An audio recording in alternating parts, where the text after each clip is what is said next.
And good evening, hockey fans, and what is going on alongside our good buddy Lance, aka Hefty Duck, my co-host Kyle Manifold. I'm Neil Villapiano, and welcome to a very exciting live watch-along extravaganza here on the Hockey Podcast Network YouTube channel. Tonight is the first round of the 2023 NHL Entry Draft, and we are ecstatic to be here for the next several hours. We have a pretty good idea, I think it's safe to say, as to who will be going number one to Chicago, but there's going to be a lot of intrigue, maybe some trades, maybe some surprises in the first round in terms of who goes where and what players indeed get drafted. But this is the next step for these young players to get their opportunity to play in the National Hockey League. And gentlemen, it is great to see both of you. How are we feeling today? Like Dylan was saying, you look fly right now. Thank you. You look unbelievable tonight. I was in Philadelphia today for an interview. I got interviewed on a radio station. Don't worry, I did promote the Hockey Podcast Network while I was there. We had a good time and everything. And yeah, it was a lot of fun. And I've only been home for about 10 minutes, but I am ecstatic to be here. Beauty. I mean, I got it on the background here where it's going to start at about 7 o'clock. So, you know, I think the way I'll kind of break down the way the evening's going to go, and then I'll bring in Lance in a second here because he's an important part for tonight. So basically how it's going to go is just before 7 o'clock, we'll kind of take a break, make sure, like we'll do a commercial break just to make sure everything's good to go. We'll have our nice little overlay that we're going to have. We got slides prepared for you guys. And most importantly, we have guests. We have a lot of guests coming on tonight too. So, you know, we got, obviously we kind of again figure that Bedard might go one. Maybe it's safe to assume. I don't know anymore. But I think it's just going to be great. Just like Bedard doesn't go one just to totally drop, make the drop more interesting. Yeah.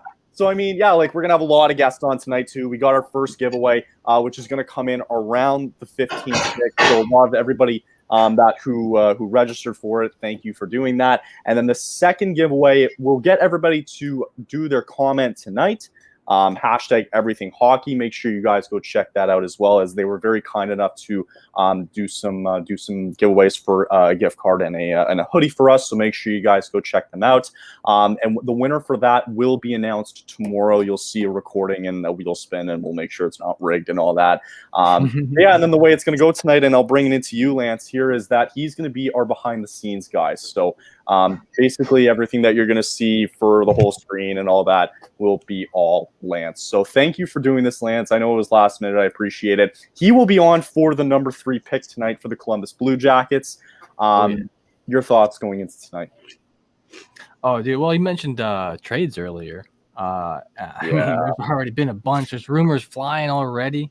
I'm excited for some of that. I mean, I know the Blue Jackets haven't been very quiet in the whole trade sector, so looking to see hopefully some big moves here as well. Right. And I'm really excited. Blue Jackets made a trade a couple weeks ago. They made a few trades. Yeah. Why don't we'll kind of get into that, and then we'll get into some comments too, maybe before 7 o'clock, and we'll go from there. Fair. We already have 32 people, by the way, in the chat, awesome. And the draft hasn't even started yet. So shout out to all of you guys. Yeah. Drop a like on the stream, by the way. Don't forget to subscribe and punch that notification bell so you don't miss out on any live watch-alongs that we do here. And guys, I promise you, like during the NHL season, if you haven't been on this channel before, if you haven't checked it out, highly recommend go back and watch some others, because we're going to be doing a lot of that as well for next season, which I really already wish that it was October. I know. For next season. With the schedule dropping yesterday and all these trades and stuff happening, I mean, woo! We are off and rolling here in this NHL offseason. It's going to be good. Let's get it going. So you kind of brought up real quick with the trades. Let's bring it a little bit back, because Columbus made, I think it was a 3-way deal. You guys can kind of get into it. I kind of forget about the ramifications and the details behind it. But let's kind of start with that one, Lance. Just initial thoughts on you guys bringing in Ivan Provorov and, again, the other details of it that I'm forgetting. It was got Provorov and Cal Peterson, Sean Walker, and was Helga Grans went to Philly. Mm-hmm.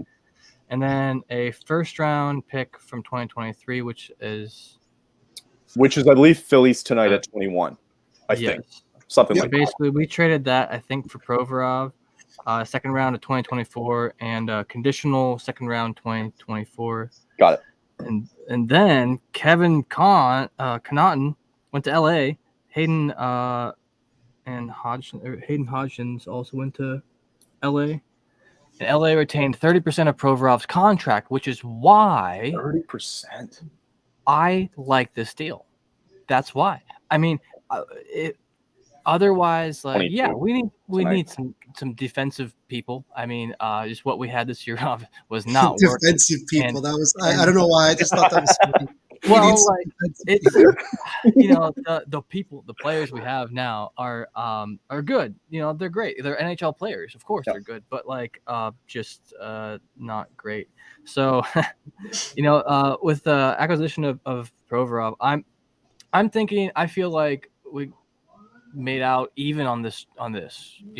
So we got rid of our first round pick, which we already have. A third pick. So, I think it's a win for Columbus in this one. We'll have to see how this next year goes because we also brought in another defenseman as well. Yeah, cool. I want to bring up I'll just kind of rally off a couple of the trades that we've kind of experienced basically since the Columbus one that we saw last week. I don't know if you guys saw, by the way, Kyle. Sorry to cut you off. No, you're good. I just saw that Ivan Barbashev just re-signed in Vegas, 5 years, $5 million AAV to stay with the Golden Knights. That's such a steal. Such a steal, man. He's going to be so good. That might have been the best. Honestly, that might have been the best trade of the entire trade deadline last year. Agreed. Yeah. Considering what he brought to the table for Vegas. For sure.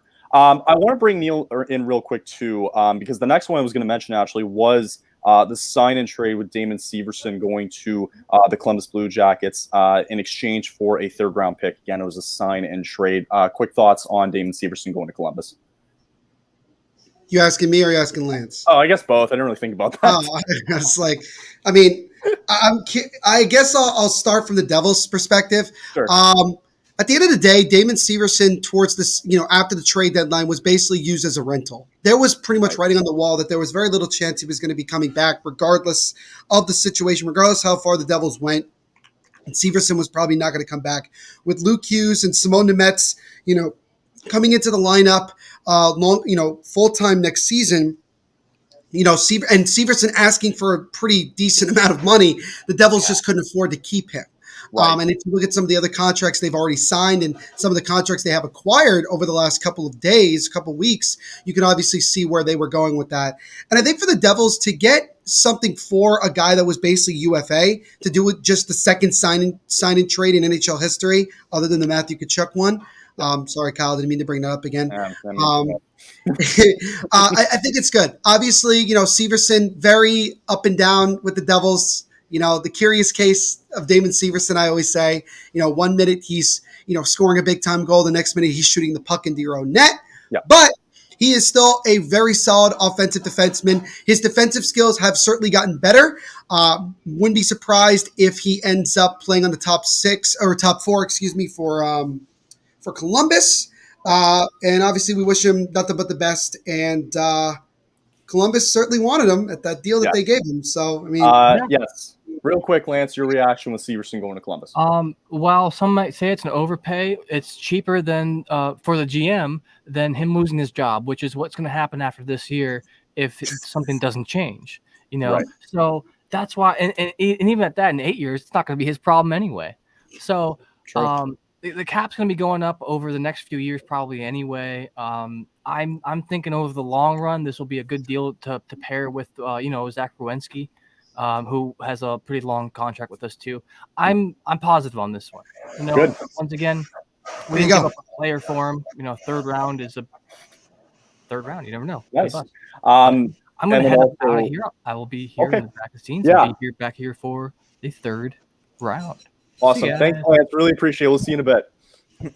Perfect. And we also have our first guest on standby. We'll kind of wait until around 7 o'clock to bring him on. Get him on. Let's kind of get through. I just want to by the way, I just wanted to say really quickly to kind of wrap up that trade you were just talking about with Severson.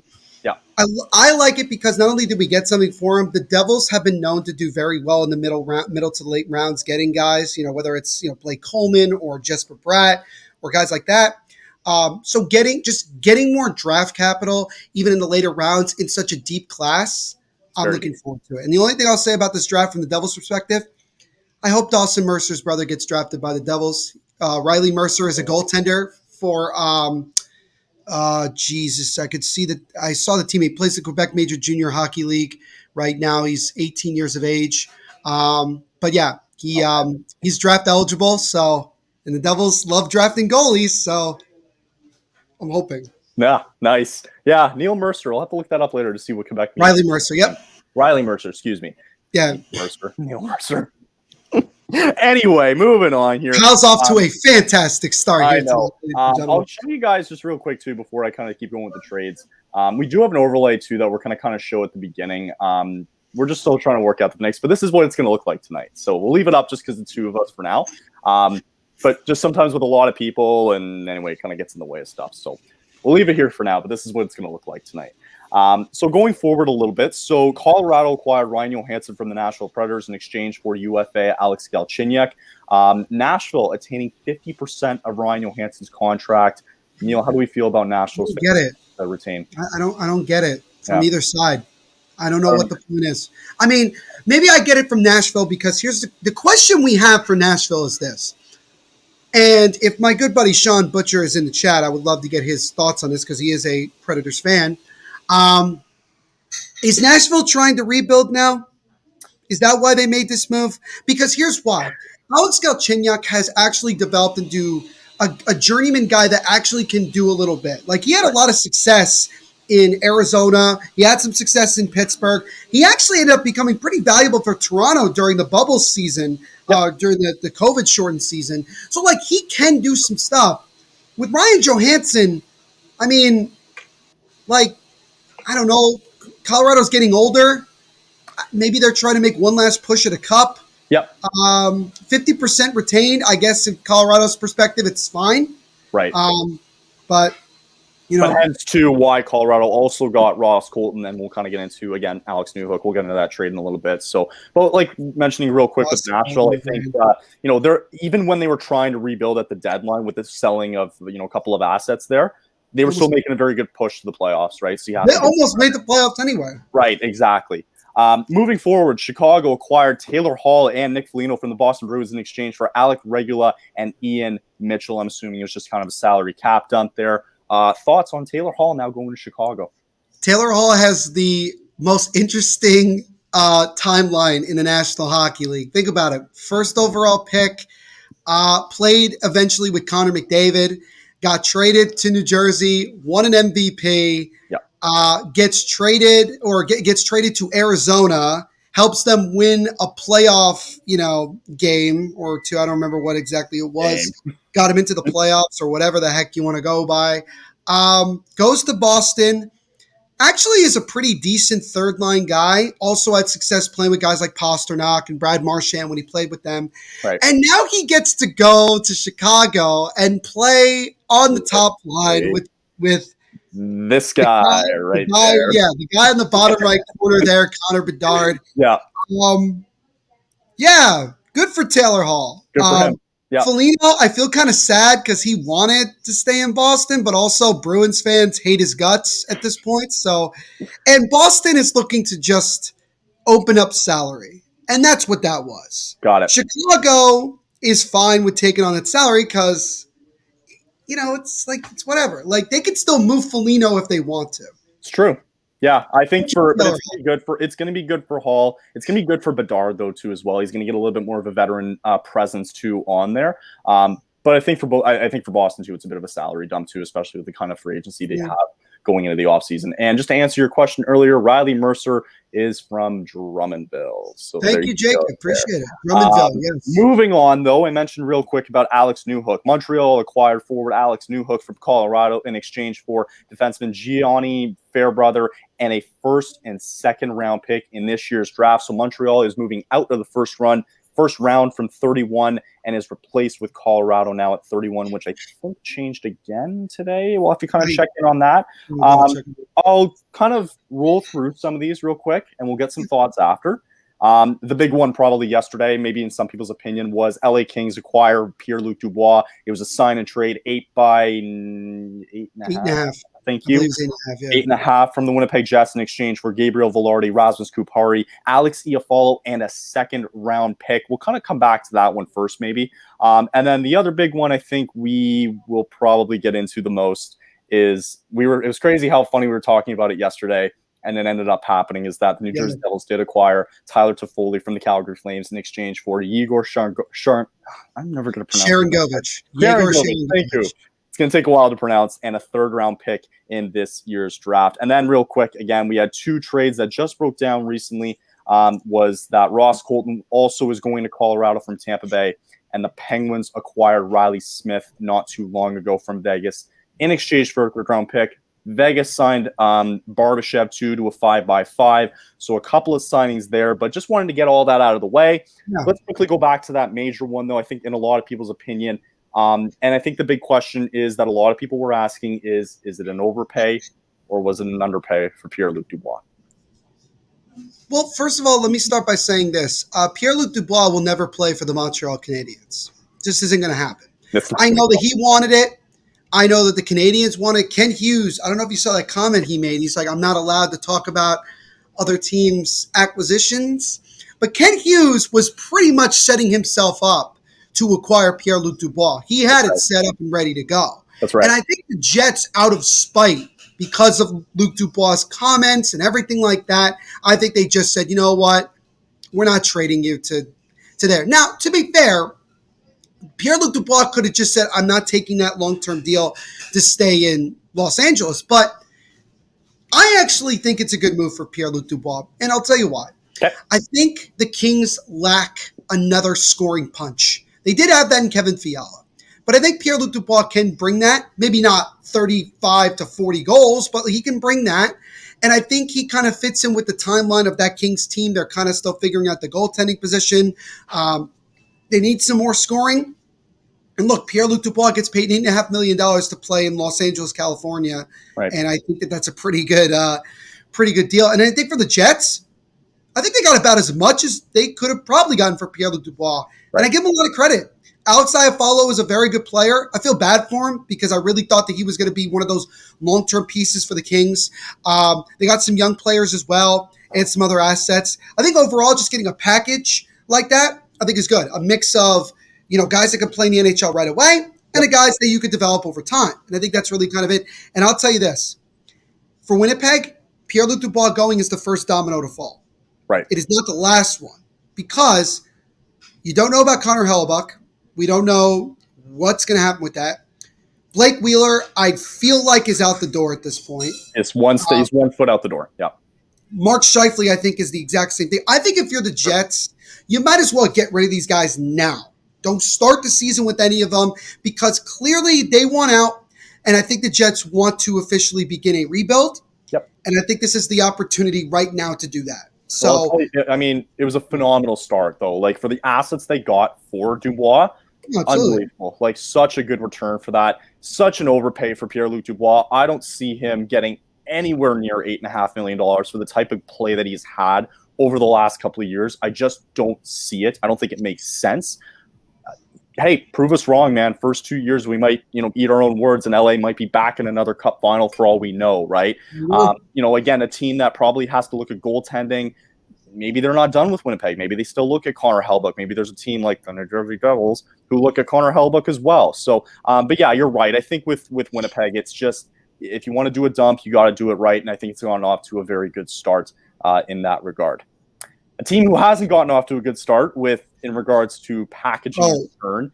Just really quickly, Jacob, you're asking me why I was shaking my head. I'm shaking my head because I'm sad that Riley Smith, wins a cup. He was part of the original team and then gets traded for a freaking third. Hey, let's talk about it. While we're on it, let's talk about it real quick. So yeah, I guess I get it from the sense of like, it's a salary cap dump and you want to keep some other guys, but like how much? Like I don't know. I just feel like that was a little bit of a disservice. But you know what? The Golden Knights have been known to do these disservices, so I mean, it doesn't really surprise me that much. It doesn't matter. It's what I'll say it once and I'll always say it is the NHL is not a hockey league anymore. I don't think it really has been, to be honest. It's a business. It is a business. It is a business. These owners do not Absolutely. care. Let's talk about our two teams, though, and probably a big trade that we were kind of talking about a little bit yesterday, maybe not to this extent of the kind of return that we got, but again, Tyler Toffoli is now a part of your New Jersey Devils, and in exchange, we get Sharangovich and a third-round pick. Maybe I'll start real quick, just to kind of go off. By the way, the third pick originally belonged to the Calgary Flames. That's right. So the Flames basically are getting their pick back. Yeah, exactly. I imagine that third pick could be dealt, whether it be down the road tonight. I don't know. I think there's a lot of interesting things that could happen tonight. So expect some movements to be made. I don't hate it. I don't know why people were freaking out all over it, because all of a sudden they want Craig Conroy fired and gone because apparently he can't make a trade and he doesn't know what he's doing. It's like, why don't we give Sharangovich a chance? You know him. The guy put up 47 points, whatever it was, 2 seasons ago. Correct. Right? Almost the same amount of points as Tyler Toffoli. And for you guys, it's a great acquire, right? Toffoli put up 73 points, I think, something like that this year. He's going into 1 year left on his deal. At least we're getting something back for him. Tyler Toffoli is going to be a type of guy for you guys where he can play the first line, he can play the second line, he can play the third line, he can play right wing, left wing, doesn't matter where you put him. He just is that type of player that can slide in wherever you need him to, especially if injuries come into play for you guys next season. It's going to be huge, and I think that's a guy that you really want, especially going into what could be a deep playoff run for New Jersey is what you're probably hoping. So I think we're going to really start to see this trade maybe by the end of next season. Then we'll kind of see how things fared out, because you want to know where – oh, shit. Okay, we'll get into that. The hell? Okay. Askarov could be – oh, the goal. Askarov. Has he even played in the NHL yet? You remember him, Yaroslav Askarov? Yeah. He was like the top goaltender a couple of years ago, got drafted by Nashville. Wow. I think so. Yeah.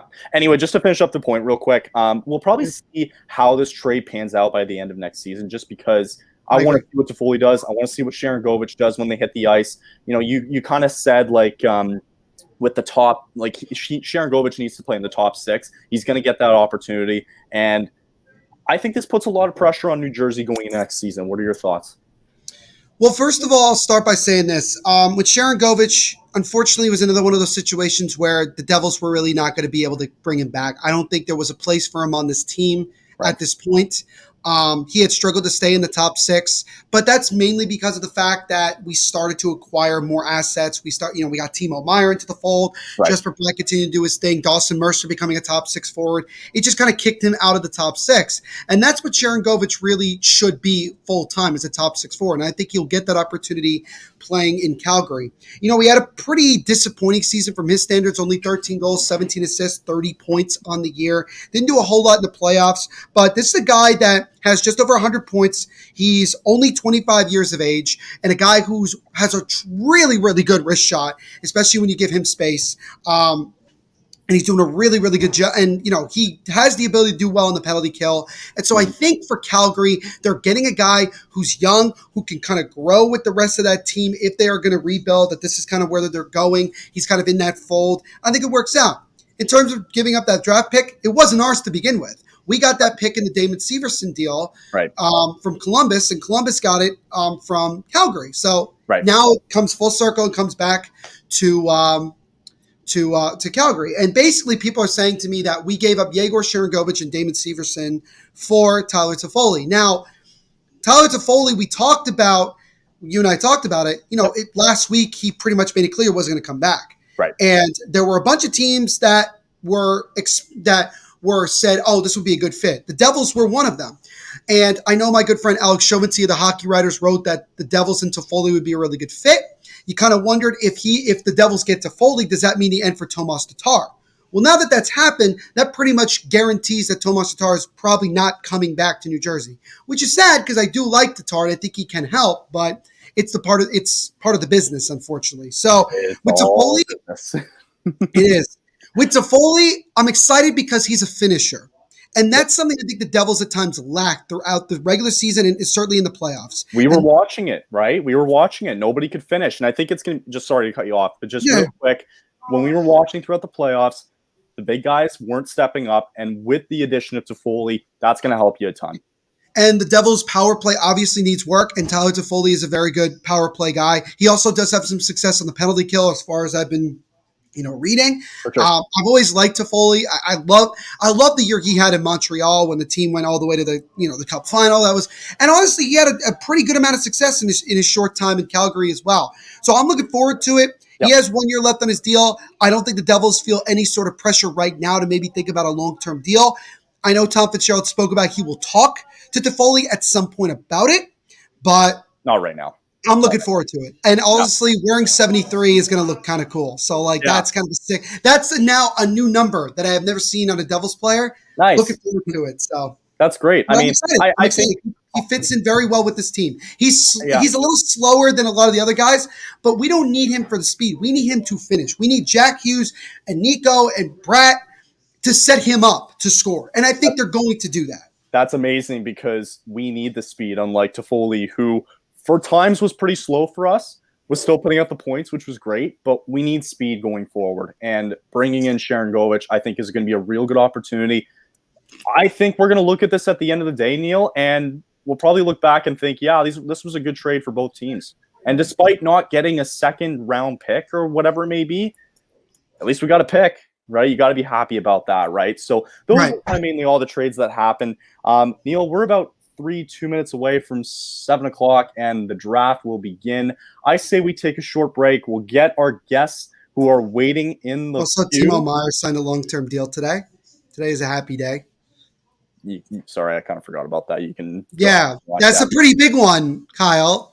8 years. I listed off like 7 of these. All right. I mean, we could talk about it. No, we could talk about it later. I don't mind. If you want, you can bring it up now. How about we talk about it when the Sharks are picking? Okay, so is that mean? I feel like that's mean. It's okay. We'll bring up Meier. We'll bring up lots of news. We got all night. We got a long night ahead of us. Let's take a break. You guys from the Chicago Blackhawks from our podcast coming in. One of our guests, one of our first guests, by the way, is rocking a sick goatee right now. He's rocking a sick goatee. I can't wait for people to see this. It is sick. Let's Neil, kind of let you control it though. Let's take a break, and we'll be back for the start of the 2023 NHL Draft. And we'll be right back as we get our first word of the night from our sponsors.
And welcome everybody back here to our live watch along extravaganza of the first round of the NHL Draft. And it is exactly 7 o'clock, which means the draft is just moments away from starting.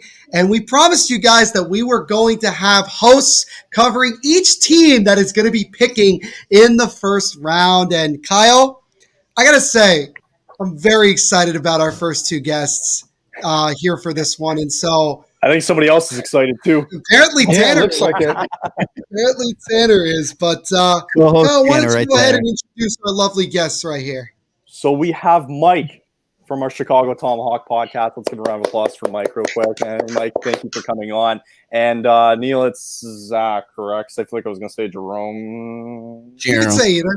Zach, okay, thank you. And we have Zach as well, too. Zach coming on as well. Thank you for coming on from WCB as well, guys. Thank you for coming on. So this is a day of celebration, I assume, because Connor Bedard looks like he will probably be selected within the next 10, 15 This draft is so rigged. And it's going to be rigged, apparently. Yeah, So, rigged. but I just wanted your guys' first take on Bedard coming in and what tonight means for the Blackhawks for you guys. Well, we've been getting our teeth kicked in for like the past, 2.5, 3 years. So it's nice to have some good publicity, some good news, which is nice. You don't know what it's like to be made fun of for several years. Yeah, it's sorry. funny. 2.5 years must have been brutal. It was terrible. I gotta compliment Jerome on that Amani jersey in the background. I love it, man. Thank you. Appreciate it. Yeah. Is that a Roenick jersey on above that? Roenick right above it. Yeah. One of those game from Phoenix. Yeah. Nice. So, that's awesome. I mean, Bedard tonight, guys. How do we feel about it? How do we feel going into tonight? And then just kind of see him putting on the jersey and just kind of what it means to the Blackhawks fan base for you guys. I mean, this is a monumental moment. I mean, not even just for Chicago. I think for the NHL in general. You have a generational talent that is going to be going to an original six franchise in a major market that's not on the West Coast. You have a league that doesn't know how to market their top players. You are going to be force-fed Connor Bedard for the next 15 years. I mean, you saw how it went from 09 until 15 with the Hawks, even a little bit past 15. It's not going to change anytime soon. You're going to be seeing us in Winter Classics. You're going to see us in Stadium Series games. You're going to see us all over the place. And it's a good blank slate, fresh start for Chicago, given everything that came out over the past couple of years and just the house cleaning. Kyle Davison has been doing an amazing job cleaning up messes that was left to him from previous regimes. Wirtz has been doing a great job trying to steer the narrative in a more positive direction for the team and doing everything he can to, make up for the mistakes of the prior regimes. I don't know, Mike, I think you would probably agree with me with that. I think the Hawks are doing a great job right now. And I think that over time, I think the rest of the league and fan bases will see it and will appreciate Chicago Blackhawks hockey again. Yeah, I'd like to double down on that. I think that, Danny Wirtz and Jimmy Faulkner have been doing a phenomenal job of taking this franchise from what it was into something new. When Patrick Kane and Jonathan Toews were drafted, nobody knew what was going to happen. But that was the first time in a long time that back-to-back we've gotten a number 1 pick and a number 3 pick. The rest is history after that for what they did for the franchise. And during that time, it gave Chicago Blackhawks fans, something to root for, year after year. Mm-hmm. And it brought in a lot of new fans as well. After they stopped, winning, essentially, a lot of people didn't know what to do, but we had these players, these beloved players that have, been through hell and back for us. And you want to keep them around forever, but you can't, and there's a time to send them off and you got to say bye. And unfortunately, it's that time, but Connor Bedard is really going to help bring this franchise and really help people move on from what we were into something new, into new times. So I'm really looking forward to that. Once again, I'll double down on what, Jerome said about, Jimmy Faulkner and essentially Danny Wirtz being in a suicide mission taking over the Blackhawks during their most difficult time, really, in franchise history, and some of the things that they were dealing with. And I think that they've done a really great job moving forward from that, changing things from what it seems like from the outside looking in, especially with their content team on things that they talk about. They've had interviews with women in Chicago Blackhawks organization, and I think that we're headed for some really good times. Davidson seems like a really cool guy. He's definitely done his homework, and to be honest with you, I feel really confident with him heading the ship. Nice. And maybe I'll just ask a question before, Neil, if you wanted to jump in at all. Yeah. Just kind of seeing recently, too, with the trade, we now see Taylor Hall along with Neil. I'm going to say Neil's name all night. Dude, sorry. With Nick Foligno as well going to Chicago, how much is that going to help and make Connor Bedard feel a little bit more comfortable with the transition going into next season? I mean, I'd like them to double down with it. Oh, I'm sorry, Jerome. Go on ahead, man.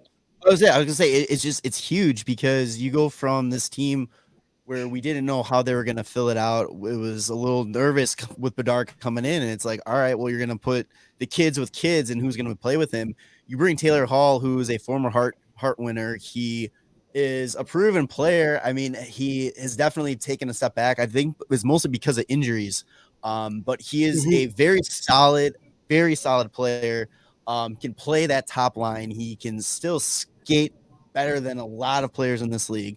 Then you bring in Nick Foligno, who is a huge locker room guy. He's going to be able to, mentor Bedard and some of these younger guys that are going to be coming in and be like, well, this is what it takes to be a leader in this league and what you need to go forward. Those are two really big pickups that, I mean, I didn't even imagine the Hawks doing. I honestly thought they could pick up Hall and flip him for another pick to move up in the draft today, but It sounds like he's going to stick around till maybe at least the trade deadline, if not the trade deadline next year. And I'm excited for him. I'm very glad for to see those two in Chicago. Nice. Connor Bedard's definitely going to help his numbers. Exactly, right. True. Yeah. Question coming in just real quick from Tanner. Do you guys think the Hawks can find a way to get another first-round pick by the end of tonight? That's a good question. Interesting. Tanner wants to trade. I don't know who they would flip. Who Taylor has Hall. worth? Taylor Hall. Yeah, no kidding.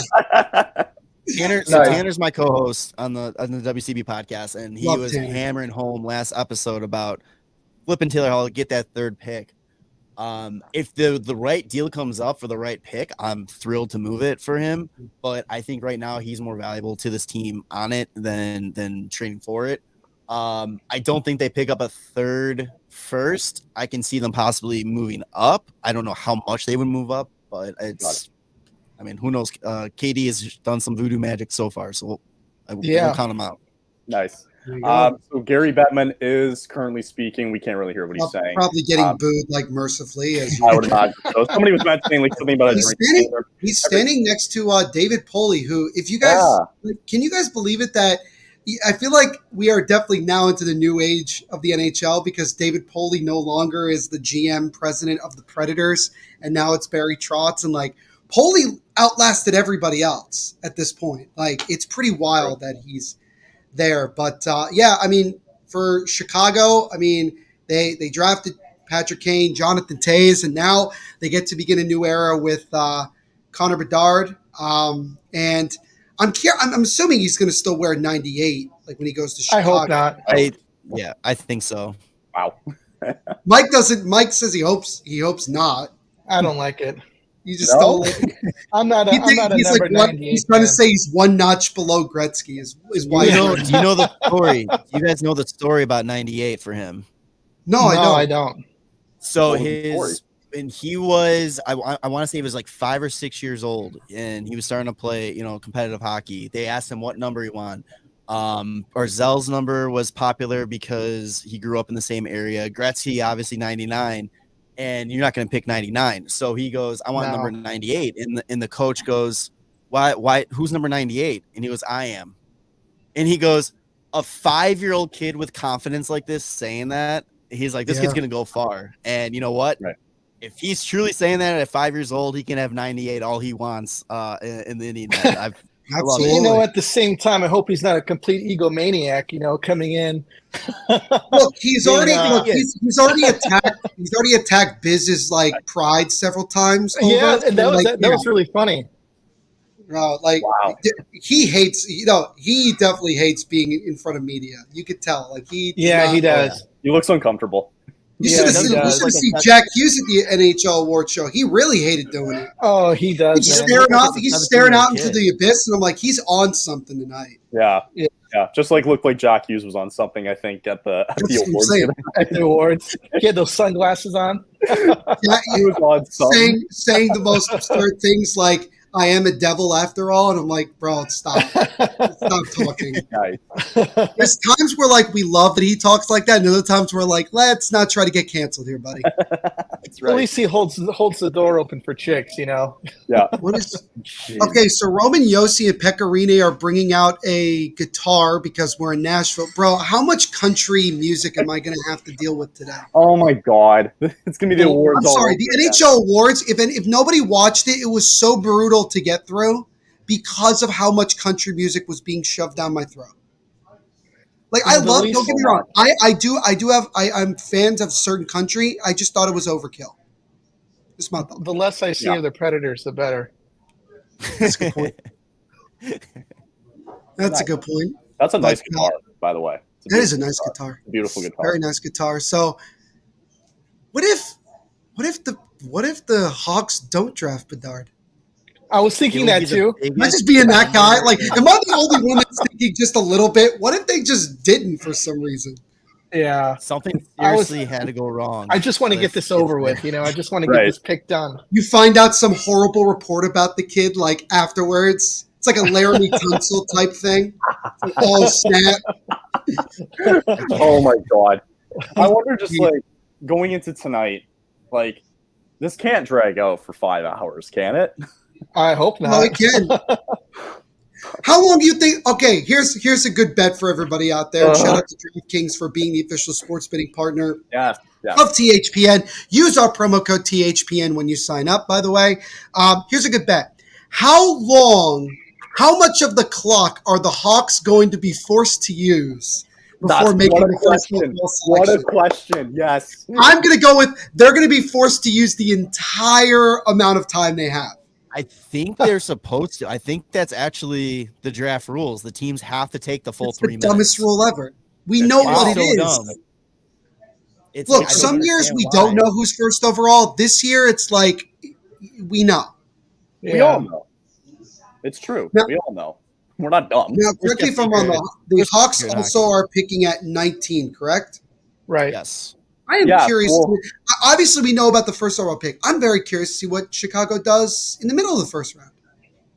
I am too. Yeah, I am too. Me too. I have a hot take for anybody that would like to hear it. I would love to hear a hot take. Yeah. I think the Hawks are going to trade up and get Michkov. I would love Oh. Can you imagine? Think about it. Think Yeah. about it. Just hear me out. Can you imagine if they traded up and got both Bedard and Michkov and walked out of them? They could forget about the rest of the draft and walk out of that with those two guys. If the Ducks fumble the bag and do not take Fantilli number 2, I'm like, ooh, what can you do, Davidson? Let's see what you can do to get Fantilli.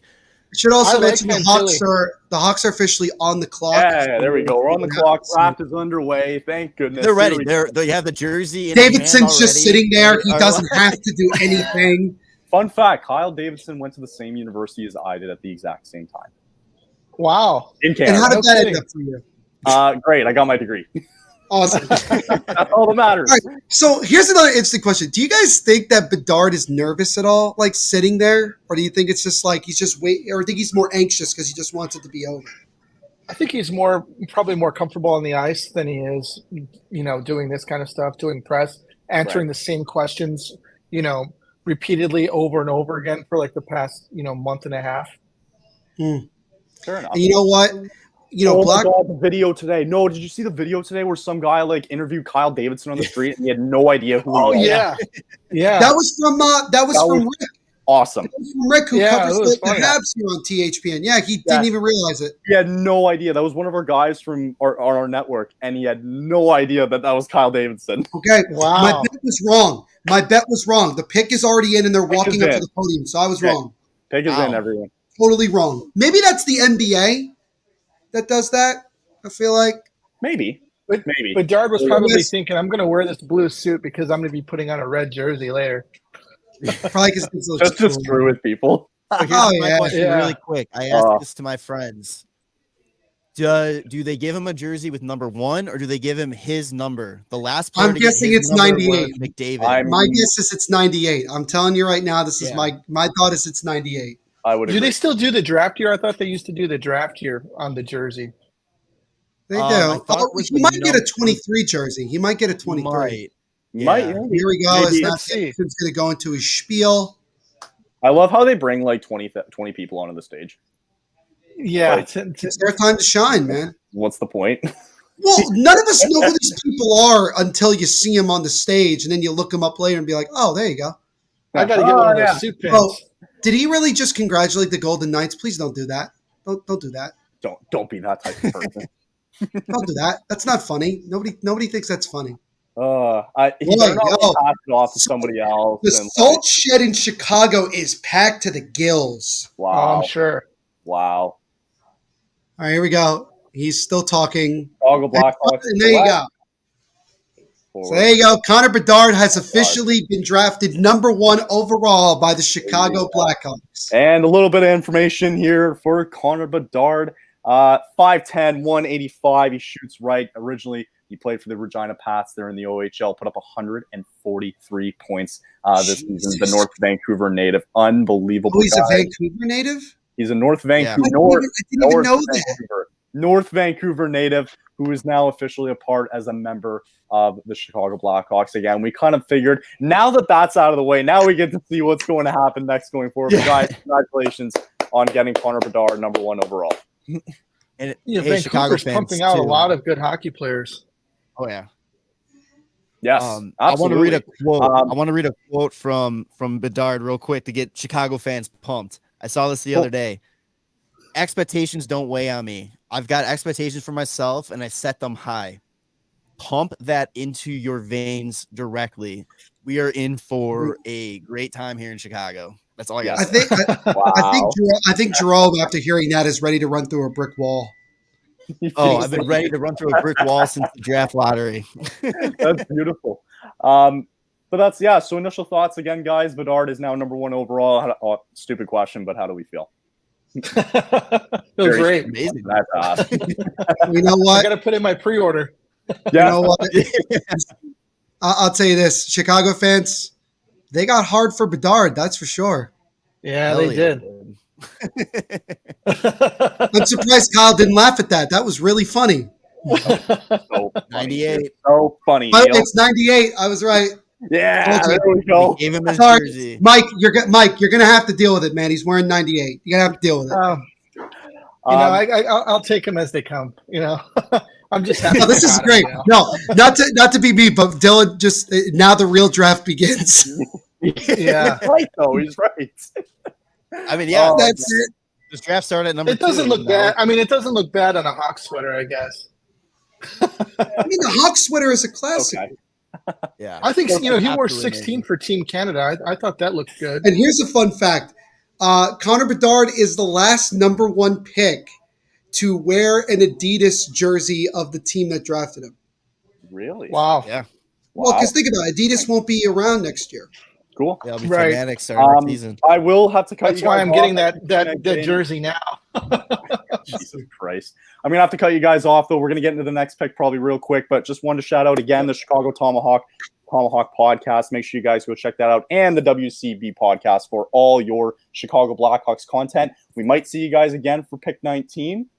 Maybe they'll make the trade for Michkov. I'm not sure. Maybe a third pick. Never know. Maybe a third pick potentially.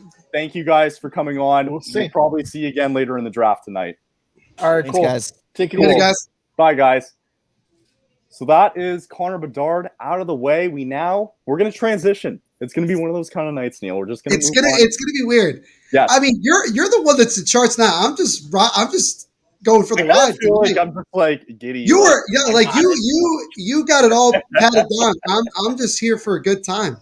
Let's bring in our next guest. We got the Ducks, who were unfortunately robbed of that Connor Bedard pick, but they still might get a good pick here at number 2.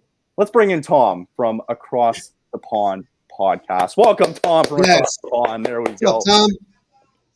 How you doing, guys? Doing great. Good, how are you? Yeah, not bad. It's quite late here. It's 20 minutes past midnight, so I've got my coffee in hand, just waiting for the, rain for it to start. So nice. Once the Ducks make their pick, are you going to wait like for the rest of the round, or are you just going to go to bed? I'm going to try and stay up, but I was working today as well, so we'll see. Right. Middle of the week too. That's a tough thing.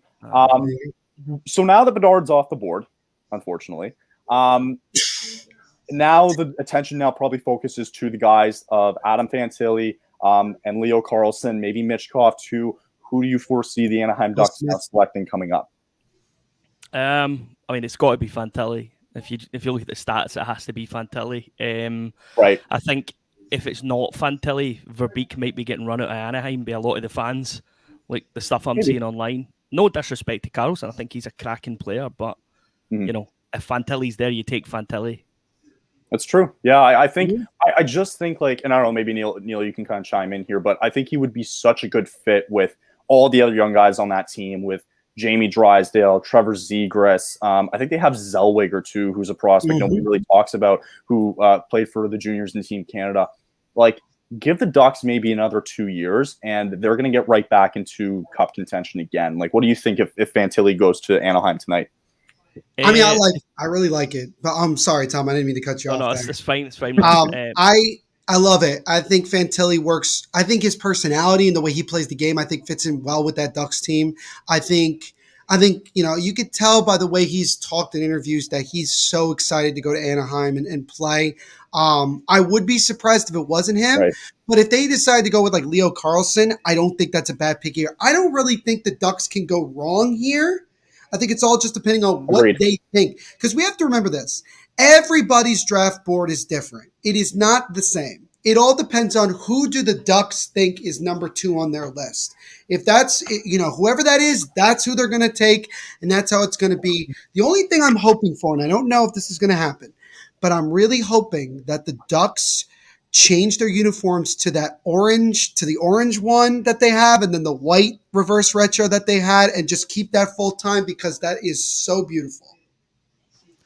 Yeah, they've got a couple of cracking jerseys, to be honest. I really like the 25th anniversary one as well. I thought that. I love the Anaheim one you have behind you, by the way. That is one of my favorites. Same. Such a good one. That's a good one. Yeah, I like the one that you have on too, though. Like, I feel like part of me thinks they really should go back to that.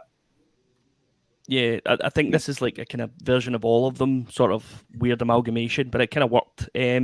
What you were saying about Fantilli and Carlson's interesting. The only argument I can make for Leo Carlson, and trying to play devil's advocate here, would be that Anaheim have got enough centres.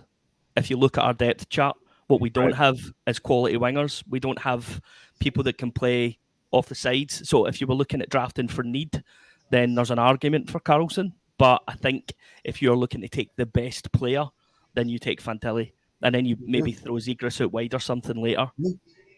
Yeah. Do you think it, like, and maybe this is kind of both to you guys, because the pick is in for Anaheim. So real quick, do you think, like, if you were to throw in Carlson, that, this is a guy who plays overseas, do you think that would mess up the chemistry a little bit with a lot of these young guys who played for Team Canada and Team USA in that?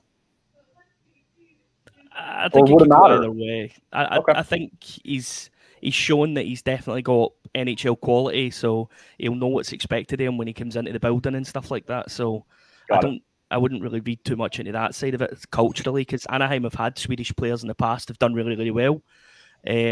So, it's friendly for Swedes in Anaheim, at least. That's fair. There you go. The pick also, is in there. Just really quickly, that Ryan Getzlaf just got hired by the Ducks as a player development staff. So, bringing some familiar faces. Pat Verbeek, the former New Jersey Devil, I know I covered the Devils, I just have to mention that.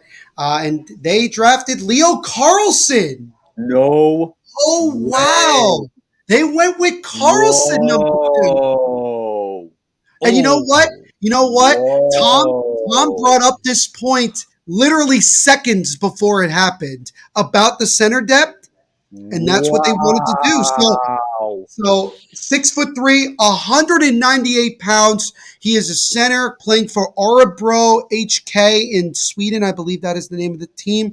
10 goals, 15 assists, 25 points from Karlstad, Sweden.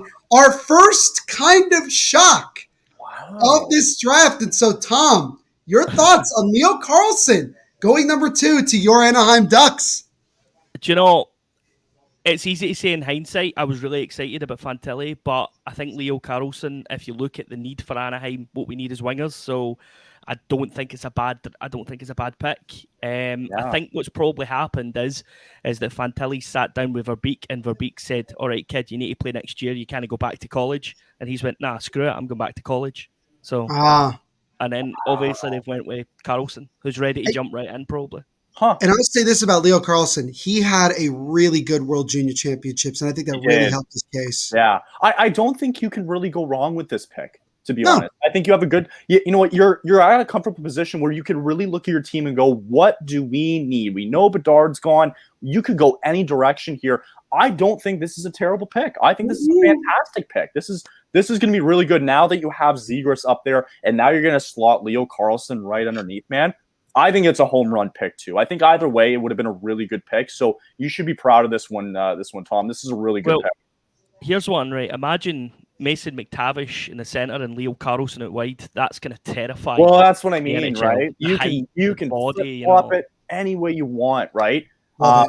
Yeah, that's a bit of a shock because I think maybe a lot of people were thinking it was like Fantilli, but that's why even going into tonight, we were just kind of like, man, like it could go the other way. And that's what happens. So Leo Carlson goes number 2 overall. We are going to get on with our third pick. Tom, thank you so much for coming on. Guys, if you want to go check out the Across the Pond podcast as well, he just came on recently, and we love having Tom on. And honestly, we can't wait for next season too, especially now that we're going to see Leo Carlson come on, for this team. And this team's only going to get better, right? So, thank you so much, Tom. Really appreciate you coming on. I know it's late for you there, so big round of applause, I think, yes, for Tom. Have a drink on me, Tom. Thank you. Yes. Just coffee in the night, mate. There you go. Thanks, Tom. Cheers, appreciate bud. you coming on. Have a great night. See you guys. So that is Tom, and that was a shock in my eyes. Still a great pick, though. Leo I Carlson love the pick, though. Like, the more I look at Leo Carlson, the more I love it. Like, I love that pick. I agree. And so now we're at pick 3, and that is, I'm blanking for some reason. It's Columbus. this guy. Sorry, Lance. I'm so sorry. I didn't mean that. I wasn't trying to be mean about it. I legitimately forgot. Lance, by the way, covers the how could you? I mean, it kind of fizzled my brain a bit because I 100% it was Fantilli in my mind. Right. I mean, I've been looking at these like top 3 picks for quite a while now. Obviously, with at the third one coming up, and it was for third one. The argument on Blue Jackets Twitter was Smith versus Carlson, right? Right. And they're looking for a good center, and someone who's hopefully NHL ready soon. But so I'm looking at this pick right now. I'm looking for Fantilli. This should be Fantilli. Yeah. I would imagine it would be too. If it's not Fantilli, then that means that something happened to him. Well, hold on a second. If it's Will Smith, I'm going to be kind of mad. Well, think about this for a second. Look what happened with Shane Wright last year. That's true. There was a lot of character things that came up about Shane Wright, and that's why he dropped so far, right? So maybe it is a character thing with Adam Fantilli. I don't know, right? I would imagine that he's probably going to go third here. I don't know. What do you like? Is that crazy to say? No. If he doesn't go to Columbus, he's going to San Jose. I just can't see him dropping it. I can't see it because at that point, you asked the question. It feels like, and Tom just brought this up, before he jumped off. Right. Is the fact that Fantilli wants to go back to the University of Michigan, quote unquote, hurting his draft stock? Well, we have UMiss's old captain and KJ went there too. That might be a good fit here in Columbus for him. I mean, as long as Columbus is comfortable with Fantilli going back to Michigan for another year, then I think that this is the pick, right? I would agree. Yeah. You think Columbus Better than probably Michkov, sat there and right? was like, "Wait, what?" And they're probably they're sitting there, shocked. "Wait, what? What happened?" They're probably shocked. Yeah, they're probably Oh, dude, shocked. the GM is just basically running up to the podium right now. He's like, we're going to take him. Going, Take his hand, boom, let's go. wow. So let's see what the Columbus Blue Jackets take. It's gonna be And interesting. real quick, gotta pump the Blue Jackets podcast. We got a lot of Blue Jackets podcasts on the network. CBJ speaking to Blue Jackets. The other one, you know what I'm talking about. You CBJ. can't talk to me. No, I'm working on it. Okay. Go check them out on our THPN website. Please. Yes. Yeah, Our big check one here tonight is Brew Jackets, so make sure you guys go check them out. As the There you draft go. pick is Ken Davidson, right? I forgot Davidson still is there, right? If he came back, right? So John Davidson, not Ken Davidson, John Davidson, Yeah, John Davidson, Yes. former goalkeeper. former Ranger goaltender. Should just mention that. also Lance. Thank you again for doing this tonight. I appreciate you. Yeah, doing we all the time. appreciate you 100%. Lance. You're Looking killing great it. so far. Looking great. It's looking good. Pretty easy. I mean, I was pretty excited for this moment. Okay, can we get on with it, David? no, Talking, please. man. It's like hurry up. Nobody cares. Probably like 30 people. I know on there's a stage, draft man. party, but okay, all right, here we go. Oh, they gotta bring It's it. to Adam the side. Fantilli. Yeah. It is Adam Fantilli going 3 to Columbus. Not a surprise, only because considering what happened with the second pick, but Adam Fantilli of the University of Michigan, who had a phenomenal year, helping the Michigan Wolverines go all the way to the semifinals of the Frozen Four. Dude, He is on his way to Ohio to Blue play Jackets with have- Johnny Gaudreau, Patrick Laine, and all those guys down in Columbus. they have some good history with the University of Michigan. I mean, that's where Zach Werenski came from. Zach Werenski? He's been multiple MVP, multiple All-Star for the Yeah. Jackets. Just real quick, just kind of seeing his stats here. He had 64 points with the University of Michigan. He had a fantastic World Juniors for Team Canada. He's a plus 32 there in Michigan. And he was born in Nobleton, Ontario. That's where I spent a lot of my childhood. Not that anybody cares. But anyway, just a little plug. Yeah, I mean, it's got to be exciting, though, Lance, just to kind of see that now Fantilli's going to get a chance to play with young guys and a young team in Columbus now with Johnny Gaudreau, Patrick Laine, and that. Yeah. Your thoughts on how Fantilli's going to kind of get into this Columbus Blue Jackets lineup here? I think he's going to fit in great as long as he keeps those numbers up. He's a center, correct? So that's what the Jackets are looking for. Whether it has to be next year or whatever, like it's going to be something we're all looking forward to. Yeah. So That's good. Was it worth one of the worst seasons in Blue Jackets history? But good consolation prize, I guess.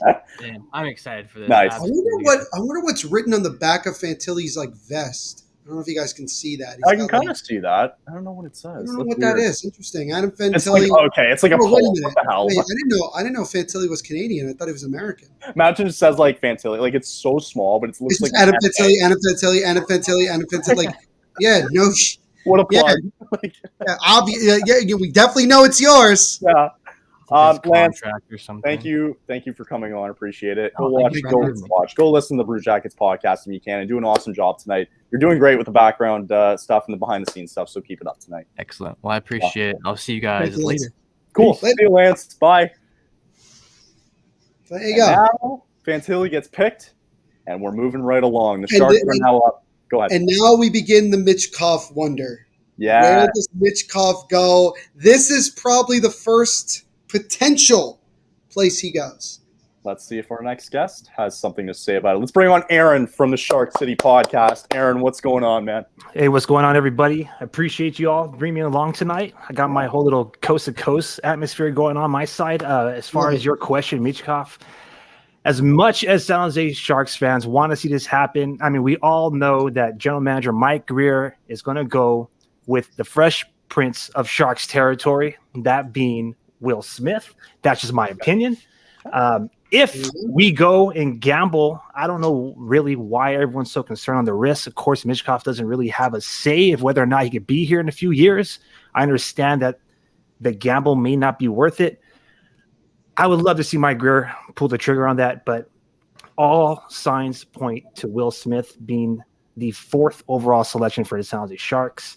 I would love to be proven wrong, but you all give me any, in your opinion, from outside Sharks territory, give me any reason why you would feel that Smith would be better than Michkov. I mean, I just don't see it, in my opinion. I know it sounds a little bad, but Neil? I think honestly you can't. I think just like with Anaheim, I don't think you can go wrong here. There's a couple of guys that I look at that could be potential guys that Mike Grier might go for. Mike Grier is an interesting guy. You don't really know at times what he wants to do, what he's trying to do. And I think for him, he's really just trying to build a team from the ground up. If he feels that he can wait out Michkov and go from there, then he will take him.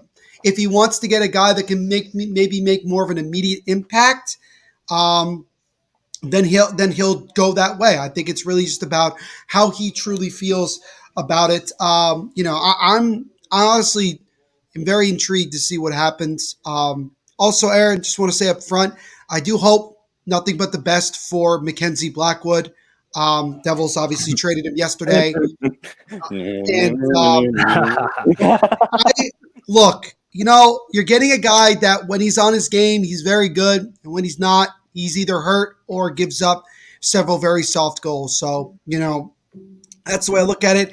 I do miss Fabian Zetterlund, though. I really do. He's a great guy. I will be 100% honest with you.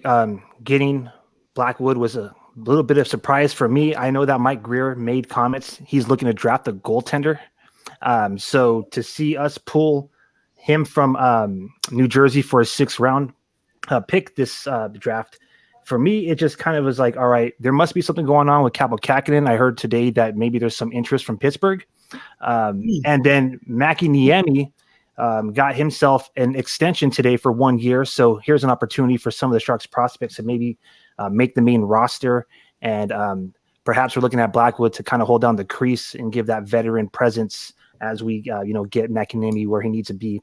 I'm sure Nabokov will be working with him to make sure that, when he's in between the pipes for his second tour, he already did it last season. He'll be solid and ready to go. Neil, you look like you had something you want to add. No, I was just going to say Mike Grier and the Sharks staff are walking up to the podium as we speak, so we are about ready to go. Also, just so you know, Aaron, obviously I cover the Devils and I'm a Devils fan, but I'm also a Sharks fan. So if you ever need somebody to come on and talk about the San Jose Sharks at all, I'd be more than happy to jump on with you. I'm going to say that on that offer. I might take on an offer, especially I would love to get your opinion on, the whole 8-year extension on Timo, but that's another time. Let's see what the Sharks got going on right here. Yes, let's see Mike Grier, go ahead. Former assistant coach of the Devils. I'm sorry, I have to mention these things, Kyle. So please don't shoot me. Do it. He was former assistant under John Hines a couple of years ago, so cool. He deserves it. He's worked his way up the ranks, so good for him. Absolutely. Not a fan of the coach, but that's my opinion. That's fair enough. I'm not. I love the honesty. It's okay. So let's see what. Okay, Mike Grier. God, that's a handsome looking. Okay, he's not going to make the pick. Someone else will. Oh, it's Patrick Marleau. Oh, that makes sense. Oh, yeah. Patrick Marleau is now a hockey operations advisor. A lot of people are doing the whole assistant to the regional manager. It's Will Smith. It's Will Smith. Overall, from the U.S. National Development Team, a center going number 4 to the San Jose Sharks. 41 goals, 62 points for an astounding 103 points. This past year, from the great state of Massachusetts, from Lexington, Massachusetts. That is a hockey hotbed. Also, look at that plus minus that he had. Oh, ridiculous. No, it's 103 points and a 58. The Fresh Prince of San Jose. Aaron, your thoughts? Okay, so I know a lot of fans out there might be feeling some type of way, but I'll be real with you. Okay. I'm a little excited for, the Fresh Prince to be coming along here in the Bay Area. For those of you who are unaware, he's from Massachusetts. He's committing to BU. So there's that Mike Grier ties there, especially with David Quinn as well. He's 6 foot, 172 pounds, 178 pound centerman. Doesn't shock me that the Sharks go centerman. If you want to count William Eklund as one, this is the 4th consecutive year when the San Jose Sharks selected a centerman in the first round. Wow. He has been reported to have great vision and that helps with his playmaking. He attracts defenders, which then leave his teammates open. As a matter of fact, there was a very interesting graphic I was viewing earlier today, and they're showing how many passes resulted in goals. So Will Smith's going to, more than likely not going to be suiting up this season. Mike Grier kind of made that known that he's not looking for someone to, join the big boy league right off the bat. But I'm excited. 37 points in 35 games in the under 17 team with the United States Nationals. And, he centered the under 18 team on the first line this past season. So it's looking pretty good for Sharks territory in terms of the prospect pool growing. Nice. So. Yeah, no, it's a really good pick. And, this is a guy who's going to develop probably over the next year or however long it might take. But I think he's going to fit in very nicely with the Sharks here. Aaron, thank you so much for coming on. We really appreciate it. Maybe they might be picking it. They do pick again later, so I'm sure we'll see you again later tonight as the Sharks select Will Smith 4th overall. Aaron, thank you again. Go listen to the Shark City podcast, guys. It's a great listen. And we'll probably see you again later tonight for pick 26, I think it is. Yeah, we'll see if Mike Grier doesn't move it. He's definitely going to be making some moves, right? Thank you for coming on, Aaron. Appreciate it. All right, guys. Thank you, Aaron. So that is Aaron, and the Sharks go with Will Smith. He predicted it. That's what he wanted. And he got it. The Michkov watch is on, Kyle. And it is on like Donkey. So the question is, yes. Corey. Yeah. Let's go. What's Corey, up, boys? Wait, before you ask anything else, Kyle, I got to ask Bayou. How do you pronounce Tyler Seguin's name again? Seguin. Seguin, right. That's what I thought. Okay. If you know, you know. But it is so good to see my boy, Corey, a.k.a. Bayou Benders. He's got a Devils jersey behind him. He must love me that much. Oh, we had that podcast together, dude. That's true. I really became a big fan during that COVID era. What are those? What is that? What is that like purple and white jersey you have as well? What are those? The crawfish one or that? Both of them. Both of them. Okay, this is the New Orleans Brass, right? So this is the defunct team that New Orleans had. That is the Shreveport Mudbugs. Last year's Robertson Cup winner. So nice. Robertson Cup. Nice. Very cool. Yeah, it's like the N3A HL. Yeah.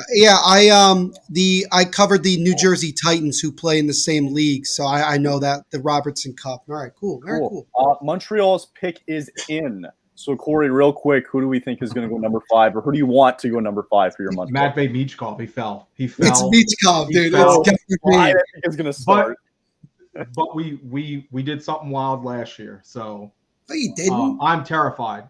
Okay, but Matvei, before all of this, he was expected to be that number. It was Matvei and Bedard's class. So I'm hoping we don't F this up. Not sure if we're swearing on the YouTube, but I'll do my best. But yeah, I really hope we get him or Zach Benson. Okay. Zach Benson, interesting. Now I got to ask you really quickly here because Kyle and I talked about it. Yep. How disappointed are you that Pierre-Luc Dubois will most likely never be a Montreal Canadian? It hurts, but I'm not. I didn't need. Let me rephrase that. I haven't really been the biggest supporter to bring him over, mainly because this is not our time. We have a couple of years to build. We just locked in Suzuki and Caulfield at a good contract. The last really bad one we have is Carey Price, but well deserved. So why would we want to bring in a guy that's going to act way more above than what our standard we're setting at now is, and he's going to be awesome on a team that isn't going to be awesome. Until we're ready, we shouldn't be getting crazy with bringing on big guys to mess us up.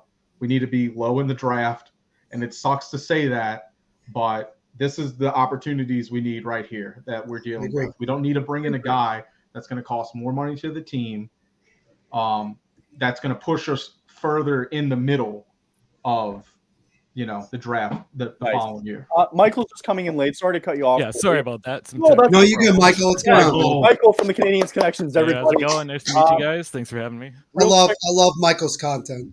I love it. Beautiful. They're about to make their pick. in a second here. Michael, who do you think they're going to go with? I think it's going to be Ryan Leonard. I want Michkov, but I think they're leaning towards Ryan Leonard. A lot of possibilities. Maybe the Michkov slide falls a little bit. Neil, go ahead. Yeah. I just want Kent Hughes to make the pick. I don't want this that's a 20-minute great speech time. here. Like Matt Vay's a good time frame for this team, though. Like the way we're going, Ooh, like 3 Carey to 5 Price. years. Carey Price is announcing. kind of our window. I agree 100%. Like, I don't trust Montreal to develop their players, so I think being away from the team's a good thing. Nice. Carey. Carey. Carey Price is awesome. announcing the pick for the Montreal Canadiens. For the love of God, someone say the pick. Oh my God! Did Carey forget how to say the dude's name? David Reinbacher. Okay. Oh, they go with Ryan. Not bad. What? That's all right. They go for the right hand D. You know what? Wait, I'm all right hold with on. it. Before we talk about the pick, why was it so hard for Carey Price to say that? Why Same was deal it with that every hard? team. Wow. So, David Reinbacher, everybody. yeah. I'm very surprised here. What do you think? What? This Okay, was so I'll not ask the you pick. guys. Why? His Why name David was- Reinbacher? Right shot D. I think he's got that top four potential, top pairing potential for sure. I think internally there were a lot of people in the Habs front office that really believed in this player, and I don't really think it's a reach either. To be honest, if he got past pick 5, I would not have been surprised to see the Arizona Coyotes go for him. So I'm okay with this pick. I would have preferred Michkov, but you can't go wrong with a solid right-hand D-man. I agree. I think he was highly touted. I'm not surprised he went this high. Yeah, He's Austrian. I already love the guy. He's Austrian. I don't care. I don't care. it was playing in a men's league last Austria does not get enough love for hockey, so I'm all about it. Right. As David Reinbacher is now a Montreal Canadian. You guys have had a crazy couple days with Alex Newhook coming in. You had your first and second round pick go, obviously, but just real quick, just an instant reaction real quick on Newhook being a Montreal Canadian now. I like Newhook as a player. I think there's a relationship there with Kent Hughes. I think they overpaid a little bit. 31 and 37, I think, were the picks they gave up. It's a bit much for a player that's unproven, but you saw the magic they worked with Kirby Dach last year, so you just hope that Newhook eventually lives up to that potential. Interesting. Could I also mention, by the way, that Reinbacher is tied for the highest Austrian-born player to ever be drafted into the NHL? Is he really? Yeah, and you know who also was picked 5th overall in his draft year? Was it Ross? No, it wasn't Ross. It was Thomas Vanek, who went number 5 to the Buffalo Sabres. That's a good player. There you go. Are you saying that because he's a former Devil? No. Oh. No, not everything is about the Devils, Kyle. I'm sorry. Right? Jeez. Well, I know it was short-lived, Michael. We appreciate you. I know you guys coming on, and Corey as well too. You guys are probably in for a busy offseason too. I mean, it's just started, but like all these trades coming in has been wild. But we really appreciate you guys coming on. Thank you guys so everybody much. goes listen to the Canadians Connection and the Bayou Benders. Neil, Bayou Benders, please. Thank you. Thank you guys for coming on again. Really appreciate it. Have yourselves a great night. Thank you very much for having us. Try my best. Bye, guys. Have a good one. So we're having fun here, Kyle, aren't we? I'm struggling with names tonight. I really am. This one's an easy one to say though. It's Richie. Yes. What's up, Richie? Richie, What's up, gentlemen? Always nice to be with you, Neil and Kyle. Hey, Nice to hey, meet Rich. you for the Hey, first Rich. time. Yes. Richie, I just want to say this up front. You're not going to win anything with Kevin Durant on the Suns, okay? Just so you know that up front. Wow. You sound very bitter. I wonder why. A little bit. Pissed. Jeez. Sorry, Kyle. I had to get that out of the way. Richie and I don't talk very often, but I had to get that out of the way. Mm-hmm. That's okay. So you kind of seen the way the picks have fallen tonight, Richie. Which direction do you think the Coyotes are going to go tonight? So I was very happy that Montreal took the decision out of Bill Armstrong's hands and took David Reinbacher.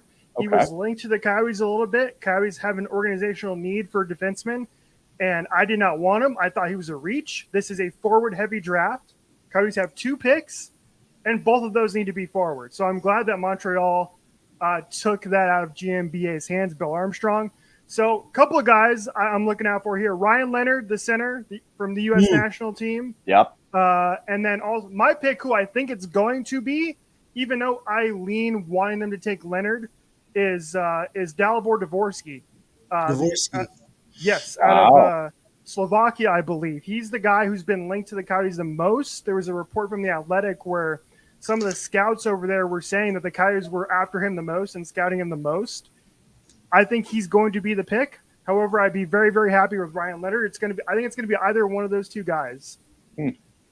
Okay. So now going on to Ryan Leonard real quick. What about his game, just from initial kind of maybe just kind of seeing like who he is and the stats that he has? What about his game do you think is going to help Arizona going forward, especially with all the craziness that's been happening with the arena and really just trying to figure out an identity at this point? What makes you believe that Leonard could be that next missing piece for this Coyotes team? Yeah, it's a Coyotes team organizationally that is trying to rebuild and really find elite scoring, which they don't really have right now. Clayton Keller is kind of that. Logan Cooley, we hope, is going to be that. Some other guys are still developing into that full 200-foot style of game that Bill Armstrong wants to play, the little heavier game. Ryan Leonard can score, man. That U.S. national junior team is ridiculous, right? He put up 94 points for the U18 team, had a really good U18 World Junior Championship, 17 points. So this guy can score. He's a center, which is organizational need as well. It's a little bit undersized, but give me guys who can score, and I think Ryan Leonard can do that. Dalibor Dvorsky is more of a all-around type of player whose offensive game is going to need to kind of come in to – it's going to take a couple of years for him to develop. So I think that's what Bill Armstrong is kind of trying to figure out here. Does he want a guy who he knows he's going to score, or do you want a guy who's going to be a little bit more of an organizational fit with the Coyotes like Dalibor Dvorsky, who's going to be that kind of all-around guy who's going to compete hard and play like the Coyotes want to play under Andre Tourigny? Okay. Neil, anything else before the pick is in? I believe every single one of the people up there on the stage is wearing the exact same suit. They look beautiful. That is. You know what? Bravo. Honestly, bravo to cut. They understood style, and they fit it, and they did it to perfection. They kind of look like a choir. Yeah, they're all going to be singing when they draft with whoever they draft. Right. Yeah. No, they kind of look like a quartet almost. They did this last year they too. Went back to the Kachina look. I'm just beyond. Yeah. Although those suits still look pretty fire. Not gonna lie, they look really good. All right, so I have no idea who's making this pick. I don't know this guy very well. That's Javier Gutierrez. He's the CEO. And they just made the pick, and it's Dmitry Simechev. Simechev? I'm sorry, what? Simechev. Whoa. What is this draft? I'm confused. What is this draft? Dude, he was the third-ranked defenseman. Why are you taking him at 6? So, Simechev, I have... Kyle, it's already started. I have Simechev really far down my little slideshow here. He was like... This is so stupid. You have a graphic for him? I have a graphic for Thank God. I was like, what? Dimitri Simechev. Wow. 6'4", 201 pounds, left shooting defenseman, had just a goal and 9 assists for Yaroslavl in Russia. Got to be honest with you, Kyle. This reminds me a lot of when the Devils took Shakir Mukhamadullin late in the first round of 2021. It's the same type of vibe. It's a long-term project that could have major, major positive implications. Wow. Richie, initial thoughts on the reach for Dmitry Simechev? I cannot wait for the discourse on Coyotes Twitter. I'm talking to a couple of friends right now, texting with people, and all of us are shocked. This guy was never linked to the Coyotes.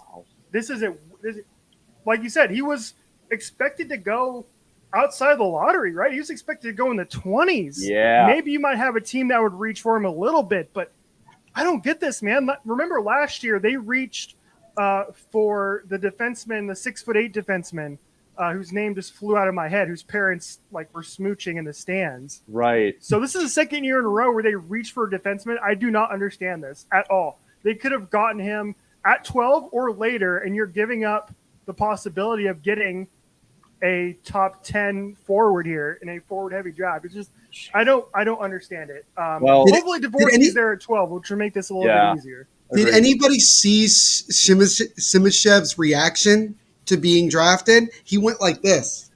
Oh, he was shocked. I don't think he was upset that he got drafted by the Coyotes. I think he was shocked he went 6th. Got it. I was like, whoa.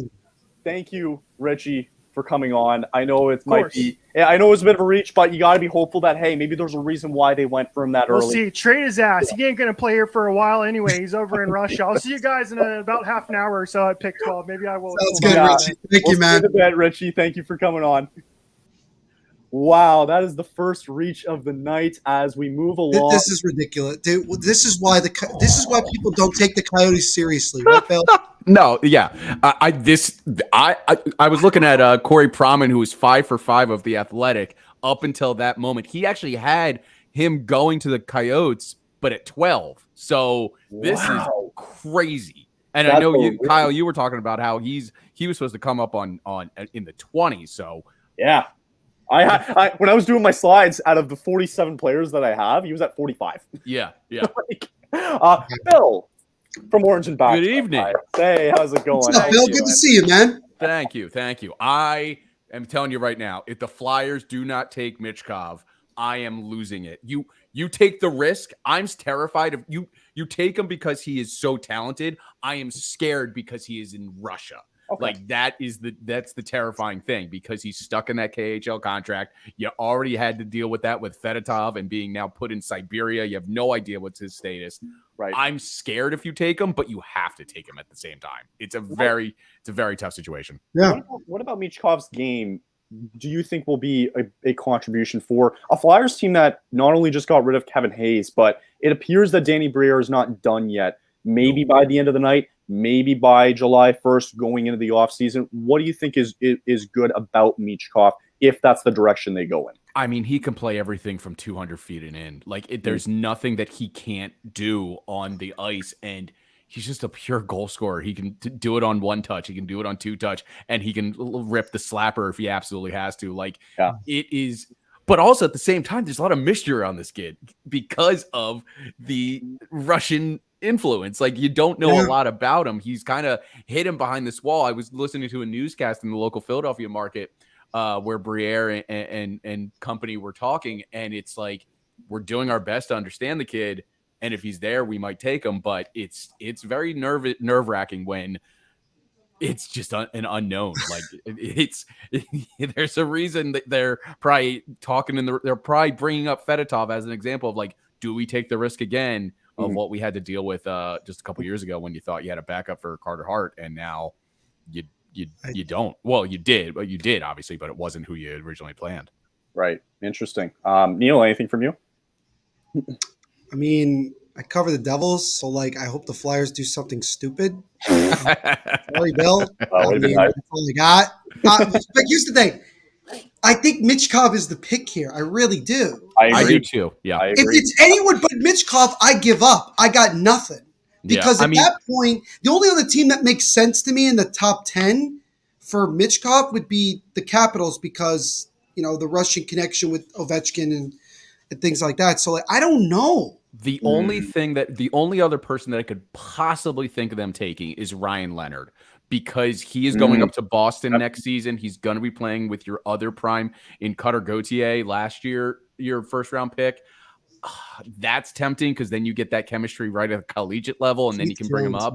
But it's going to be Michkov as it looks like Briere is already up. Up to Keith Jones is currently making the pick. Forgot that he's now the president. Yes. New president, new GM, pretty much new genre for the Philadelphia Flyers, and so it'll be. And obviously, they didn't really create new uniforms. They kind of brought back more of a classic one. Yep. I was hoping that they would go with the black one from the Legion of Boom era, but you know, it is what it is. But Danny Briere is now about to make his first ever selection as a GM in the National Hockey League. And let's see what he picks. A Michkov slide continue. All right, he's still talking. Yes, they did. Matevy Michkov goes number 7 to the Philadelphia Flyers. Oh my God. This is so risky, but I love it. This kid is exactly. I will say this. I talked about it on our most recent episode of Orange and Backcheck. Chuck Fletcher does not make this pick. Danny Briere does. This is the right move because it is a risk you are worth taking in Michkov. Yeah. He could be better than Bedard, but everyone knows what Bedard is, so it's tough to compare and contrast the two at this point. I agree. But we'll see what happens a couple years from now because you're not going to see Michkov for at least 2 or 3 seasons. Wow. I agree, like 100%. I think, like, you know, just looking at his stats here, I know it doesn't tell you a lot, but just out of the games, he's in the 12 games that you see there that he played for I believe it was SKA there, like 10 goals in 12 games played is something to, you know, not like it's something that's going to grab your attention, right? Playing the second biggest hockey league in the world behind the NHL and being as young as he is, that's going to get your attention very quickly. Yep. I think this is probably, if we're going to look back at the end of tonight, this could be the steal of the draft. Yeah. Which is funny because it's at 7. But you don't really talk about steals at 7. Steal of the draft. Yeah. Wow. So, I mean, hey, he fell, but not far enough as he gets taken 7th overall by Bill and the Orange and Backcheck Philadelphia Flyers and their podcast too, Orange and Backcheck. So make sure you guys go check that out. Bill, thank you for coming on. I believe Flyers have another pick, correct? Yeah, 22 for now. Let's see what happens because rumors are swirling about defenseman Travis Sanheim and seeing if you can unload him before that ridiculous contract that Chuck Fletcher gave him, 8 years, kicks in on 7-1. So we'll see what happens. Danny Briere and company's wheeling and dealing, so I love it. Cool. Awesome. Well, maybe we'll see you at 22 then. See you then. We'll see you then later. See you, Bill. See you guys. So Michkov goes 7. Michkov goes 7, eh? Crazy. I mean, I thought he was going to slide, but not far enough as all of a sudden the Washington Capitals are on the clock. And before I think the Capitals were just punching the air when Michkov got taken. Probably. They're probably like, I just want you to prepare yourself. And everybody else watching, I just want you to prepare yourself. Oh, God. For Richard. I'm terrified now.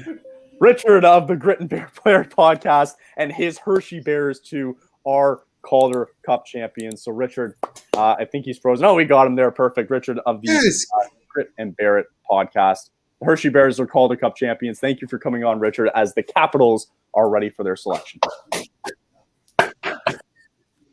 Jesus. Yes. Champions, gentlemen. Champions. Yes. I thought for a second, Richard wasn't going to talk the entire pick. He was just going to keep feeding the metal the entire time. I thought he was too. It's like, don't talk. Wow. All right, so go Richard, ahead. Congratulations first and foremost to the Hershey Bears on winning Calder Cup. Obviously, phenomenal 7-game series. With that was a phenomenal, probably one of the best Calder Cup finals we've seen in a long time. And the Hershey Bears really did a phenomenal job. And he got it. And you have to admit, it does bring a lot of positives and a lot of hope for Capitals fans as they kind of start to get ready for this new era of Capitals hockey. Did you hear it okay? Richard, did you get us? I'm not sure if he did or not. Did he? I don't know. Yeah, a lot of names that you saw. A lot of names. 2 years ago. 2 years ago, Hendrix Lapierre in the 2020 draft scored in Game 7. So future Capitals are made in Hershey. So Capitals fans, what you saw in Coachella Valley there in SoCal, you are going to see in red, white, and blue this fall. Wow. The future is very bright. Where do you think you got to wear shades? Where do you think the Washington Capitals will go with this 8th pick here? Taking a look at what's still available on the board, the Capitals, I thought Michkov, it was there. It was right there. And Philadelphia just goes, yoink, and just takes it for themselves. It would not surprise me if the Capitals have done what they've done with Hershey and Washington and gone more defensemen, try to shore up that defensive core a little bit. But with it being a forward-heavy heavy draft. Maybe get something along the left wing a bit. Maybe try to find that future winger as well, because this is a pick that's going to come in at the very tail end of Alex Ovechkin's career. Because, Right. Ovi's got 3 years left. Most are 2 or 3 years.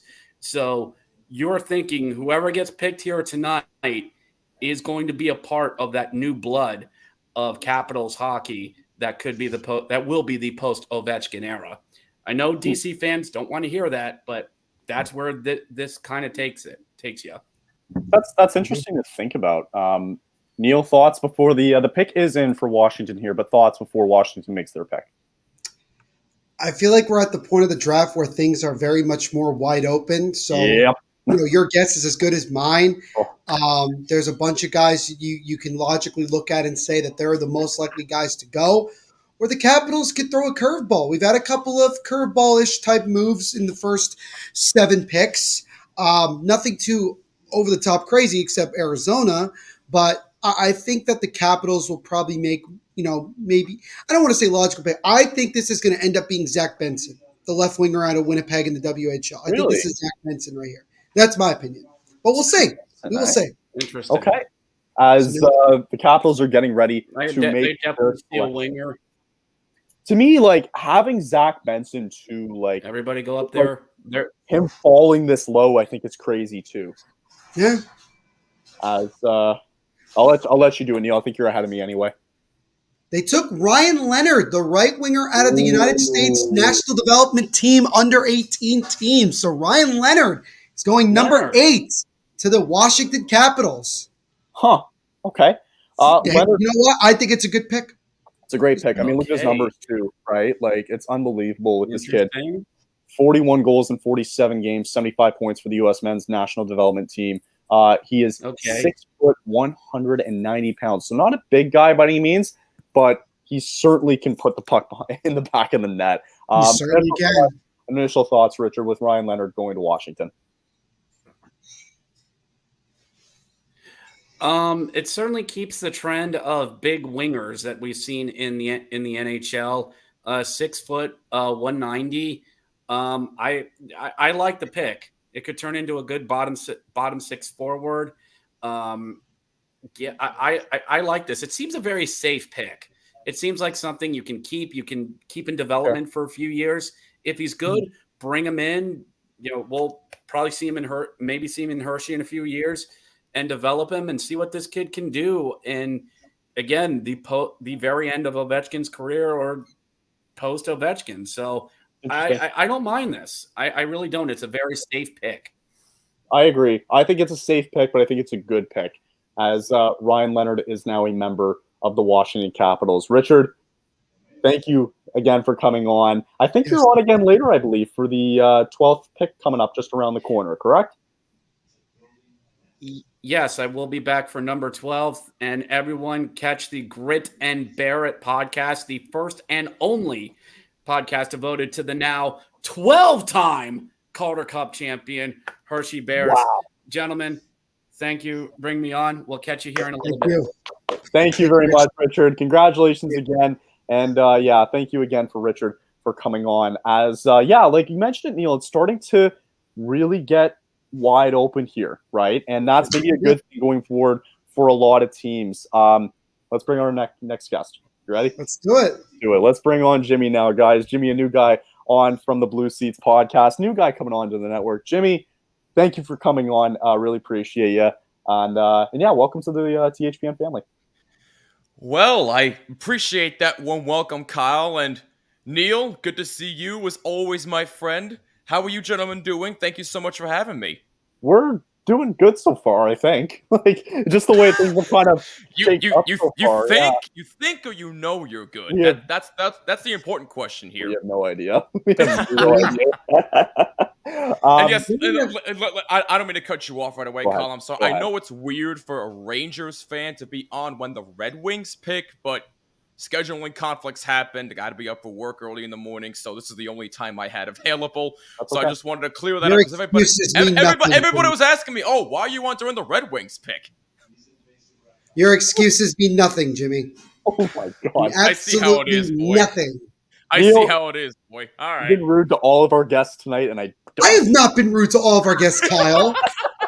Did I say what? What did I say to Richard that was mean? Well, he's coming back on again soon. I didn't say. Okay, whatever. Maybe Richard can explain it when he comes back on for the 12th pick. I bet. Maybe. Where do you believe the Red Wings will go here, Jimmy, on pick number 9? Man, oh man. I mean, listen, man.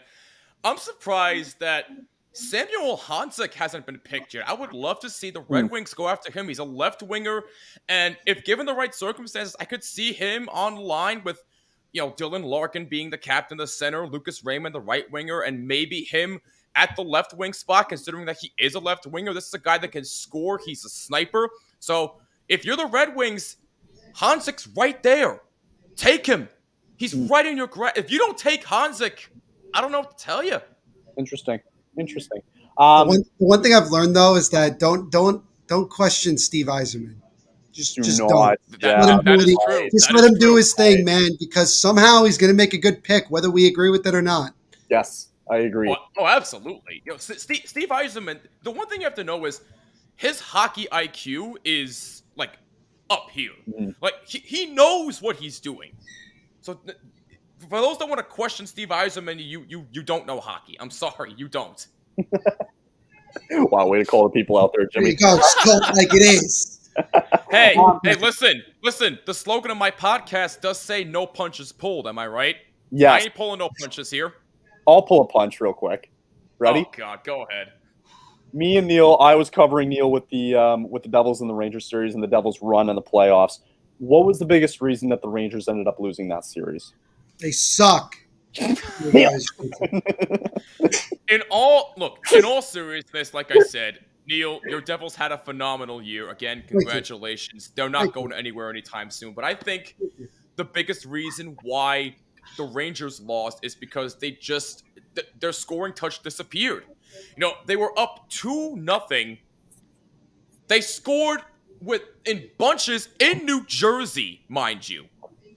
And then all of a sudden, when Dougie Hamilton scored the overtime winner in Game 3, and when the Devils changed goalies, that is when things changed, in my opinion. The Devils were clearly the better team. They were more speedy than the Rangers were. They were offensively much better. They were defensively much better. And Akira Schmid played out of his mind. And the top guys did not show up. Panarin, awful. Zibanejad, awful. The only two guys that showed up, in my opinion, were Chris Kreider and Igor Shesterkin. That's it. Nobody else. That's why the Rangers lost, and they got sent home in the first round. Quick rebuttal for Neil as the Red Wings are about to make their selection.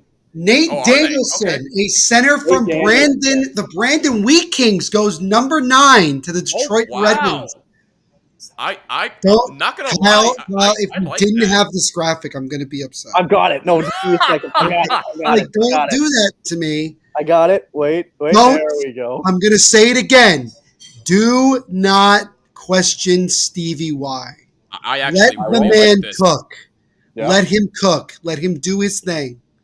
I mean, look at his numbers for Brandon. I mean, the WHL is no joke, man. It's a good lead. 33 goals, 45 assists. For a center? Yeah. That's pretty damn good. Look, the Red Wings, I really didn't think they needed a center, but I can make an exception with this young kid. I mean, this kid's definitely going to be a future superstar. Agreed.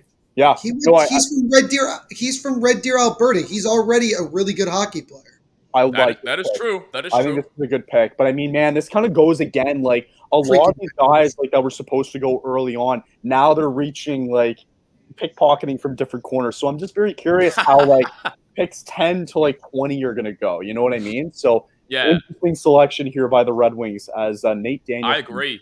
I agree 100%. That is a very underrated selection. Steve Yzerman has done it yet again. Do not question that man. Come on. Although Jimmy just said if they didn't take the other guy, he would question Stevie Y. Did I say that? Come on, stop. I mean, you did kind of say that. Very subtly, maybe, but even still. Oh, so he admits it. All right, there you go. Well, Jimmy, I appreciate you coming on for a bit. I appreciate it as well. I appreciate it as well. What are you talking about? Thanks for coming on, Jimmy. And I was just going to say, listen from the Blue Seats, guys. There's a new podcast coming in, and hopefully the Rangers make a good selection coming up. I hope the hell they don't. For my sake, I hope so. But no, listen, in all seriousness, you guys have done fantastic all night long. Thank you guys so much. Neil, always great to speak with you, my friend. No matter how much we may differ teams-wise, it's always good to see you. You've been nothing but a great friend to me. And Kyle, thank you for welcoming me with open arms. Anytime. I will catch you guys on the flip side. Cool. Hey, Jim. Jimmy. Bye. Buddy. Wow, that was interesting. Nice. Oh, okay, if we had the Edmonton guys on, you'd be doing the same thing, Kyle. All right, I would be civil. Okay, sorry. Next guest coming on. Just recently also came on to the THPM podcast, guys. It is Lance from the Drop Podcast. Lance, thank you for coming on. Really appreciate it. Thank you so much for having me, and thank you for the big welcome to the Hockey Podcast Network. It's great to be a part of your network. Now, you must be super happy going into tonight because the Blues, I believe, have 3 first-round picks, correct? Yeah, 10, 25, and 29, if I'm not mistaken. Very nice. So, imagining that they'll probably take I assume that they'll probably take a player here at 10th overall. Do you imagine as the night goes on that maybe the Blues might get out of the first round and maybe get for the, I think you said 25th pick or one of the 2 picks there. Do you imagine that they drop back maybe in the second round to collect some more draft picks? I don't know. What I could see a scenario of is Doug Armstrong trading one of those picks, or maybe even both of those picks to go out and find a player that maybe he's wanting to get that's disgruntled on another team. There's so many guys out there, but they've already kind of taken care of a few things with getting Kevin Hayes and that trade for a 6th-round pick, which is the second time Doug Armstrong, in my mind, has fleeced the Flyers. When he fleeced Ron Hextall, I believe it was to get Braden Shin. That was a big fleecing back then. But I could see one of those picks definitely being traded. I don't think he's going to hold on to all 3 picks. And like you said, it is quite possible he could trade down. I know the Blues fans don't want to hear that. But guys, you and I both know that, the NHL draft is a crapshoot. And a lot of fans tend to think that, we got a top 10 pick. Go back the last 10 years, guys, and look at how many top 10 picks are in the NHL, and even guys that made a big splash. A lot of these teams build their team in the draft with 2nd to 4th, 5th round players. There's a lot of guys in this league that are very good players that were in that 2nd to 5th round, pick. So I wouldn't be shocked if he traded one of those picks. Interesting. So, and sorry, Neil, if I'm cutting you off from asking. No, go ahead.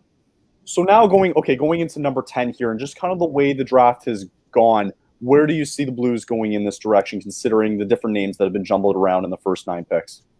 I think right now, in my personal opinion, Doug Armstrong is giddy because I think all along the Blues have wanted Dalibor Devorsky. I think he's going to be a good center, 6'1", 200 pounds. He's strong in the corners, can handle the puck. He's got great vision. And, the Blues have Robert Thomas right now, and they have Hayes, and they have a few other guys. But Hayes is only going to be there for a few years. And I think Devorsky is one of those guys that could probably help either next year or the year after that. I don't see him stepping up in the first year, but I really like Devorsky. And I know a lot of the Blues fans were wanting Benson or Leonard. And I thought Benson's just way undersized. I've watched him with Winnipeg, and I watched him in a game against Medicine Hat, and he's a good player. He's got a lot of skill, but I just think he needs to grow into his body, and I hope he does. But I definitely see the Blues taking Devorsky here. That's a name that's come up a lot tonight is Devorsky. So, and then again, maybe just sort of say Devorsky's the next wild card type guy. You don't really know exactly where he's going to go. Might be here as the Blues brass is walking up to the podium as we speak. Great. I'm kind of curious who will actually end up announcing the pick. I wonder if it's going to be Doug Armstrong or if he'll go with somebody else. Well, right now it's not Doug Armstrong. It's Tony Feltrin who's currently making a selection, and it is Dalibor Devorsky at number 10. Way to read out of Sweden. He goes to the St. Louis Blues. I'm really happy, and like I said, I think Doug Armstrong was giddy because from what I was being told, he was going to go somewhere between 6 and 8. I really thought he would go between 6 and 8. he's just an all around good player, and he's already got that skill set that fits the NHL. You know, he's a big guy at 6'1", and you know what? These guys are still young. I grew till I was 21 years old. I was 6'2" when I got out of high school, and now I'm 6'4". If he could grow another inch or two, put on maybe 10 more pounds, he's already a great player, and I just see great things from him. I'll be shocked if he's not in the NHL, not this season, but next season. He may not start at the beginning of the season. I could see him coming in middle to late of the season next year. Yeah, no, I agree too. I mean, you got to be pumped if you're St. Louis. Yes. You have to be pumped because Devorsky, to me, I had a chance to watch him a little bit, and one guy that actually said a lot of good things about him was Devils' top prospect defenseman Simon Nemec, a teammate of Devorsky when they played together for Slovakia. He's a very, very, very talented centerman, a guy who can, long-term be your number one centerman on an NHL team. And like you mentioned, Lance, he's already got that size and that, and everything like that. If he builds himself up a little bit more, he could get into the NHL very, very quickly. And another thing is, a lot of these bigger guys, they don't look fast unless you see them in person. I remember Chris Pronger, and I know Chris Pronger was a defenseman, but everybody would say he's so slow. He just glides. No, if you saw Chris Pronger live, you could tell that man was fast. And Devorsky's got well above average speed to meet in the NHL. Like I said, he's just big, great hands, great vision, can bring the puck across the blue line. And I'm just so ecstatic. I can't believe that he fell that far. Cause like I said, I know Arizona was thinking about him. But I'm so glad to get him. Very happy. Yeah, no, I think, compared to with the Flyers getting Michkov, I think this has to be another really good steal. Really good pick. Yeah. Fully agree. Yeah. No, this is going to be a really good pick. And guess what? They're not even done yet. And this is such a draft that maybe you might want to think about hanging on to those picks and just, build up a little bit. You're going to get Kevin Hayes coming in 50% to retain salary going back to Philadelphia. That's got to be something that St. Louis must be pumped up about. But yeah, again, just real quick, your final reactions on Devorsky being picked by St. Louis. I'm almost speechless because when I was looking through the board earlier, I'm like, I want Devorsky. I know he's not going to be there though. And then I'm thinking, well, what about Brendan Yeager? I'm like, yeah, he's okay, but he's kind of tall and lanky, 5'11". I think he's 160 or 155. And I like Reinbacher and Leonard. And the only guy I was hoping they wouldn't take is Benson because I just think he's a little small. And I thought maybe Gabe Perrault would slide in there, which I'm shocked that he's not been taken. I think Gabe Perrault is going to be taken in the next couple picks here, but I'm normally not short of words, but I am because I'm just shocked that they got Devorsky. All right. Well, Lance, we'll probably see you again later for another pick. Yes, you will. Assuming that they won't trade him away. Yep. Lance, thank you for coming on. Really appreciate it. Go watch the drop or go listen to the drop podcast. I'm losing it tonight. Again, you are. Appreciate you coming on, Lance. We'll see you again later tonight. Thank you, Neil and Kyle. I look forward to seeing you again. See you guys. Guys, I'm losing it tonight. By the way, I did want to mention this. I thought this was interesting. Yeah. From 92 to 2021, there were four Slovakian players drafted in the first round. From 2022 to 23, there have already been 4 that have been selected in the first round. So that tells you right there that Slovakian hockey is getting bigger and bigger and better. Yeah, 100%. And I think that the Devorsky pick is a home run. I really do. That's a great pick. We were going to have Dylan on.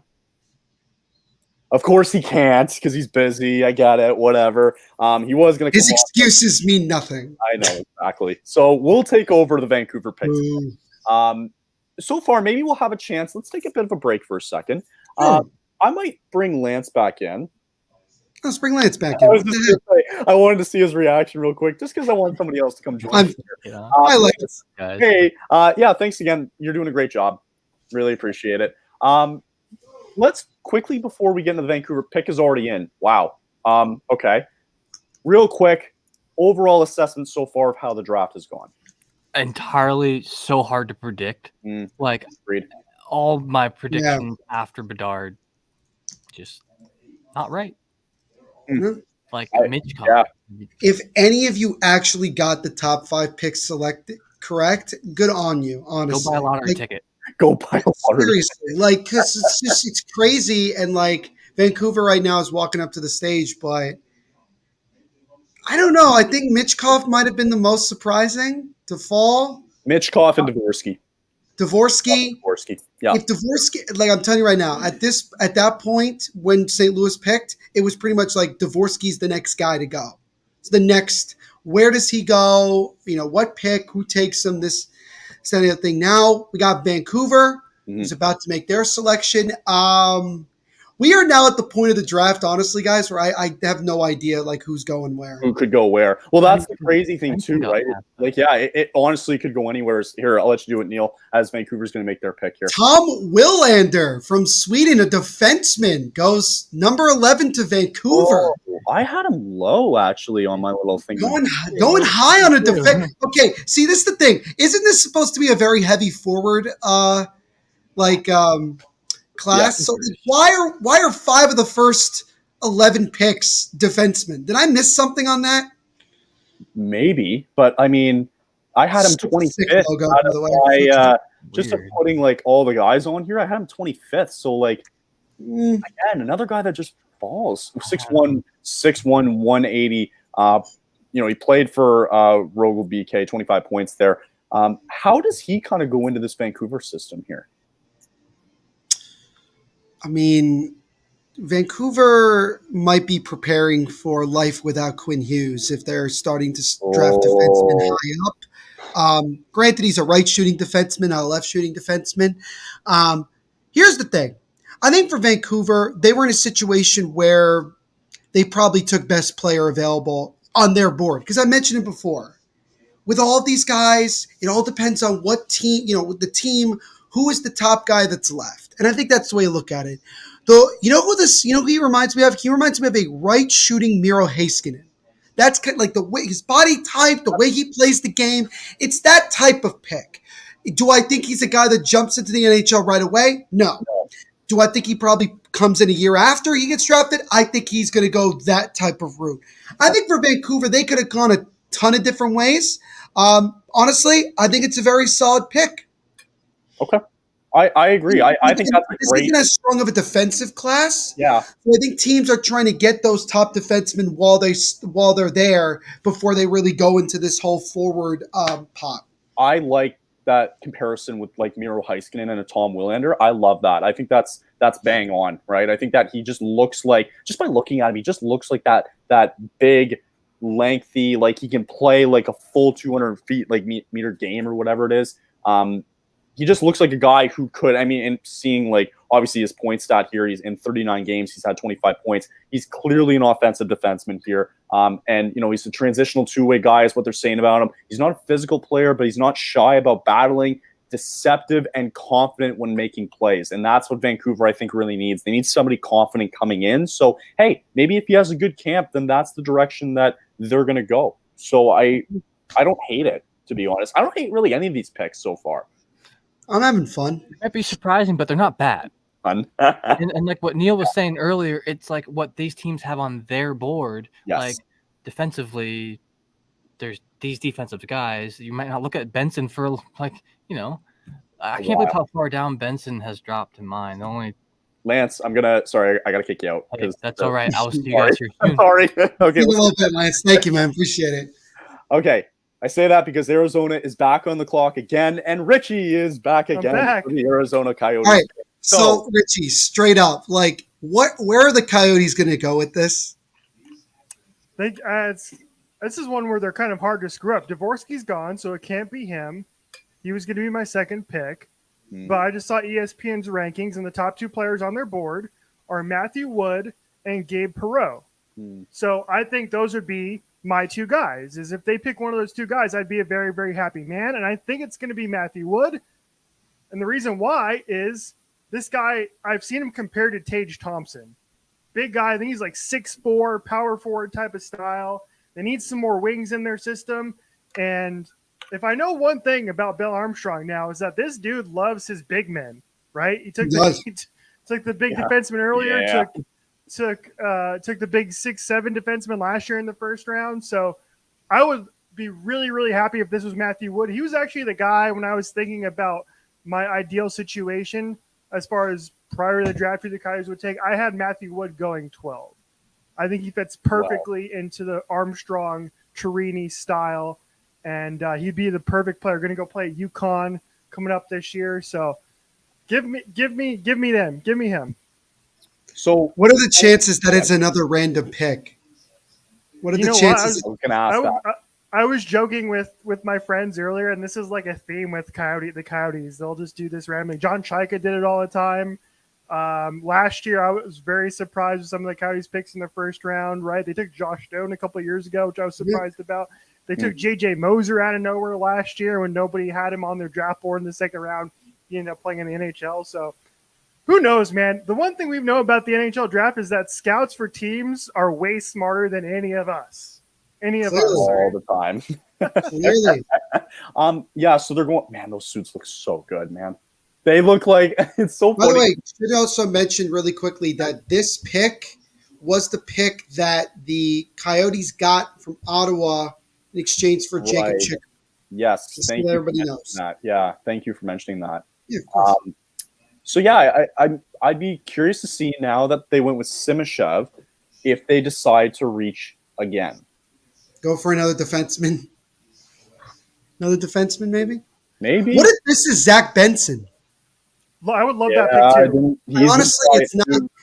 Or, oh, geez. That guy, Axel. I feel like that would be it. So let's see. All right, so now they're making the pick, and they have selected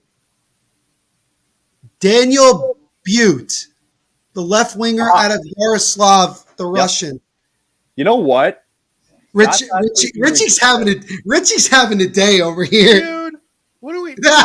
I know nothing about this guy, so please. I know nothing either. I'll enlighten you. He was a guy when I was doing this. 6'5"? He was a guy when I was doing this who was very far back, but all of a sudden he kept creeping up. All of a sudden he went into in the projections like he was top 40. Then all of a sudden he was top 30. Then he was top 20. He was creeping towards the top 10 even a little bit too. I think you're going to end up liking this guy here. Yeah. I will say this about the Coyotes. I think their European scouts have gotten so much better under Bill Armstrong. And like I said earlier, I do trust them. And I do kind of enjoy the fact that they just went with 2 Russians. And they're just like, listen, we're banking on the fact that we haven't really been able to scout these guys. And I was actually reading Chris Peters, the last thing I'll say before you guys move on. I was reading Chris Peters about Simechev, and he was basically saying, listen, he's a Russian player that if he was from a different country, he would be a lot higher on boards. And I wonder if that's the case with that Daniel Butte here too. And that outside of Michkov, Russians are just getting tanked for being Russian. And I hope that's the case here. Wish them all the best. But man, just like, I'm glad I'm gone for the rest of the day. I'm going to go find some alcohol, guys, because I'm just so confused. I think you're going to end up liking this guy, though. I think he crept up a lot, and I think he's going to be okay for you guys. So, Richie, thank you for coming on. Thank you, Rich. Appreciate it. Good night, fellas. Take care. Maybe we'll see you again. I don't know. See you, Richie. Thank you, Rich. Appreciate it, man. Yeah, so 2 Russians go to Arizona. God, don't you love the Coyotes? Don't you just love the Coyotes? I love the draft, and I love the next selection that we have coming up for you guys. Oh, and yeah. Boys, there they are. Hey, how we doing, fellas? What's going on? Thanks. How you doing, guys? Really appreciate it. Great to see you guys. Thanks for having us. How's the weather up in Buffalo right now? Gorgeous. Summers in Buffalo it's the weather of the gods. It's beautiful up here right now. I absolutely love it. Love it. So you guys doing well? Good, doing great. Yeah. Obviously, we've had some surprises so far through the first 12 picks of the draft. So we're kind of at that part of the draft where, again, we really don't know who's going where. So I'll ask you guys straight up at 13 with 13 with Buffalo. What are the Sabres looking for? What could they be looking for here? Sorry, I like how you said straight up, and they're the straight up Sabres. Sorry, continue. My man. Did I say that? Oh, I didn't even realize. Yeah, baby. Go ahead. No, that wasn't on purpose. I didn't mean to. I didn't mean to realize better than Neil. No, it's a great question. I think if you really look at Kevin Adams' tenure as GM, there are a few key traits that he really looks to identify with all of their first-round picks over the years, and that is compete hockey sense and skating ability. So you look at last year, we had 3 first-rounders last year. You had Matt Savoy going first, Noah Austin going second, and Yuri Kulik going third. Those 3 guys off the bat are looking like they're going to be very, very promising players for the Sabres in the long term. Kulik had an unbelievable season in the AHL last year as an 18-year-old. Then on top of that, you have Matt Savoy, who had a little bit of a slow start in the WHL, but really picked it up down the stretch and helped lead them on a really nice playoff run there. And then on top of that, you have Noah Ostlund, who is projecting to be maybe a solid 2-way piece. But for what it's worth, Ostlund is a guy that Taylor and I talk about pretty frequently as a potential trade chip for the Sabres, as they're now kind of entering into this win now mode here. So those are really 3 of the big traits when you, again, look at what this front office has done. And where it is right now, too, I think it's really impressive given where they were about 5 years ago or so. I mean, the scouting staff was stripped to bare bones.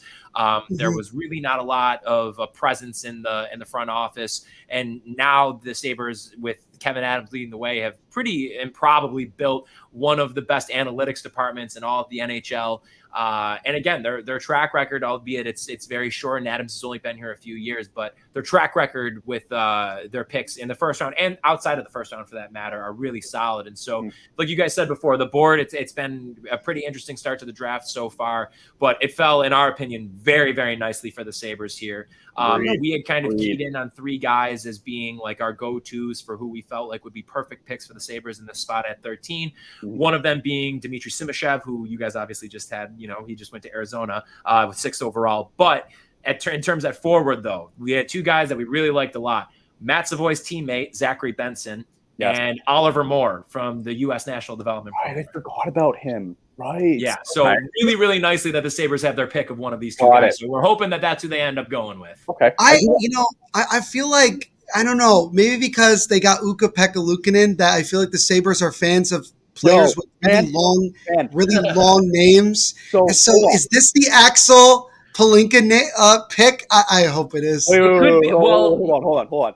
So I'm from Sudbury, right? Oh, okay. And watching Luukkonen play up here, the guy is huge. He's a beast. He's a big boy. I hope that Devin Levi, though, man. Devin Levi is the future here. I got a chance to see Devin Levi play in person when they played against the Devils late in the year, and I was like, does this guy really meditate like during commercial breaks? And then I look, and he's just on his knees looking the other way, doing that, and I'm like, this is the greatest thing I've ever seen. Our Jedi goalie. Yes. Yeah, I mean, Brendan is right. He literally does that because of the Phantom Menace.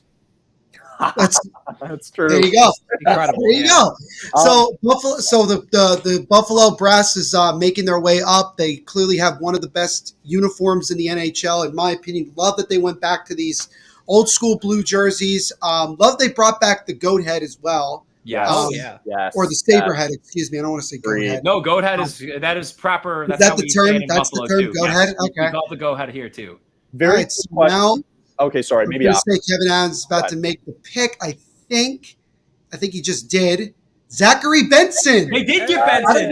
They took Benson at 13. All right, our stream's a little bit behind, so we didn't get there yet. But that is This is why I got cable TV. I'm a little. I got a little up to date here, so I'm good. So yeah, Zach Benson, Winnipeg Ice, the WHL, 36 goals, 62 assists for 98 points out of one of the best names of a town you'll see in this draft, Chilliwack, British Columbia. Chilliwack. Love it. Yeah. Is it not? Am I wrong, or is that not how you say it? It's Chilliwack. Oh, Chilliwack. I'm going with Chilliwack. I don't care less. Right. That's such a sick name.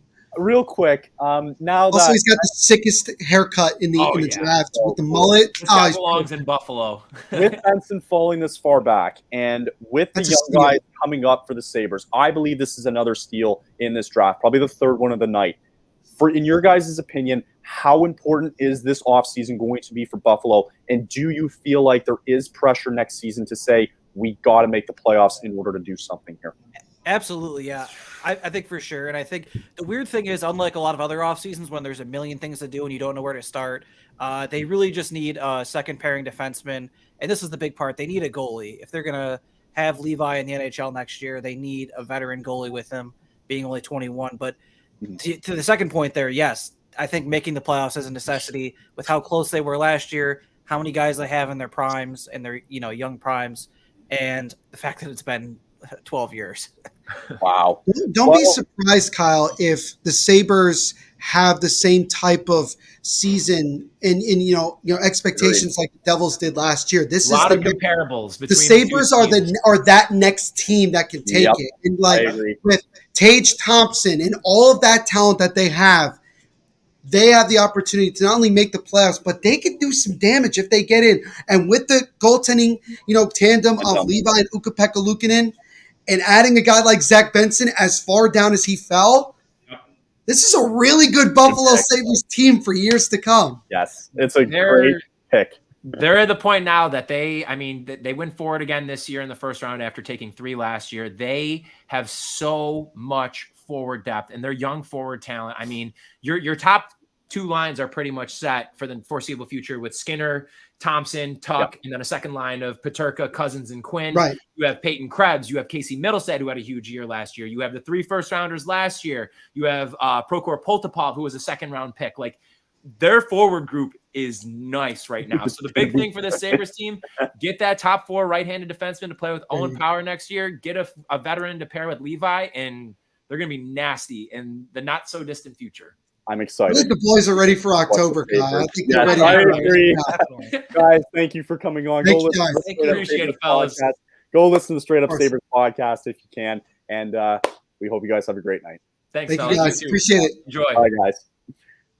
Wow. I think it might be the most excited people for a draft pick so far we've had tonight. They have reason to be excited, right? Yeah, that's gonna be a team. I feel like next season that's gonna surprise a shit ton of people.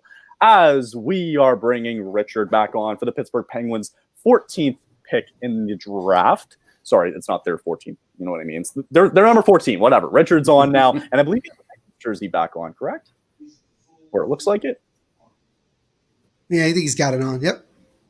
Beautiful. I think he's got it on. Oh, what? Very nice. Repeat that. The Penguins jersey. Repeat that. I was talking about the Penguins jersey. Yeah. I feel like we're getting punked here in a second. Oh, there we go. Yeah, Okay. Hey, with- it's an old one too. There you go. Yeah. Yeah, I have No. Nope. We are ready to go for this pick. We are ready. Nice. Nice. Yes. Richard, back on again. Her name is Sid, by the way. Of course it is. Of course. So Of go ahead. course it is. Go ahead. Sorry to interrupt. Go ahead. 14th pick no, that's okay. 14th pick. Kyle Dubois, the president of hockey operations for the Pittsburgh Penguins, will be helping to make this selection, I would imagine. Where do you think the Penguins go here at 14? Well, whatever pick this is going to be, it's going to be a very future pick. Do not expect spend a year in the minors and up in Pittsburgh anytime soon. I see there's a good amount of the under 18 that's still available, and that would not surprise me if the way Pittsburgh goes, sort of play the long con with this. You know, as Frank Fontaine in BioShock once said, never play a man for a short con, you play him for the long one. And this feels like a pick that is going to pay off in a couple years. So Pens fans that are watching this, do not expect a plug-and-play pick. Expect one that's going to marinate, maybe an under 18, maybe a juniors kid, or an international player that stays overseas for the next year or two. But I think that this is a future pick. This is a future pick. Yeah, that probably won't. Maybe we'll get a chance to play with Crosby and Malkin and those guys, but they have to start thinking going forward. I was about to say the Penguins are about to make their selection. Kyle Dubas is currently talking. Wow, Kyle Dubas, the GM of the Pittsburgh Penguins. What freaking world do we live in? This is crazy. All right.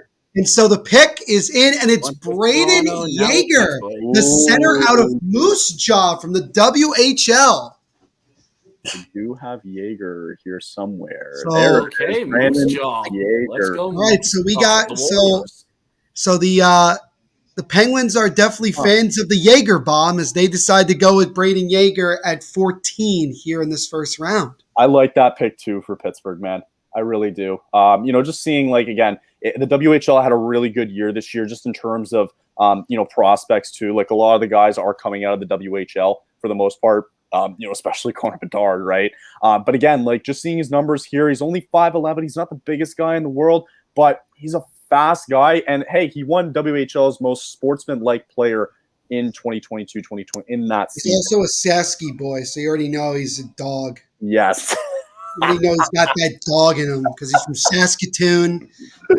Oh my God! And he won Rookie of the Year last year for in the CHL last year. He was Rookie of the Year. So Brayden Yeager is now a Pittsburgh Penguin. How long until we see Yeager coming into the lineup for the Pittsburgh Penguins? I think it's, again, you're playing the long con. A couple of years. Since he is in juniors, I would not be surprised if I could see him in Wilkes-Barre after the juniors are done, maybe for a quick look at the end of in April for a couple of games. But once again, you're playing the long game with this. I think it's going to be another year or two before we really start seeing more out of Brendan Yeager. Okay. But Moose Jaw kid looks like, and they went out, got a center. And again, like I said with Washington's pick, this is a safe pick. This is an absolute safe pick. Agreed. It's not a reach. It's also a need. You get at minimum a bottom six center out of it, which if they pan out are worth their weight in gold. And if it doesn't work out, you flip them for something down the line. It's a win. I agree. I think this is a good win too. Cool. Okay. Well, Richard, again, thank you for coming on. I know it was twice, but really appreciate it. And again, go listen to the Grit and Bear It podcast, guys. And again, congratulations to the Hershey Bears on being Calder Cup champions. Thank you very much, guys. Bears content is slowing down for a little bit as I'm recharging my batteries after a very long run. We got some game overs coming out over the next couple weeks. Neil, we'll try and DM you in the future about that. Plus, schedule release later on in the month. Gentlemen, take care. Be well. Good night and good hockey. Have a great night, Richard. Really appreciate it. Wow. Okay. We do have a bit of a break. Nashville's going to make their pick, and we're still going to announce it. But this is a good time to do our giveaway. So I think so. I do agree. We're approaching the halfway point of the draft. I think it's a good time. For everybody to know, we had our picks in. We took ourselves out of the wheel. I also took Dylan out of the wheel because he doesn't need to be on there. Can we get Lance in this? If we're gonna do this? Of course. Let's bring Lance in. Lance, you are in this. Okay, so you're on the wheel. You're on the wheel. Don't worry about it. If he wins it, he deserves it for all the hard work that he's done tonight. 1,000%. Right now.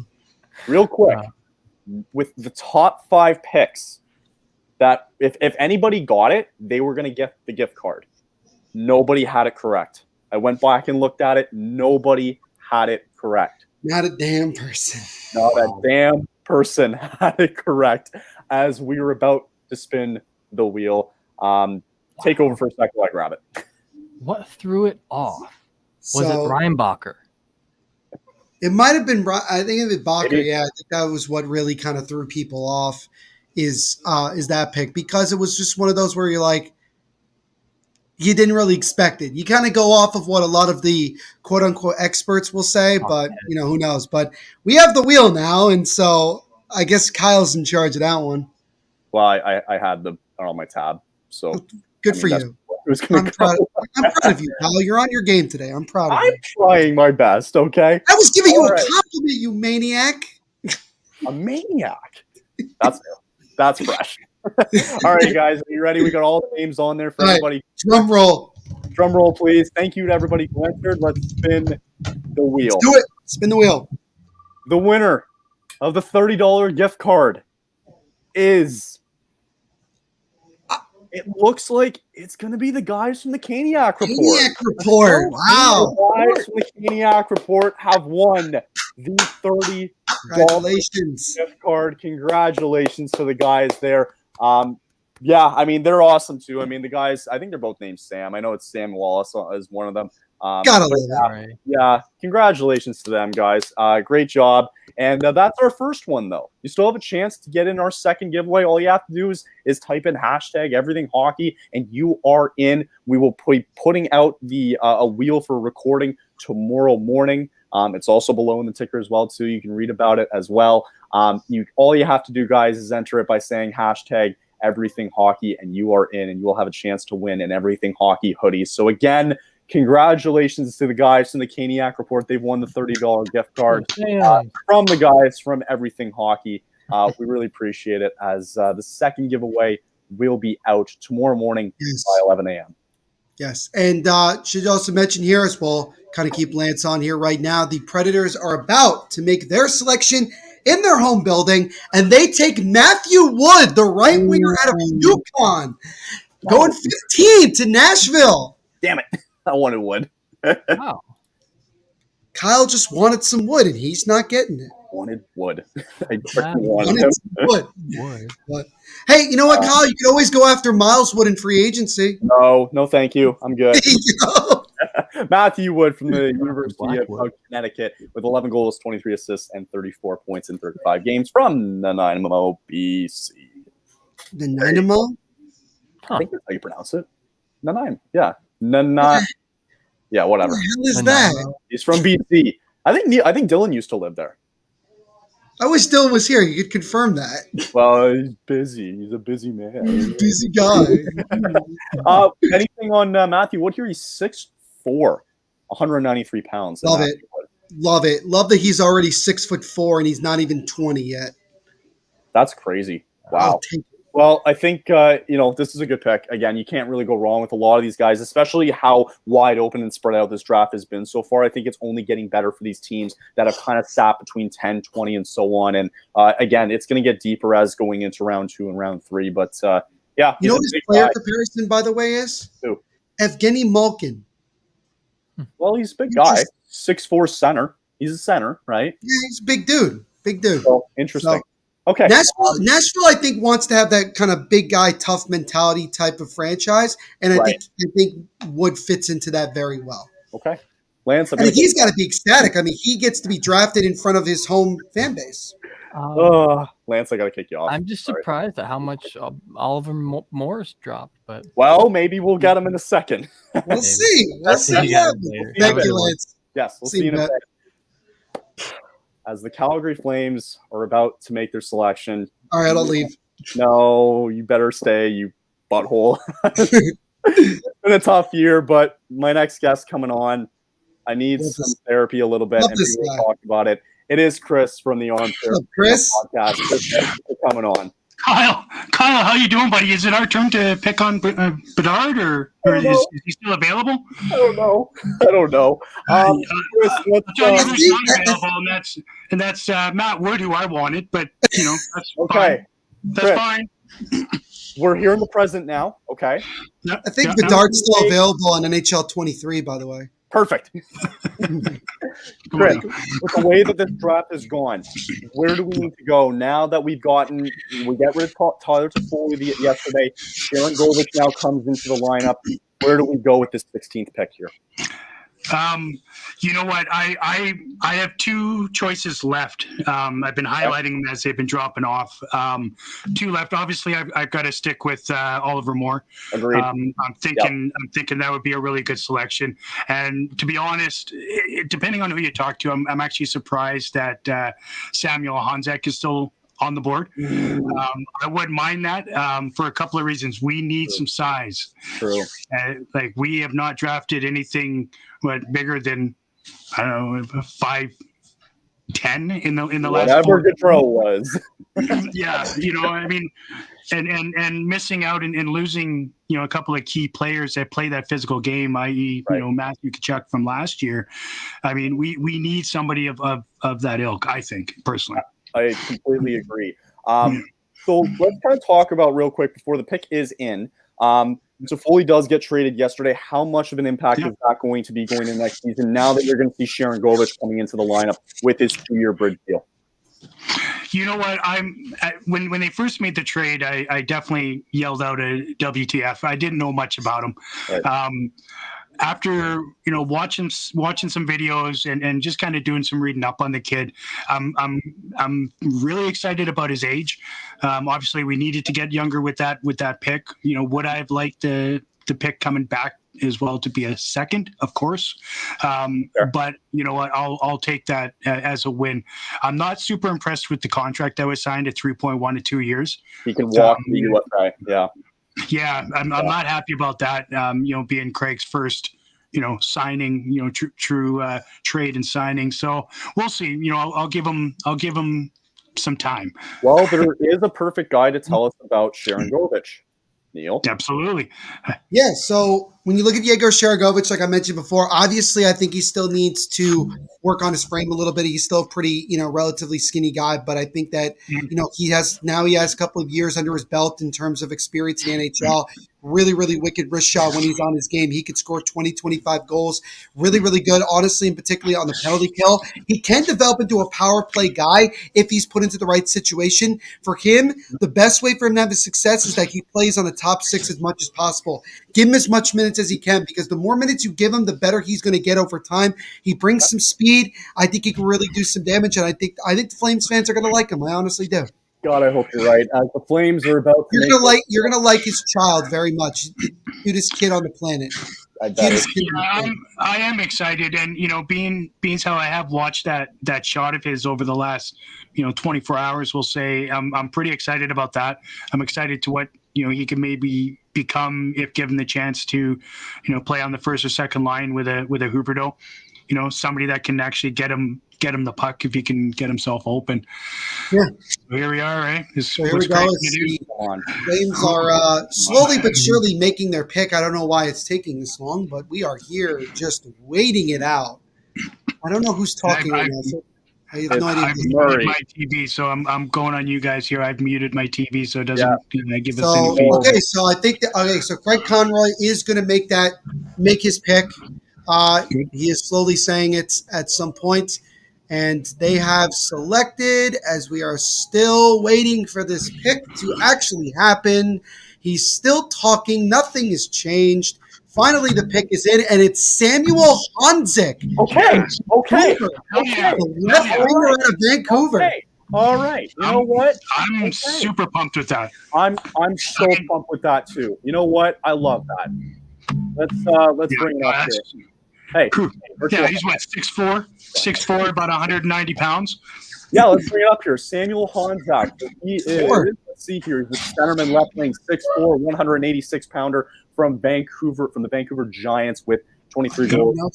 Another Slovakian guy goes top 20 in the draft. I'm so pumped about that pick, man. That's such a good pick, Chris. What do you think on your end?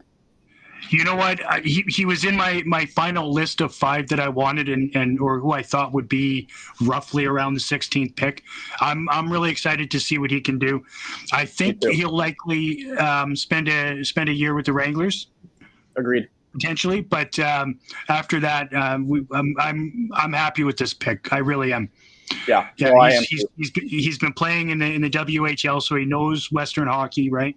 So he's going to be ready for some physical play, and I'm super pumped about that. Yeah, I mean, again, Slovakian kid.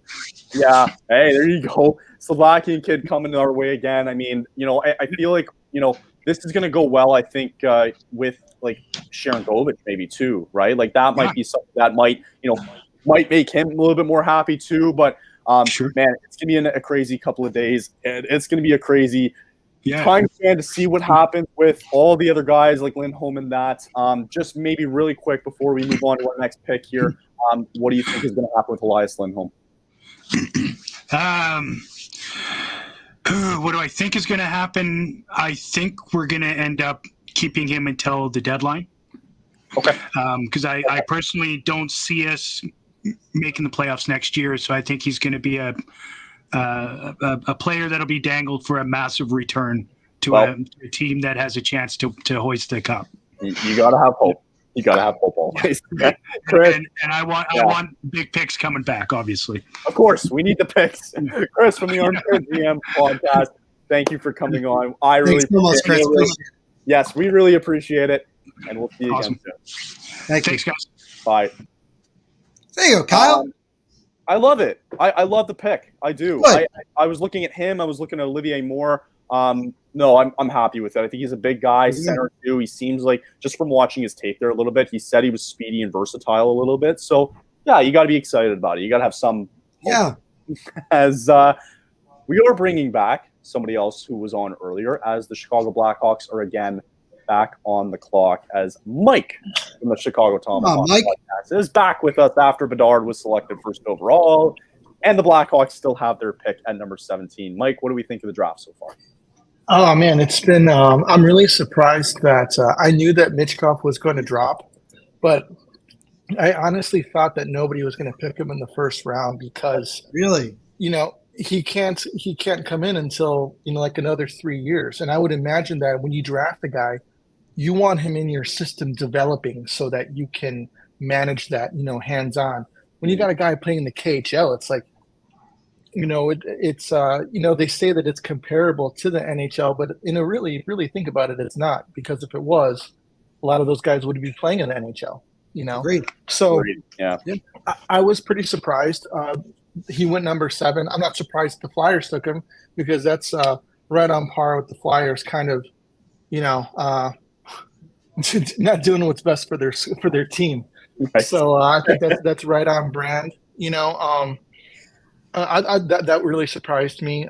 But other than that, man, I haven't really been too surprised with the pricks. Actually, no, I take that back. I was very surprised that Fantilli didn't go second round, right? And they took Leo Carlson. The one thing I like about Fantilli is that when he was playing in with Connor Bedard in the IIHF World Juniors, he was having I think right at the beginning, he was having a hard time. He's used to being the number 1 guy.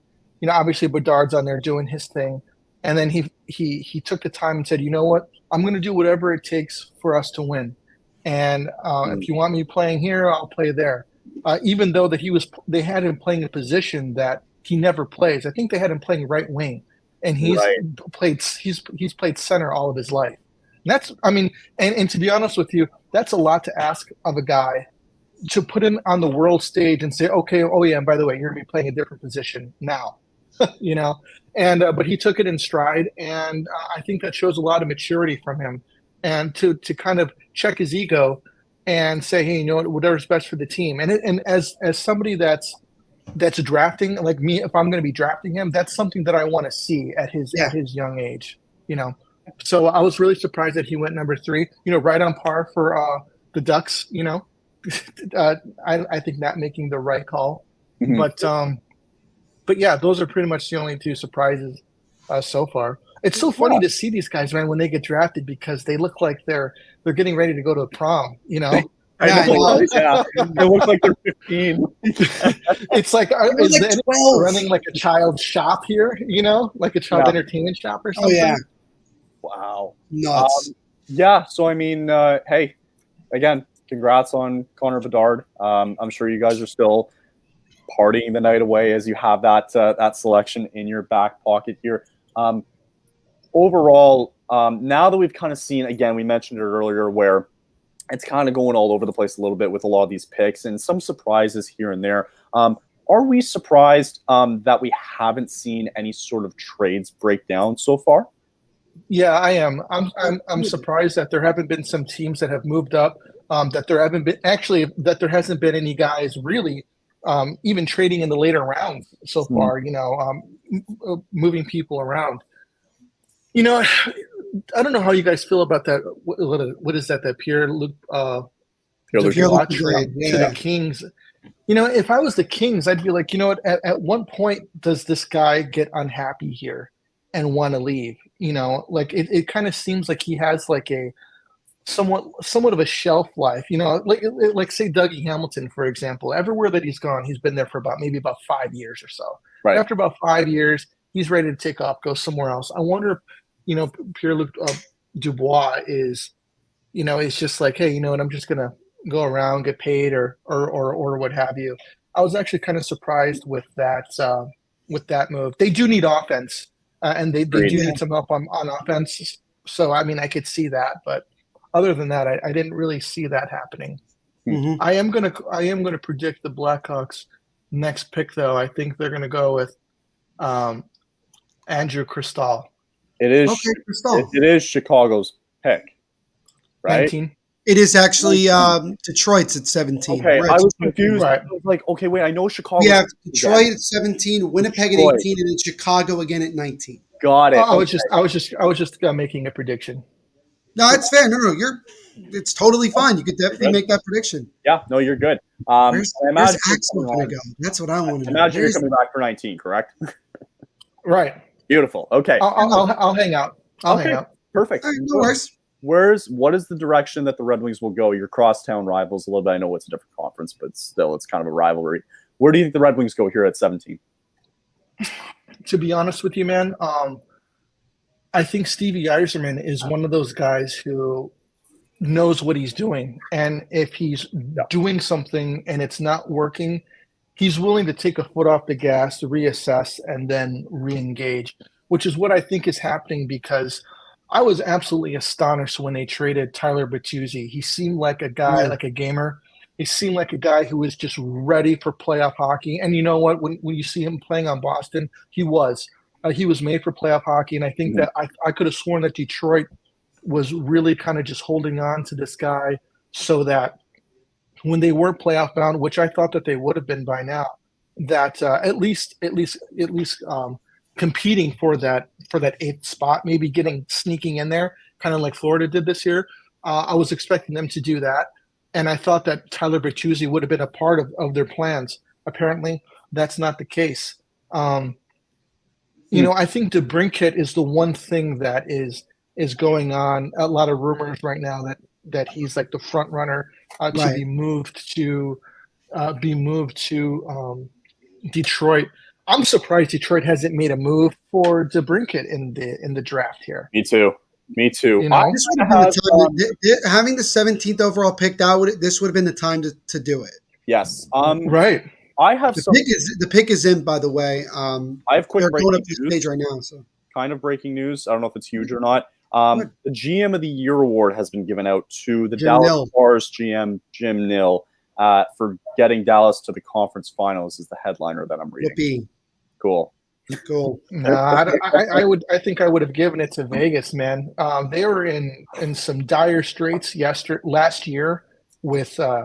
They had to move 3 guys to the LTIR just to get Mark Stone off the LTIR, and not only did they move it around, but they were able to retool and win a Stanley Cup. Bill Zito. Yeah. Bill Zito should have got it. Yeah. I think so. Or even I think Tom Fitzgerald should have been a nominee. Yeah. That's me. I agree. No, I agree. I totally agree with that too. Stevie Y is making the pick, by the way. Sorry, Kyle. Just wanted to. No, I was going to tell you. Go ahead. He's doing his thing. He's talking. He's looking up in the stands. I like commentating this part. He's still talking, as we speak, and he makes the pick, and it's Axel Sandeen-Pellikka, the defenseman from Sweden, goes 17th to Detroit. That is a hockey name. That is. Yes, let's go. I'm pumped. Look at his name.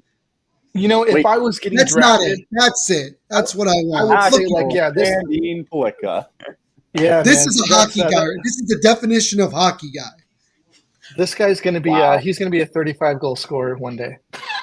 That's a defenseman? Yeah. That's a defenseman? Okay. I like it. With a name like that. Look, what we've learned in the NHL recently is that any guy who has 3 different names, he's probably going to be good. That's true. Like Pekka Luukkonen, man, he's really good. Yeah, just give it time. Give it time.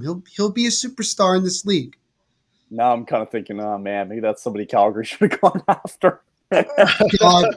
No. The equipment manager for the Red Wings is pissed right now because now he has to figure out how am I going to put all of that.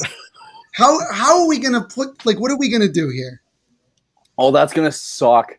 That's going to suck with his jersey. Yeah, I wonder what it is now. This is my favorite guy in the draft, by the way. I want to see him do really well. A guy named Axel. I care less about Connor Bedard. Sorry, Mike. I want to see this guy do well. Axel. I want to see. 5'11", 180. Hey, he's built pretty well. He is built. Yeah, he's who knows? 18 goals, 231 games. Not bad. He might be playing with Mo Sider. I love Mo Sider, by the way, man. Oh, That is awesome, man. Hidden talent. He came out of nowhere, man. And his comparison is Cale Makar. Oh, yeah, this dude's nasty. This dude's nasty. Look at that jersey. Look at the back of it. It's nasty. You had to curve it. So nasty. God, dude. Can we do a giveaway? Can we do a giveaway so I can win an Axel Sandeen-Pellikka jersey? I need it in my shelf. I need it. I agree. Is Vinny Lecavalier a part of the Montreal front office? I think he is. Yeah. I thought I saw him up there. Yeah, I think he is. He is. Right. That makes sense. Do I see him there? I don't see him there. But he is a part of it. Yeah. Okay, well, Mike, we'll see you for the next pick. Might as well just stay. We'll see you in like 2 seconds. We'll see you in 2 seconds. Yeah. All right, cool. Okay, cool. See you, Mike. Appreciate it, man. All right. So my boy Axel. Yes. Let's go. I am a happy boy. I'm happy. I'm very happy. Good. We were going to have the Level Flight podcast, guys. Come on. I don't think they have time tonight. I think they're just busy. I think they're in the middle of I can't remember if it was work or something, but they had a good excuse, so that's okay. Anyway, little plug for the Jets podcast, guys. We do have Level Flight. And what if the Jets trade this pick in one of those deals to try to move one of their guys? At what point do we think we're going to see a trade? There has to be one. None. No? My hot take, none. We go through 32 picks, nothing happens. I guess because it's deep, right? And the teams are starting to see that, hey, they're going in different directions here, and we have to take a good player, right? Like Axel Pellikka. This guy's going to be a stud. Axel. His first name is Axel, okay? Like, are you kidding me? This dude's perfect. Perfect. Look at this. Look. They took Nate Danielson. They took him 9th, and then they took Axel Sandeen-Pellikka. I'm telling you, Stevie Y is playing chess while everyone's playing checkers. Yeah, literally, you know what? It's one of those things that you're not going to find out until the Red Wings are, in the playoffs and they're doing really well, and then you're going to see guys like Danielson and Axel. Actual future Norris Trophy winning defenseman with 50 goals in a season because he's going to be nasty.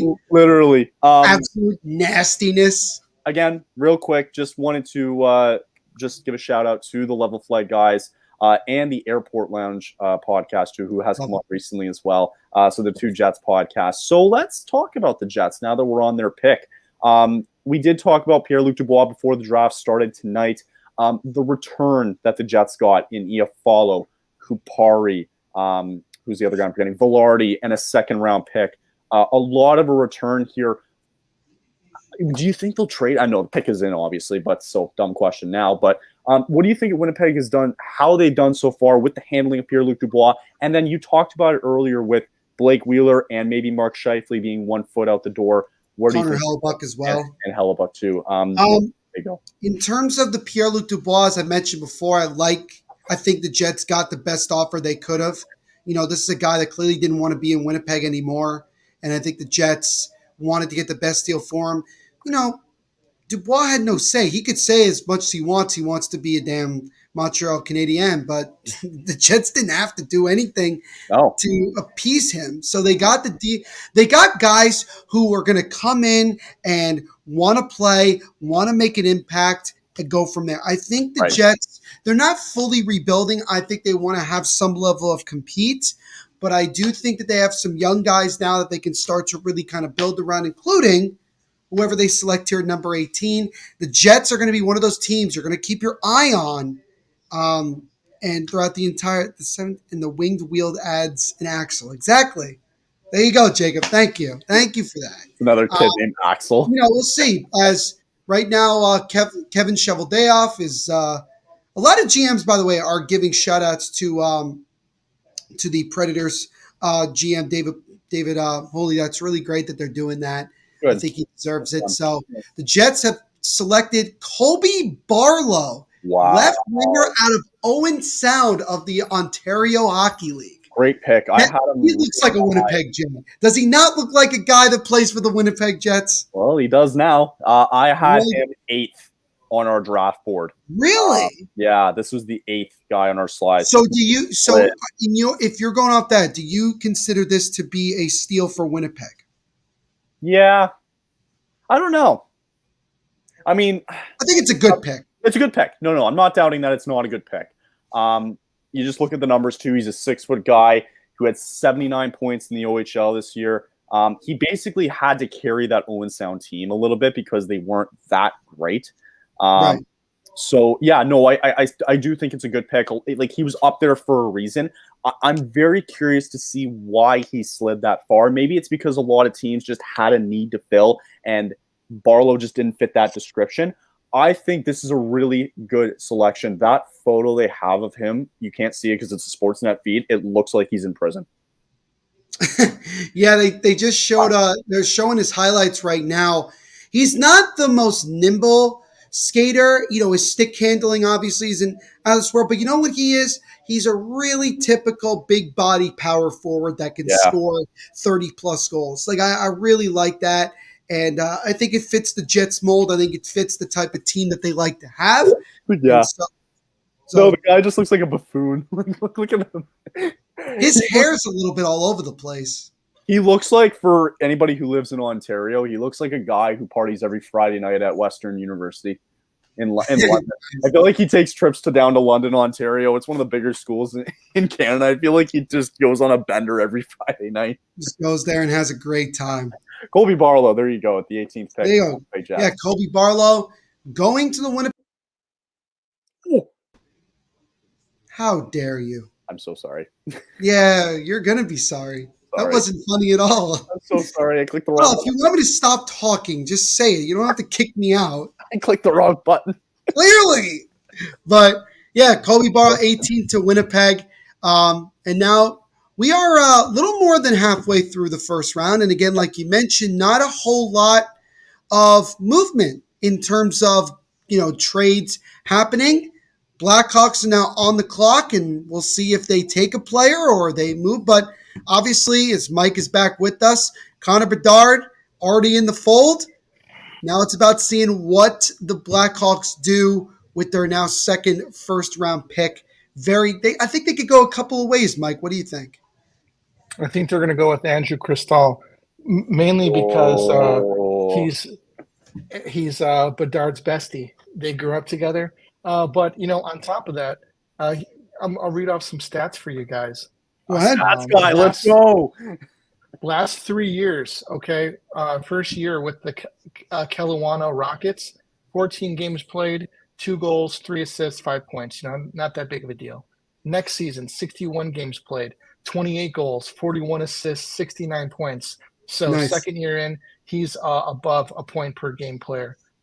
This past year, 54 games played, 39 goals, 56 assists, 95 points. So, and he had a letter. So it's showing that this kid is, not just his friend, but he can put up some numbers too. So why not? I have a question. They were showing up a graphic.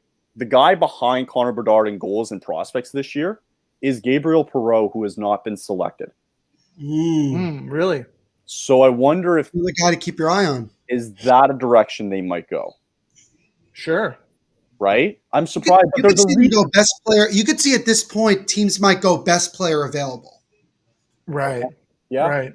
But I love the Cristall. I love that. I'm just shocked they just showed up the graphic there, and he, guy who scored, I think it was 59 goals or something like that, and it's unbelievable. Also, hold on. Colby Barlow, hidden talent, could grow a beard at the age of 7. Yeah, he's a psycho. No, he's a psycho. Psycho. No, dude, Kyle, that is a Winnipeg Jet full and throw. That is a Winnipeg Jet right there.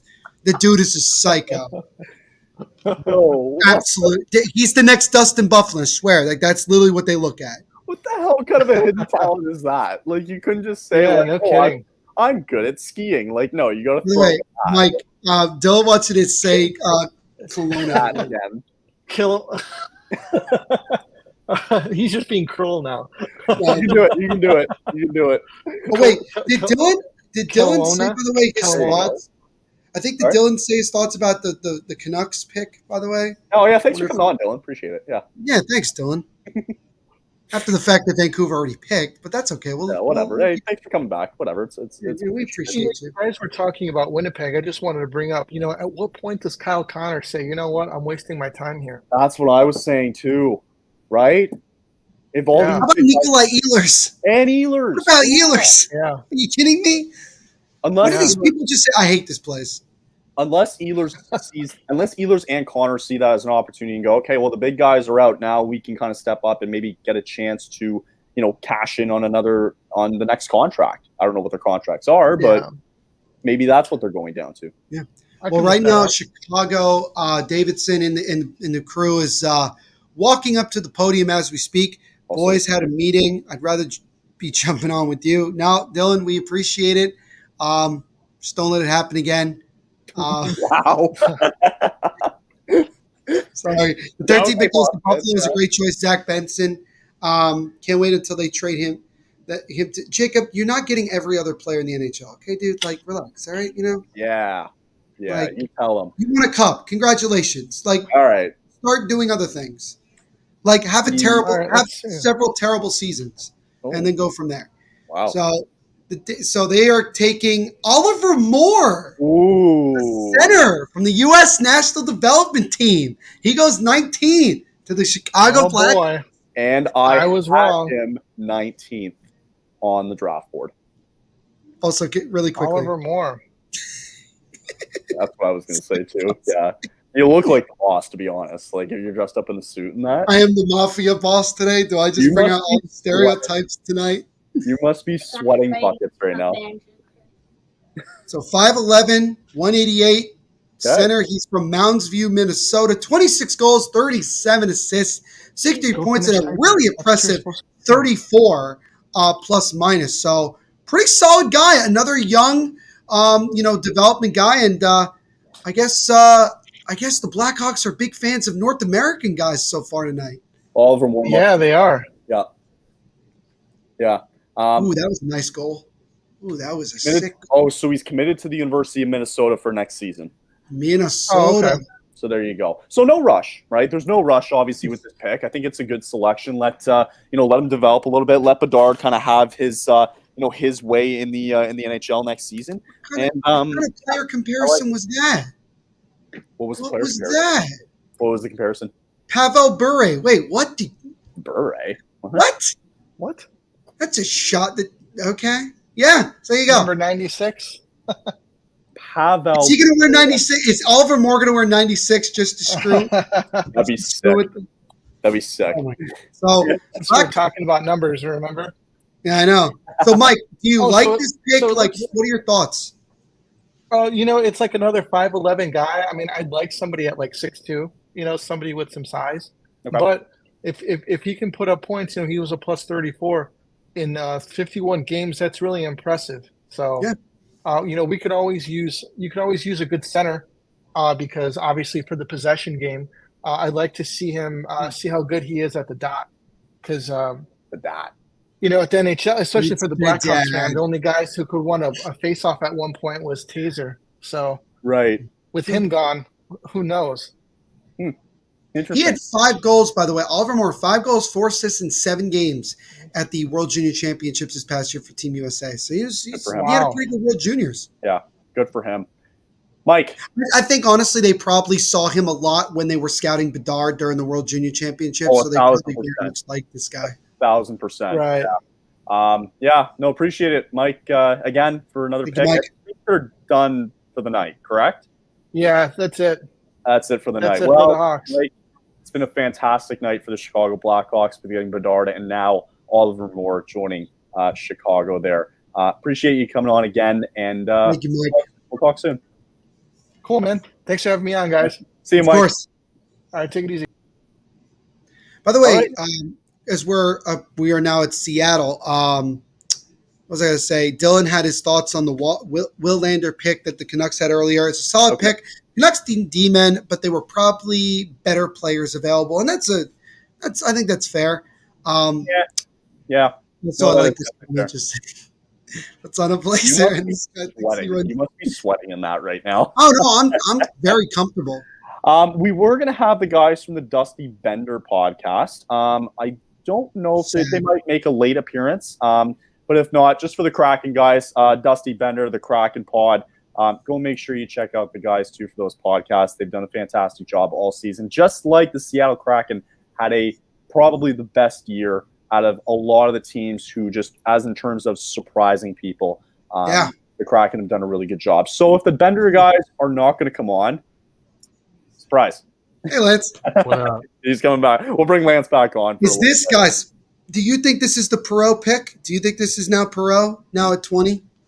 Oh, man, there's a couple guys up on the board still. I mean, Perrault's a fantastic choice. I mean, I had him ranked a little bit lower than we got Callum Ritchie up there and Grayson Sachin as well. Some good centers, some decent size on one of them. I'm surprised that Gabe Perrault's not been selected yet. Right?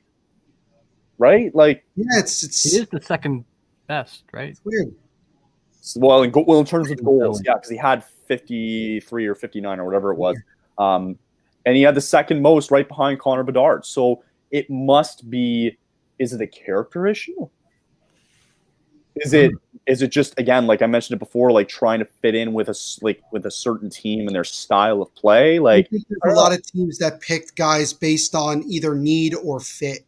I think now we're getting closer to that area of teams are going to be like, well, let's just go with the best player available. Let's go with the guy that we think is going to have the most upside. And I don't know, man. I don't know why I keep thinking Otto Stenberg from Willander might be going this pick.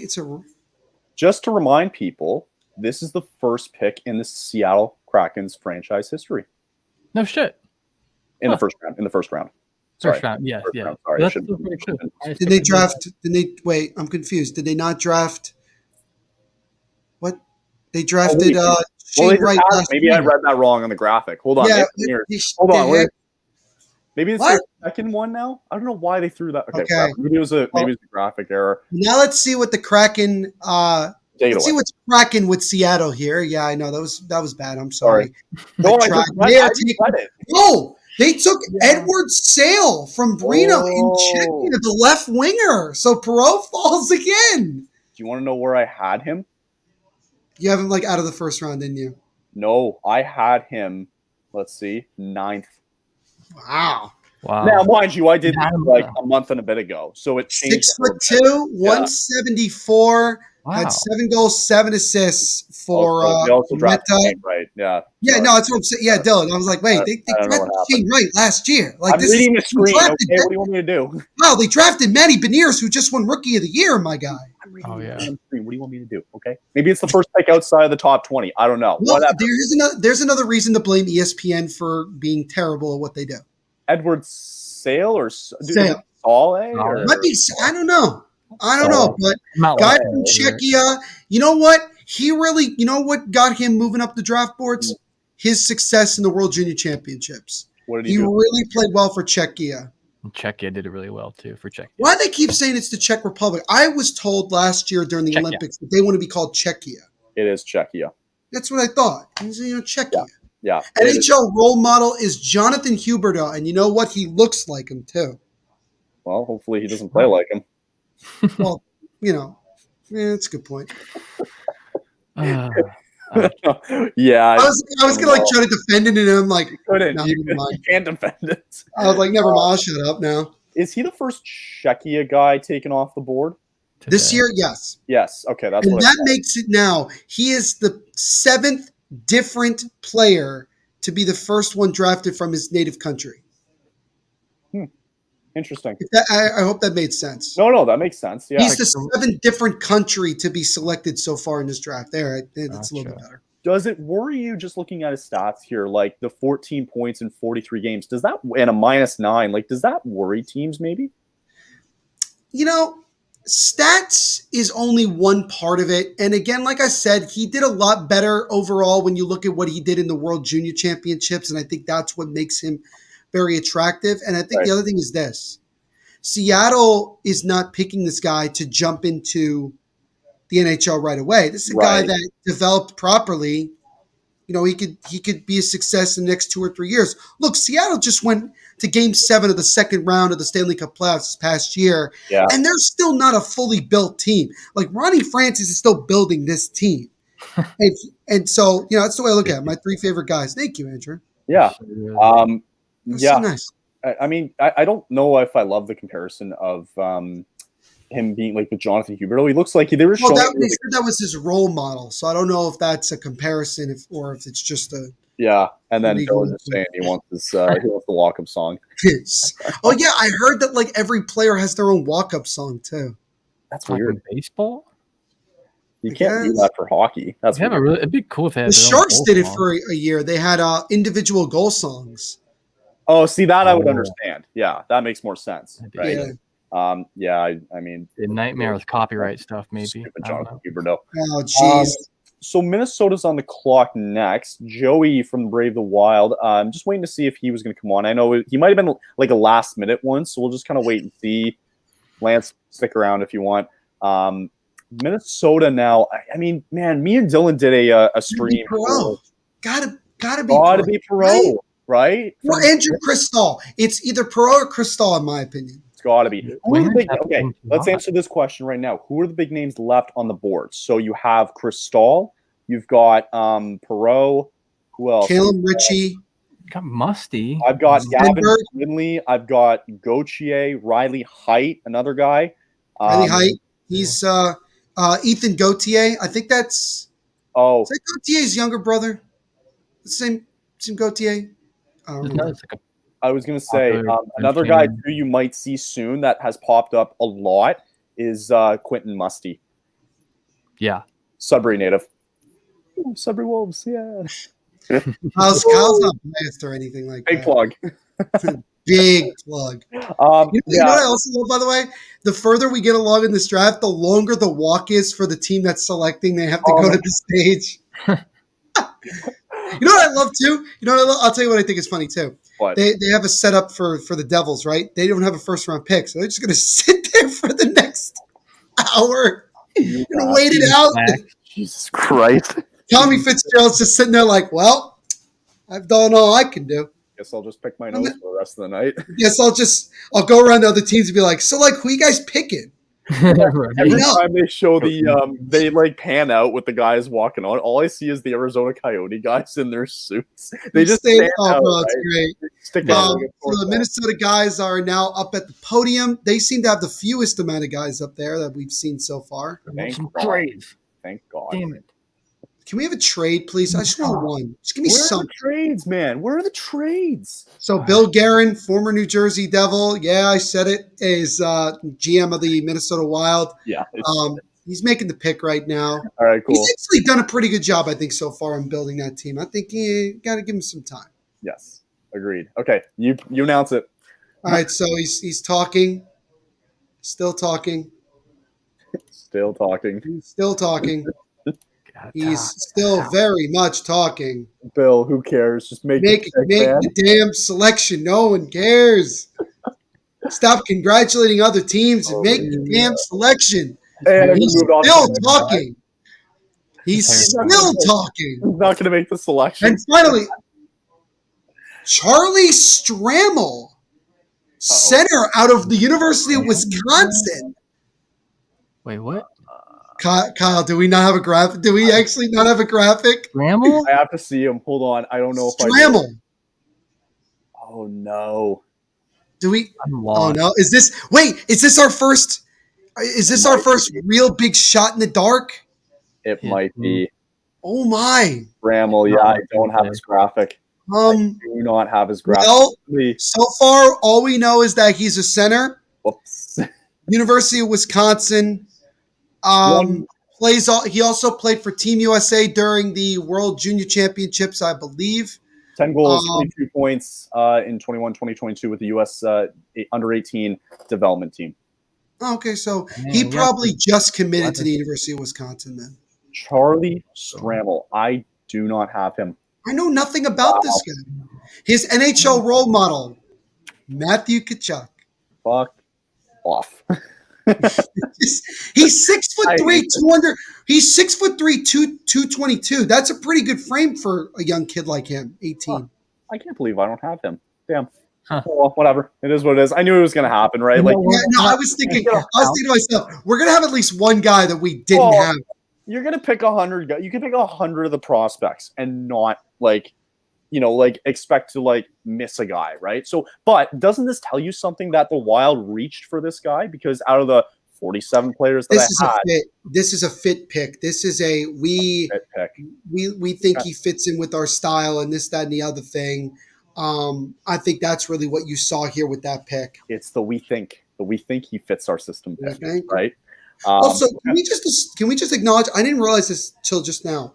I think the NHL is the only draft that doesn't have the commissioner announce the picks. Thank God. Think about it, right? Yeah, it's true. The teams do it. Ooh, hold on. Do we have trade? Conroy's been on the phone. Conroy's been on the phone. Right now, the Flyers are on the clock. All right. Flyers are on the clock. Lance, I'll switch it out with Bill. We'll see in a bit. All right. See you in a bit. All right. They were just showing a graphic. We'll bring Bill on here. Bill. Real quick. Hey, Bill, what's going on? Hey. They were just showing at the end here that Conroy was on the phone. So I don't know. This is not Perrault, is what you're going to tell me. Well, no, Calgary doesn't have a pick going forward until the second round. Oh, Conroy. I'm thinking of Craig Conroy. My bad. Sorry, no, you're good. You're good. They were just showing that, Bill. And hey, maybe good timing that Chris is coming on. Maybe I'll bring in Chris real quick. Now that I see him, Chris too. Chris. Chris, yeah, real quick. What was that? I'm literally just coming in from your reporting there. I just saw that, threw my jersey back on. I'm like, God damn it, I might be in again. Yeah, I don't know if that means anything at all. Well, it's definitely. Tires, right? I was going to say it's definitely not pick 22 because the Flyers pick is in. Okay, let's keep you around, Chris. I'll bring you on in a second. Yeah, sounds good. Perfect. Let's talk with Bill here because it is the Flyers pick. So far, still the steal of the draft, I think, is going to be Michkov. Now that we were kind of bringing up names like Gabriel Perrault and Kristoff, it's Kristoff, right? I think that's what it was.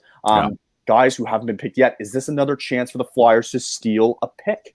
Yeah, I think Perrault is the guy here. If I were to guess, I think this has been a draft that has really fallen in the Flyers' favor. Obviously, you're not going to get the Bedards and the big names, but you did get the big name in Michkov. That was the steal of draft because Washington couldn't make a move to leapfrog them and scoop them out right under you. So that's right.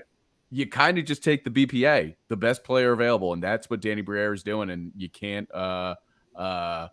argue with the logic there. By the way, we obviously have the audio on mute. Keith Jones thanked the Washington Capitals for drafting him back in the day, which obviously, and then proceeded to take the guy that they were gunning for. All-time troll by the new president of hockey operations, nice. Mr. Keith Jones. Keith Jones is already doing great. I'm trying to get Keith Jones on the show. I had a That'd be awesome. I had a relationship with him when I was at the Sports Radio 94 WIP. Cool. And he is exactly the person you get when he was on TNT. And it's I can't believe he is in the front office. At the time, I was like, I don't know if I want to keep I think the Flyers are now leaning into the troll bit of just hiring former players and former Flyers specifically. Patrick Sharp, John LeClaire, Danny Briere, Keith Jones. They're just like, we don't give a crap. We're leaning into this. And if you hate it, we don't care. They want to do the you never run away from your family type move. This is what they're doing. As Danny Briere is now making a selection, he looks very tired. I don't mean to. It's not mean. He just looks very tired. And the pick is Oliver Bonk. No way. From London, Ontario, in the Ontario Hockey League. You know what? That's funny. Again, I talked about him on when I was up for the 7th pick. Corey Proneman of the Athletic had the Flyers taking him right here at 22. So Corey nailed it here. A right-handed. All right, we got a graphic. This is good. We have a graphic. Yeah, we have a graphic. Of course we do. 67 games played. He's got 40 points for the London Knights. He was a big factor when the London Knights were playing the Peterborough Petes in the OHL Championship this year. London did fall short, but he was a big factor in that series and how far it went. So I actually think this is going to be a really good pick for you guys. This guy was kind of a sleeper. I had him 37 in my boards. This was from a month ago. But yeah, this guy coming up, he was second in the OHL in points and assists among rookie defensemen. And he led all rookie defensemen with 11 points during the OHL playoffs this season. Yeah, he's a puck mover. He's a big body. He's a pretty big body, 180. Kind of want to see a little bit more weight on that. Maybe go up to 190, 195. But I mean, he's a puck mover, and the Flyers are trying to move a guy after in Travis Anaheim. So maybe a spot to try and fill that down the line. But good depth pick for sure. He apparently also speaks fluent Czech. So pre-game hype song "Coming Home" by Diddy. What the hell? Oh, and he's got his Instagram username up there. Oh, that's too good. That's the world we live in now. Now you gotta get it out there. So, that's smart by the NHL. Like the gentleman that was on for the Chicago pick, he put it right. Like it was great to see. It's annoying that he's going on the West in Connor Bedard, but at least he's in the Central time zone. We don't have to deal with him where Connor McDavid is stuck up in the West and you just never see him on the East Coast. Right. It's good to see these superstars coming more and more East. And the NHL is smart. They're promoting Instagram. They have to get modern. They really do. It's true. Interesting. Okay. For some reason, Tom Fitzgerald is being interviewed on ESPN right now. Why? Don't ask me why. I don't know why. It's just happening. Sorry, Bill. I don't mean to steal your thunder. No. I noticed it. It's weird. I don't get it. We haven't done anything. I don't know. I'm going to say something else that didn't make any sense. I saw on Twitter someone say that Danny Briere looks like a young Paul McCartney, and now I can't unsee it, but I don't want to. That's so I can't see that. I don't want that. I like how one of the big moves, by the way, that they're showing for the Devils is trading Mackenzie Blackwood for a 6th-round pick. Lord. Well, with that note, Bill, it's been a great night you, Bill. in Philadelphia. Yeah, and thank you for coming on. Go check out the Orange and Backcheck podcast, guys. Bill, thank you for coming on. Thank you, gentlemen. See you next time. Thank you, Bill. Appreciate it, man. Good to see you. See you, Bill. I had a lot of fun with Bill when we did one of the Stanley Cup Finals games. We had a blast. Yeah, he's on for the lottery, too, and it was just great having him on, too. Great guy. So now the Rangers. Yes, the Rangers are on. We have Chris just waiting in the lobby, though. I'll bring Chris on real quick here. I'm scouring Twitter. I can't see anything yet. I've got nothing. Again, just going back to before they went to commercial break. Also, I think you're a little loud on your end there, Chris. I think Chris, you got to turn it down. You're good. Okay. You can't get copyrighted. Yeah, that's right. My bad. That's okay. You're good. Yeah. So just going back to before they went to commercial break, they were showing Craig Conroy working the phone. I don't know if that was before the selection. It probably was, but at the time I was just kind of thinking, okay, wait, something's going to happen here. But you kind of looked into it a little bit. I mean, I haven't been able to find anything about it, but I mean, perhaps this is their chance to grab Gabriel Perrault or what? Well, we'll see what the Rangers do here at pick 23. Be a good pick for the Rangers, right? Chris, if you want to stay on for the Rangers pick, by all means. Yeah, why not? We were going to have our guys from Big Apple Hockey. They were also busy as well, so that's okay. I like it's a busy night. They're probably sitting in a pub watching this on a bigger screen, right? I'm not surprised. Can't blame them. Yeah. Now, this will be the first selection for now Peter Laviolette, now the new head coach of the New York Rangers. Going to be an interesting offseason for the Blue Shirts. Just a little under $12 million in cap space. Not a lot of space to really improve the team that much. I wonder if Patrick Kane is going to take a lesser deal to stay. I think he ends up going to Buffalo. That's my personal opinion. You know. That's an interesting take. I mean, they sure threw all the cards in, right? I mean, they were just picking up players like you wouldn't believe. He was incredible. I honestly thought they were going to go very deep in the playoffs this year, but alas, I mean the Devils beat them, right? True. Radek Bonk is the father, by the way, of Olivier. Oh, yes. All right. All right, so here we go with the Rangers pick at 23. John Lilly. Has to be Perrault or Cristal. He is making the selection, and he took Gabriel Perrault. He goes 23 to the New York Rangers, right winger from the United States under-18 National Development Team. Good. Okay, hang up the phone, Craig. Hang up the phone. Hang it up. It's not working anymore, man. Go away. Good pick. Really good pick by the Rangers, as much as that sucks for me to say that. Really good pick by the Blue Shirt. 45 goals, 63 assists, 108 points. He is from Hinsdale, Illinois. Cool. I mean, being just over a 2-point per game player is generally pretty good. I'm surprised he went this low. I agree. Yeah, I'm shocked. This is a good pick for the Rangers, but I think there has to be a reason why he fell as far as he did. Agreed. Yeah, there must have been something that people picked up on the interviews and things like that, because a player of that stature with those many points aren't normally available at this selection. Yeah, but I mean, I think it's because he's from Illinois. I think that's what did it for him. Yeah, totally. You know what? I think being from Illinois probably hurt his. Actually, wait. It says on the bottom though that he's from Sherbrooke, Quebec. So I don't know where he's from. He's not Canadian. Yeah, he's not Canadian. He's not Canadian. He's not Canadian. No, he's not. He's okay. Someone's screwing. Okay, yeah. ESPN is totally screwing themselves then. Yeah, he's not I can't Canadian. imagine. ESPN doesn't do that. Weird. Okay. But anyway, All right. 46 goals, 64 assists, in 55 games. That's pretty damn impressive. It's a good pick by the Rangers. Very good pick. It's a good pick. Chris, thank you for coming on. Again, appreciate it. If there is anything breaking for Calgary, please come on because I need to know. Yeah, 100%. I'll let you know. Have a good night, Chris. Thank you, Chris. Appreciate it. Also, Lance, I think Lance told us, by the way, he's Canadian American. So I think he was. Lance. So was he born in Illinois? That's what elite prospects has him. They have him as American and Canadian. He's American. So he was born in America but grew up in Quebec. Or is the other way? What the heck is going on? He was he was born in Hinsdale. Okay. Yes. But he probably grew up in Canada, is what they were saying, right? Right? Like, whatever. Hey, he got picked. He got picked by the Rangers. Who cares? But hey, Gabriel Perrault goes. So now the Perrault's off the board. Now we see, I believe, who's coming up next after the Rangers. Now we get Nashville again. It is Nashville's pick. Okay, so this is where we do have a break again.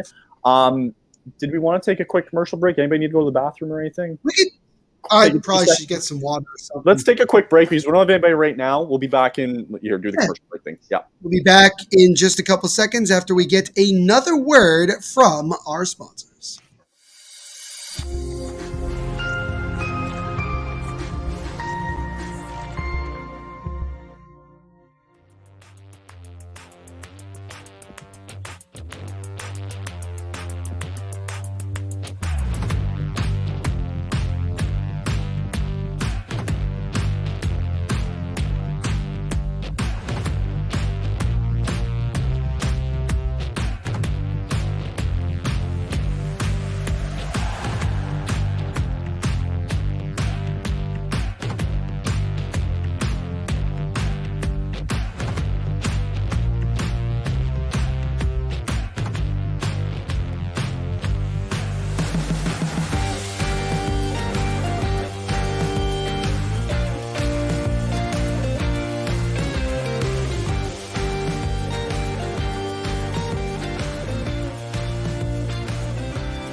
don't mean to cut that off too short, but the pick is in for the Nashville Predators. Sorry, Kyle, didn't mean to freak you out. You did caught me off guard a little bit. That's I did catch you off guard. I do apologize, but yeah. Okay.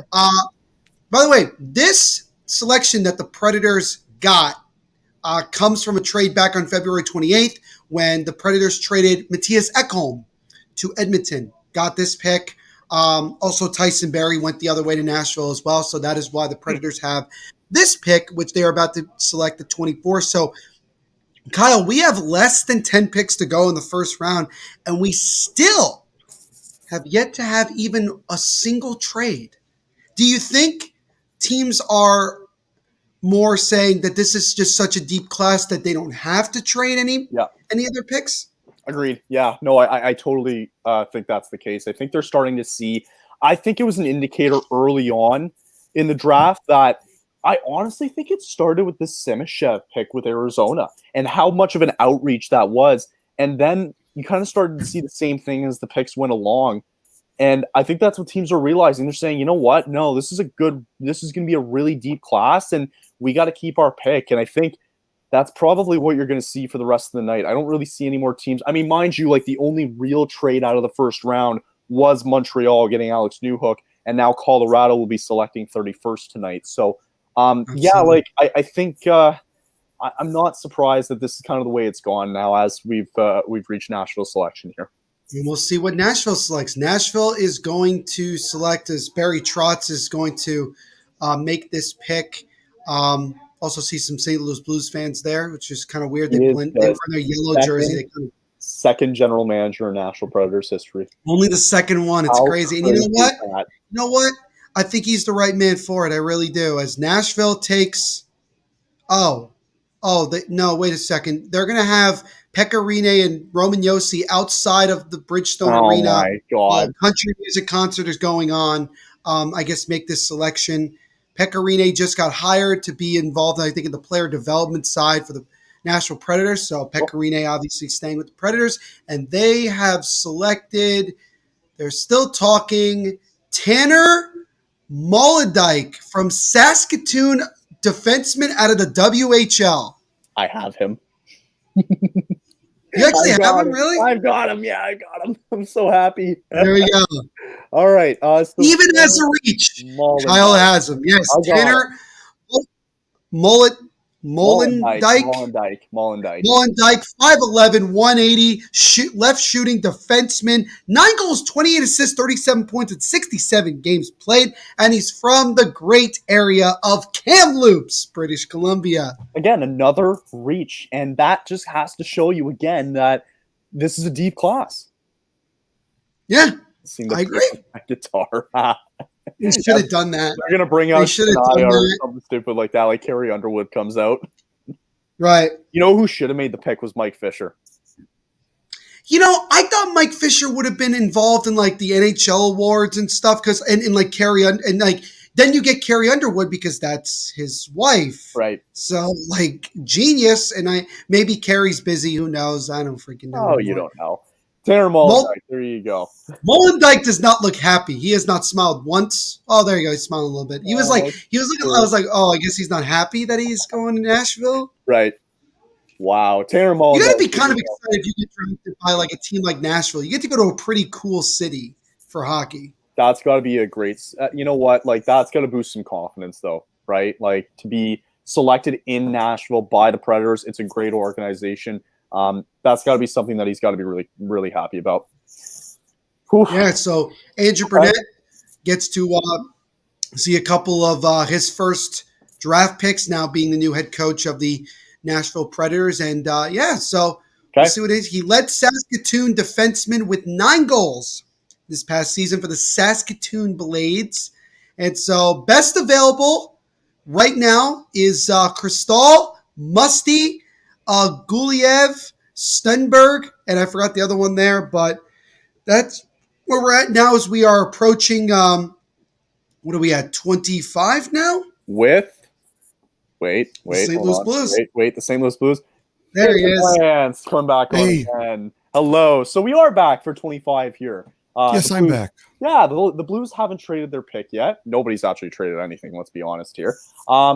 So now seeing all of a sudden with, again, another kind of a reach of a pick, because I had Mullan-Dyck 43rd on my, again, this was a month ago from our draft list here.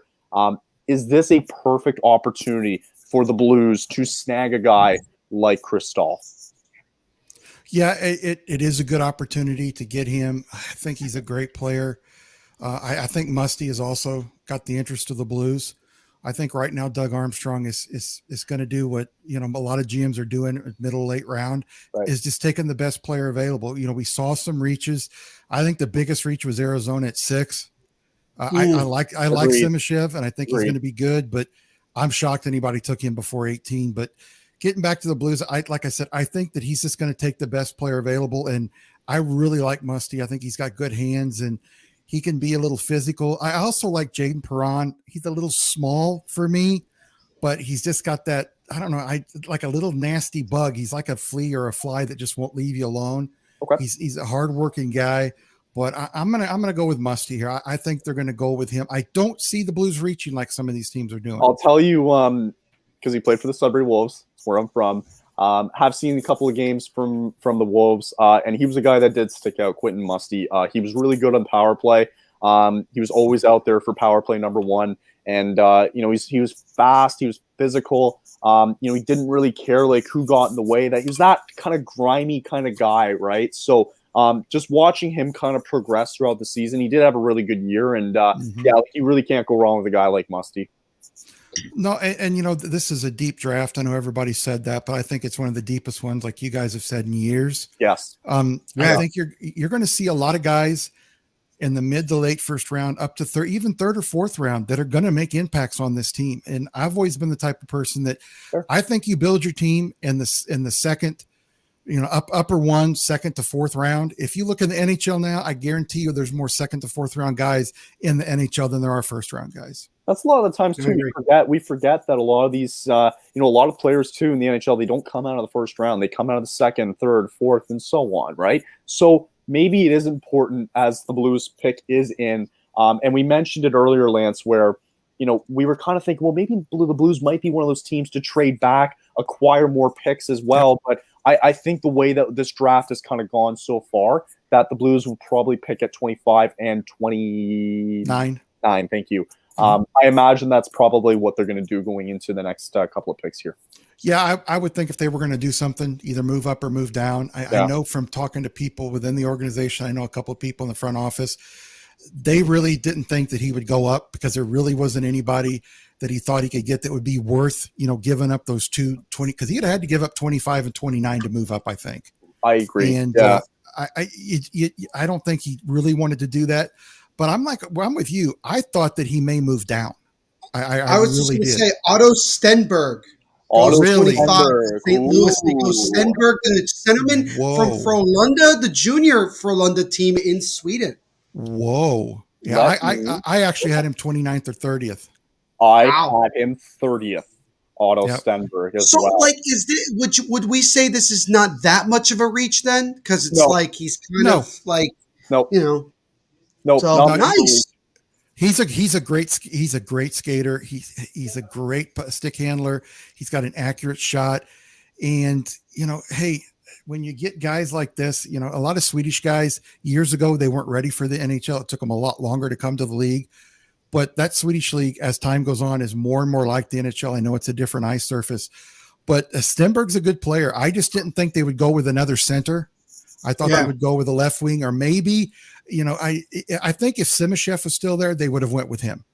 Fair enough. Yeah, so maybe they'll go a different direction come 29 later on. But yeah, I mean, I was just going to say, like, outside maybe of Philadelphia tonight, I can't. I mean, the Blues have done an incredible job tonight in round 1, getting Devorsky and now getting Otto Stenberg. It's been a really good draft so far for the Blues, and they're not done because they have another pick coming up, right? So, yeah, okay. All right, well, Otto Stenberg, there you go. 26 points, 29 games, 5'11", 180 from Stenungsund, Sweden. Stenungsund. Yeah, there you go. Stenungsund, yeah. So, yeah, 25. He goes, that's another solid pick. Can't really go wrong with it. No, A lot of them have been solid picks tonight. Yeah, a lot of these. I can't. Like I said, the only shock I really had was that Simechev went so early. But other than that, I'm not really shocked at any of the other picks. Me too. Well, Lance, we'll see you in a few minutes. Great. All right, see you in a bit. Yep. Thanks. Appreciate it. Okay. So let's bring on, because we have the Sharks coming up again. Bring on Aaron from the Shark City Podcast. Come on, Aaron. Back on. Aaron, welcome back.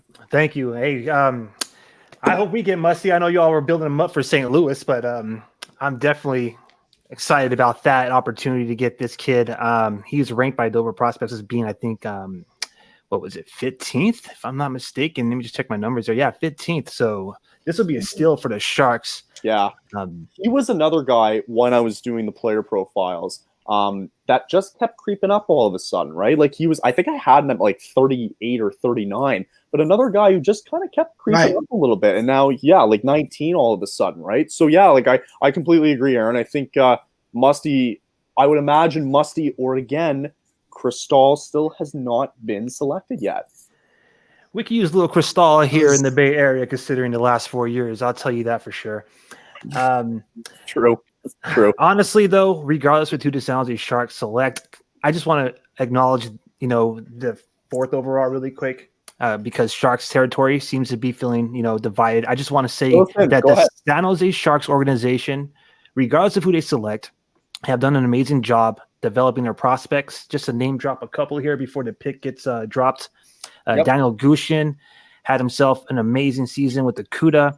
He ended the season with some hot streaks. Ethan Cardwell was named the Prospect of the Year. He had a 90-point season at OHL. Jake Furlon had 11 points in 21 playoff games, and just recently signed to a 3-year, $3.1 million contract. Our first-round selection last season, Philip Bysted, he was the SHL Rookie of the Year. So I'm excited to see, who we get here. 26 overall to stack on top of the Will Smith edition. And long story short is I trust Mike Grier's plan. That's all I want to say. What was the initial reaction, and now that it's kind of settled in that Will Smith is a San Jose Shark? I would say overall optimistic is the best way to say it. Sharks fans, we're thirsty. I got to cut you off. Hold on a second. Yes. The pick is in, but nobody's gotten up yet. I knew it. Something's happened. Oh, hold on a second here. Wait a minute. Nobody is moving. The pick is in. Nobody's moving. Yeah, the Sharks aren't moving. The Sharks have not moved, and the pick is in. And wait, Kyle. Chris is in the waiting area. There might be a reason why he's there. Oh, Chris, why are we here? Chris, why? I'm watching this real time with you fellas. I can't find anything on Twitter. This is insanity. Bro. All right. So, wait. David Quinn just stood up, and now the Sharks are walking to the podium. Okay. Damn it. God, damn it. Okay. Listen, I know Neil is really desperate to see his 26 overall selection get stolen away. It's bad enough, that you guys already took Timo. We're going to own this pick. Don't try to steal this. I'm thinking either Cristal in the Bay Area or Musty. What? Talk about the Devils. You can have that pick. That was such a long wait. We were kind of maybe the NHL told wait a second, wait. Don't come up yet. Just for suspense. Oh, man. I was kind of wait a second. Miker is open to offers. He may have been listening to somebody and decided it ain't worth it and went his own way. Quentin Musty, left winger out of Sudbury. Goes 26 to San Jose. Yes. Let's go. Absolutely. I'm loving this. All right. I have it. Hold on. Let me pull it up. He's got it. He's got the Musty graphic. All right. Sudbury native. Well, not native. He played for the Sudbury Wolves. Quentin Musty from the Sudbury Wolves. He had a fantastic. Oh, he's a New York guy. Yes, New York guy from Hamburg, New York. 78 points, 53 games played this season. Again, he was left winger center who had a phenomenal year with the Sudbury Wolves. So, Aaron, congratulations on getting Quentin Musty. Good pick. Thank you. Great pick for all of Sharks fans. Honestly, just to add on, he had 4 more points in 4 playoff games. This guy is noted to be a dynamic puck handling skater and They say that he has a pro level shot. So this is pretty awesome to see Musty get up there with on the wing with Smith. There was a game this year. He had 7 points one night in one game earlier on. I think it was in December. So he was the first overall pick in the 2021 OHL draft. Wow. Yes, at 6'2", 200 pounds, he meets the criteria for Mike Greer trying to build up some bulk on that front line for the San Jose Sharks. So I'm loving it. Wow. Yeah, great selection. And again, I think we mentioned that the Blues had a good night. The Flyers have had a good night. I like to argue the San Jose Sharks are probably in that top 3 in that conversation. Yeah, I think the Sharks have had a really good draft so far. And for some of those out there who may be, kind of not so much because of another player that was available, I'll tell you right now, Will Smith was ranked 3rd overall on some of these boards. So it's a win all around. It's a great night. Yeah. Fantastic. Great job on getting Quentin Musty there. Aaron, thank you for coming on. You, Aaron. Really appreciate it. Go listen to the Shark City podcast, guys. And Aaron, we hope you have a fantastic night. All right, guys. Thank you. Awesome. See you later. Wow. So Musty goes. Okay. And you know what? It's a great pick. I'm going to watch. I hope that he plays for Sudbury again. Like he doesn't. I hope he doesn't, play for San Jose, whatever, this coming season, because I want to go watch him now again. Right. So there you go. There you go. The Avalanche, I believe, are on the clock. Colorado Avalanche. So that means we go bring the man who absolutely loves to piss me off in fantasy. What is going on, Griff?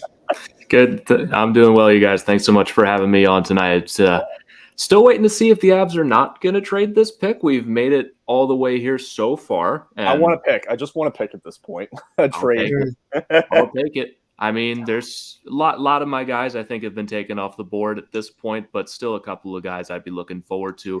Gavin Brindley, specifically from Michigan, I think would be a great pickup for them at this point. Another guy I really like, Lucas Dragicevic, I think would be a great pick for them as well. Musty goes off the board right at the last second. Oh, yeah. I know you wanted him. Man, that one sucks. I wanted to ask, because Colorado's been probably the most active team the last 48 hours, last week or whatever, bringing on Ryan Johansson, trading away Alex Newhook, getting a 1st and 2nd round pick, and then all of a sudden they get Ross Colton today from Tampa Bay. Where do you stand as an Avalanche fan and for your fan base? What's the reaction been like for all these trades within the last little bit? If either Joe Sakic or Chris McFarland calls you, hang up. You need to stop taking the call. It's just like with Steve Eastman. Stop answering his phone call. Stop answering their calls, because now you look at this offseason before free agency or even they've made any picks yet, and they've turned Alex Newhook and the UFA signing rights to Alex Galchenyuk into Ryan Johansson at half retained, Ross Colton, and an extra 1st-round pick that they can just now use or still maybe move and trade down and get more picks for whatever they want. It's been an incredible piece of business the last couple of days. That was my quick next question, then I'll pass it off to Neil. Just because, again, we talked about how deep this draft has been, and we were kind of talking about wondering if there were teams later on in the 1st round that were going to trade out of the 1st round. Now that the Avalanche have the 31st pick again coming up tonight, are we going to see something before this pick now or 31 that you might see Colorado back up? Or is it because that it has been a deep class that they're just going to keep those picks and make a selection? I think it's going to be pretty interesting because I expected them to trade down with at least one of these picks. They were just on the broadcast a few minutes ago saying Chicago was potentially looking to trade back up into the 1st round. They have 4 second-round picks to work with. And I think with the state of the Avalanche's prospect core right now, which is not great, having that 1st-round pick to be able to get a prospect like Brindley, for example, we're going to see here in just a second as the pick is in, and it looks like they're going to the stage. But indeed. I think so. Real quick, guys. Callum Ritchie, they're just showing the best available left. Callum Ritchie was 22nd. David Enstrom, 23rd. Guliev, 26th. Dragicevic, you mentioned there, 29. Gavin Brindley, Haltonen, and Riley Hyde are the best available left on the board. Brindley and Ritchie, those are some good potential options. I mean, Riley Hyde, I did these player profiles like a month ago. Riley Hyde, I had pretty high up too as well in the rankings. So I have no idea at this point what the Avs might do. The way this draft has been going, they could go anywhere, and I will be Oh, there's another 3-name player I just realized. Noah Power Ellis. Oh yeah, Noah Nielsen. Someone take him, please. I need him to be selected. So the Avalanche, Chris McFarland has made the pick, and it is Callum Ritchie, the center out of Oshawa, the Ontario Hockey League. Love that pick. He was the best available left on the board, and give me a second. I'll bring his name up here. Ritchie. Great pick. Love that pick. Seriously. Yeah, no, he was best available on the board, and I think that's great, right? You get the best guy out there in a draft class that's been deep. So let's take a look here at Callum Ritchie. 59 points. 6'2", 185. I love it. 6'2", 185. I love it. I love that frame. Yeah, I love that pick. He's got a lot of tool sets to be a center at the NHL level. Probably not going to see him for a little bit, but that's okay with where he led in. He led in rookie scoring this year in the OHL. He was third on Team Canada with 9 points at the Under-18 World Championships this year as well. So that's a fantastic pick. I mean, it's a great pick, and we'll have. I mean, I'm now curious to see. Okay, with the players that we kind of mentioned there too that were still available, I imagine Colorado is going to go right back at it at 31. Unless you think they stay at 31? Yeah. Probably. Be interesting to see what they do. I mean, they would certainly have no fear of trading back, but if they have a guy they like still available at 31, if Dragicevic is still available and you can add Ritchie to your prospect core and get a solid D prospect like Dragicevic, and then earlier in the day you add Ross Colton, that's a pretty tidy piece of work from another sentiment too, especially now that you get Ryan Johansson. I mean, he won't play this year probably, but again, another sentiment to add to that depth too as well. So yeah, no, I love the pick. I think it's another really good pick. It's a really good pick. Have been good. And adding Ross Colton to a team that, a guy who's won a, Stanley Cup, took on the Avalanche in the Cup final, is a scrappy type of guy. I think he fits in well with that Avalanche team. Agreed. I wouldn't be surprised the Avalanche, really had another really good year and, got themselves going again in the playoffs. I think they're going to be just fine. Yep, completely agree. I think Cole is excellent, and I might see you guys in a couple minutes. We'll see you at 31. All right. Good to see you, man. Thank you. Peace out. Later. And if you guys get a chance, go take a listen to the Tell It As It Is podcast as well. So now, a selection that I'm very intrigued about, and we will now bring on Alex from the What's going on, Alex? For the Toronto Maple Leafs 28th pick in the first round. And I forgot the Leafs had a pick in the first round. We forgot about the Leafs. I blacked out to that. Sorry, Alex. I just was like, wait, Toronto has a first round pick? And it's not been traded yet? I say yet. Yeah, we'll see what happens here. This would be the team. This would be the team that would trade the first round pick for something. I really hope they don't trade the pick here, because then my appearance is going to be kind of boring. Like, not really going to be much to talk about. Well, we can talk about who it could have been, right? Yeah, that's true. That's true. Yeah. Or what might be coming the Leafs' way if it's something in particular. That's right. That's exactly. right. With how deep this draft has been, mentioned some of the prospects briefly beforehand with Colorado's pick. What would you like to see for Toronto? Who would you like to see Toronto get here at 28? Well, I'm not going to lie. Took a little bit of a dagger to the heart. I was really hoping for Quentin Musty. A lot of people were. 2 picks ago, he was off the board, and then it was a little bit of a dagger hearing Richie's name called too, because he's the guy I pivoted to. So I think I should just stop latching on to guys because they're getting lapped up real quick. What's going on right now? Hold on. What? Something's happening right now. They're showing some graphic here with the Leafs. What? They're doing. I think we're overthinking this, Kyle. I think we're really. They were doing some slideshow presentation with Boris Salming. Anyway, whatever. Not important. Okay, so yeah, it looks like Brad Treliving is getting ready to go here. As a Calgary fan, you're welcome for Brad Treliving. We basically kicked him out the door as the pick is in. Maybe real quick before, as they're walking up here for a second, there has been a lot of confidence and talks about William Nylander and Austin Matthews trying to get the extension done. Do you believe they'll get that extension done, and what do you think the price of it will be? I'm a lot more confident in Matthews getting the extension done, and I would hope that they could at least get the number up to 5 years. I think the cap, I know we know better than to trust the NHL and how much their cap rises, but to know that it's supposed to drop or supposed to jump by 4 $4 million next year. Right. I think I think it's something that you can afford to expand a little bit on what you'd normally do.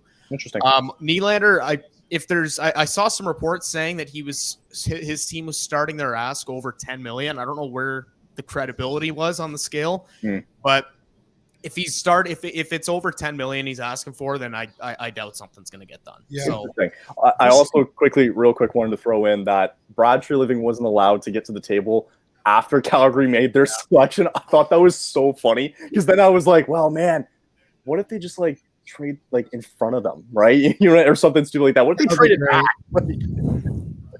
Traded behind the Leafs, right? It would have been funny.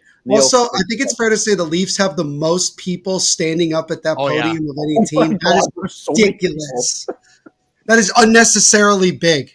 So many people. All right, I have no idea who this could be. All right, so here we go. Brad Treliving making his first selection as the GM of the Toronto Maple Leafs.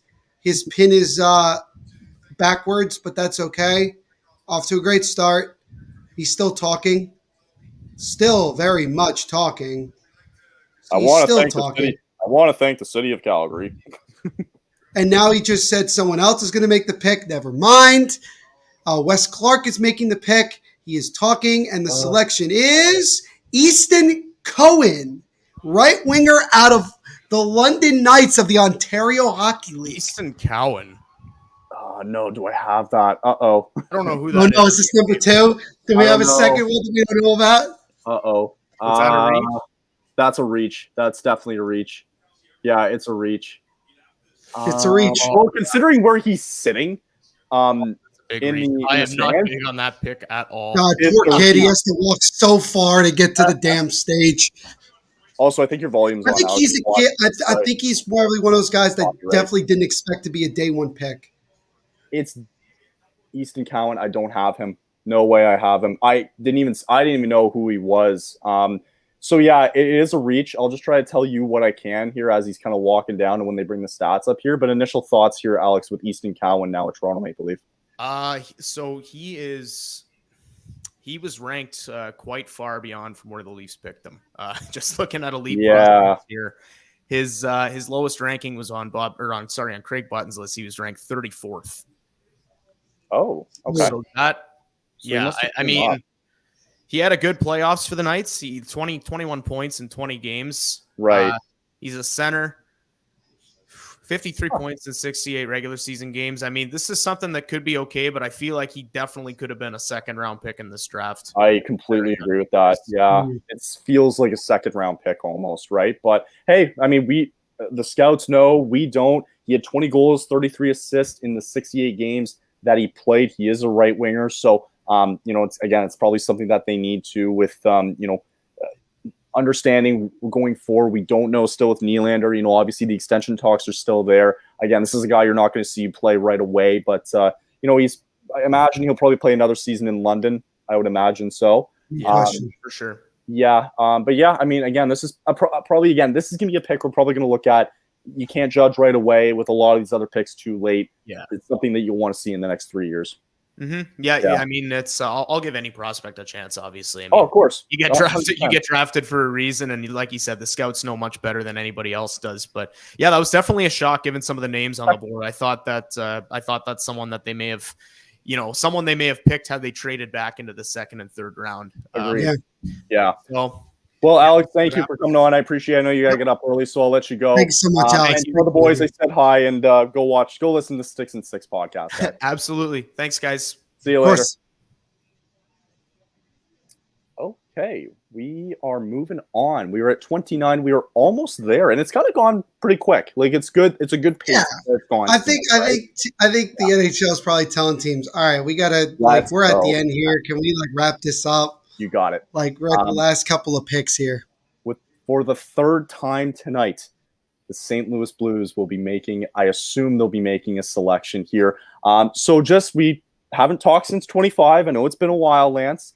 But now you've seen guys like, we just saw Easton Cowan go. Is this something where, again, like with the big prospects that are left on the board, will the Blues reach like the Leafs just did? Oh, I think you're on mute. Oh, wait. Lance, your mic I got him. I think. I got it. Perfect. Go ahead. Doug Armstrong normally doesn't reach. I'll be really shocked if he, like you said, you've got guys that on one board is number 20, on another board's 35. He's going to pick guys that are somewhere within the range of his 29th pick. I think he ought to get Jaden Perrault because ever since the other Perrault, David Perrault, went to Detroit, all the Blues fans want him back. I think he's a nice player. I think he needs to get a little more bulky because I think he's only like 5'9", 160. If they're going to go defense, I like Dragicevic. He's a good guy. He played in the WHL. He's great at creating offense. I would go with one of those two guys. A sleeper to me would be Riley Heidt from Prince George. Me too. I have him at 33rd, but to me, that's a sleeper that could go. You've got Bradley Nadeau at left wing. I mean, there's all kind of ways that Doug Armstrong will go. Mm-hmm. I'm thinking if it's going to be a defenseman, it's probably going to be Dragicevic, but I just don't see them going for defense. I think it's going to be Jaden Perrault. That's who I think it's going to be. Right. Okay, fair enough. Neil, where do you think they're going to go here? I honestly could see them going a bunch of different ways. They could obviously reach if they feel like that this would be the time to do so. They've had 2 picks already. Time to do it. Yep. With Devorsky and Stenberg, I think they've already had a really, really good draft. And, obviously right now is an opportunity to go after thing. To me, I'm going to throw it out there. I think this is Andrew Cristall. This is what I think this pick is. I think it's Cristall or Bradley Nadeau. Okay. I think it's Cristall or Nadeau. That's the way I look at it. So we'll see. I like what Lance was saying with Dragicevic. I love that. As the pick is in, they are walking up. So the Blues do keep all 3 of their picks in the first round. Is that a surprise, Lance, or what do you think? That is a surprise because from what I was hearing, he was thinking about if somebody was available that dropped a few places that he was going to put the number 10 pick in with the number 29 pick. Right. And I guess they didn't get enough, somebody was trying to, because I heard that Washington, just to move up to their pick, was asking this year's first round, another first round, and then a second round pick next year. That's too much for a deep draft like this. I'm just watching Gary Bettman here, and as the guys were walking up, he's like, let's go. Like, I'm not shaking your hands again. Let's go. The pick is in, and Theo Lindstein, defenseman out of Brynäs in Sweden. I had that. I had him 27th on my draft board here. I had him 37th. Oh, well, I did this a month ago, so whatever. Okay. Theo Lindstein, though, ladies and gentlemen. Nice. Solid player. Yeah, not a lot of games. He didn't play definitely a long-term guy. Yes. Yeah, agreed. Theo Lindstein, though, again, 6'1", 180-pound defenseman there.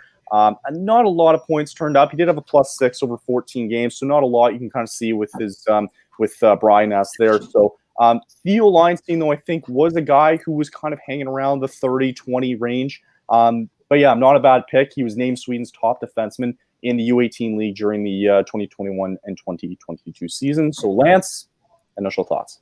I think it's a good pick, but like you said, I think I wouldn't call him a project because he's got that skill set. He's hungry for the puck. He's got puck sense. If you watch him play as a defenseman, where that puck's at, he's normally somewhere around there. He's got a nice shot.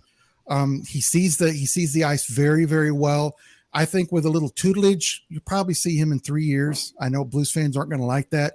Okay. But if you need to wait 3 years on a guy that's going to contribute, I have no problem waiting 3 years for him. Yeah, I mean, it's the development, right? Like you don't need to rush this, right? Especially with the picks that they made tonight in Devorsky. Who did they pick at 25? Who did they pick? Stenberg.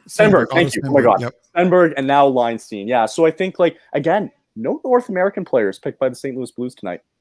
Yeah, and what's funny is they just signed Alex Steen as their player development over in Sweden. And what do? They pick a couple Swedes. There you go. Cool. Lance. I'm sure he had a lot of influence with these picks. Yeah. Well, thank you so much, guys. And again, thank you for welcoming me to the Hockey Podcast Network. It should be fun to be with you guys and have a good rest of the draft, even though there's a couple of picks left. Maybe we'll have another shocker too. I hope so. We'll see. Go listen to the Prop Podcast, guys. Thanks, Lance, for coming on and have a great day. Thank you, guys. Appreciate it. All right. Perfect. So we got him out there and with the 30th selection. And I don't know if they know this, but let's bring them on real quick. We'll bring on the Caniac guys. Boys. What's up? You guys were winners tonight. Winners? Yes. So they don't know. You guys, they don't know. You guys are the winners of the $30 gift card. We spun the wheel halfway through, and you guys won the $30 gift card from Everything Hockey. Nice. Hey, there we go. So there you go. You can split it. There we go. Awesome. So we are coming off a year where the Carolina Hurricanes beat the New Jersey Devils in the second round of playoffs, and then lost. You didn't. No, Kyle, you really didn't need to say that. It was very unnecessary. Kyle, you're wrong. We didn't beat the New Jersey Devils. We spanked them. Oh, Jesus. Oh, my God. I wouldn't put it that harsh, but... Whatever. Okay. So it's okay. Fine. Oh God, we got better this offseason, so, we're rolling right now. Good. Boys, so we're at pick 30 here. What's your overall assessment of the draft? Trade the pick. Yeah. Where do you think? I want one trade. Somebody do it. Somebody drop. Honestly, I would too, because the thing with Hurricanes, I think part of why they got eliminated is that they just there's some physicality issues there. There's goal scoring issues, and also they just need size. They need big bodies up front. So, I mean, if they do draft someone, maybe draft someone with size. But here's the thing: Andrew Crystal and I think there's another player. They're not really big players. They're like 5'10", 5'11". But it's going to be interesting if they draft someone. I've been pretty clear on this pick. I don't want to make it. I've done no research into it. I fully believe that Carolina should make this pick. I said at the beginning of the offseason that Carolina needed to overhaul the front office. I don't think there's enough courage in the front office to make the right moves. I think we've seen that the last couple of years. I know most people say it's Tom Dundon's team. Right. Well, he says he wants to win. So if that's true, then my guess is there's a mistake there. There's a disconnect in the. Speaking of mistakes, and maybe just before Neil, if you wanted to ask a question and then get into the pick here, you guys mentioned on your Twitter the other day, and I wanted to bring this up here. The Canes continue to be left behind while another Metro team gets better, referring to Tyler Toffoli getting traded to the New Jersey Devils. Outside of this pick tonight, what do you feel like the Hurricanes need to do this offseason in order to be more involved in this Metropolitan division that is getting better? Top six forward. You need to get a top six forward right now. Specifically a center. I think Lindholm's your best option. I would do that. And it looks like Carolina's going to make the pick. So I think just another mistake by Waddell and company again. So. But again, it's supposed to be a deep draft. So it is. It's a very deep draft. Wholeheartedly blame them. That's why even keeping the pick and drafting, I don't think is really that bad of a decision either. Exactly. That's personally the way I look at it. Right. All right. So let's see what Don Waddell and the Hurricanes decide to select. Waddell is currently talking. He is still talking. Still going. Still talking. You guys are ahead of us. He hasn't even started talking yet. He's talking about David Boyle real quick. Gonna keep talking. Now he's having some. Who that is? It's Darren York making now the pick, the assistant general manager, and the Hurricanes have selected Bradley Nadeau, the left winger out of Pentacone of the BCHL. Yes, I have that actually. I had Bradley Nadeau. I have him. Don't worry. I had him fairly late. I had Nadeau. Oh, is it? I'm sorry. Is it Nadeau? Maybe I screwed it up. I think you got it right. Bradley Nadeau here. Yes, out of let's check it out here. Out of BC. Here you go. Look at that jersey. Impressive points. So, yeah. Oh, those stats are nasty. Yeah. 113 points, 45 goals in 54 games played. Mind you, this is a league that, isn't like the KHL. It's not like the CHL. But having said that, those are still impressive numbers. How does he have a 0 plus minus, though? He was. How is it possible? He was. Yeah. Is it actually possible? It happened. Probably means defensively he might not be as good as he is. Exactly. No, I had to double check that. I was sure. No, I'm pretty sure he had a 0 plus minus. He was even. So that is wild. Yeah. Crazy. Yeah. You know what? They like skill. They drafted Seth Jarvis at 13 a few years ago, and he was all skill. So. Yeah. So it's another skill pick. It's another winger coming in. And you guys mentioned it, man, like a top 6 guy. Again, this is a guy who's going to be in the development process too. But just quickly, thoughts here on Bradley Nadeau here. Impressive points. I think there is some potential there, but yet, I mean, he's getting picked at 30th, so you don't know.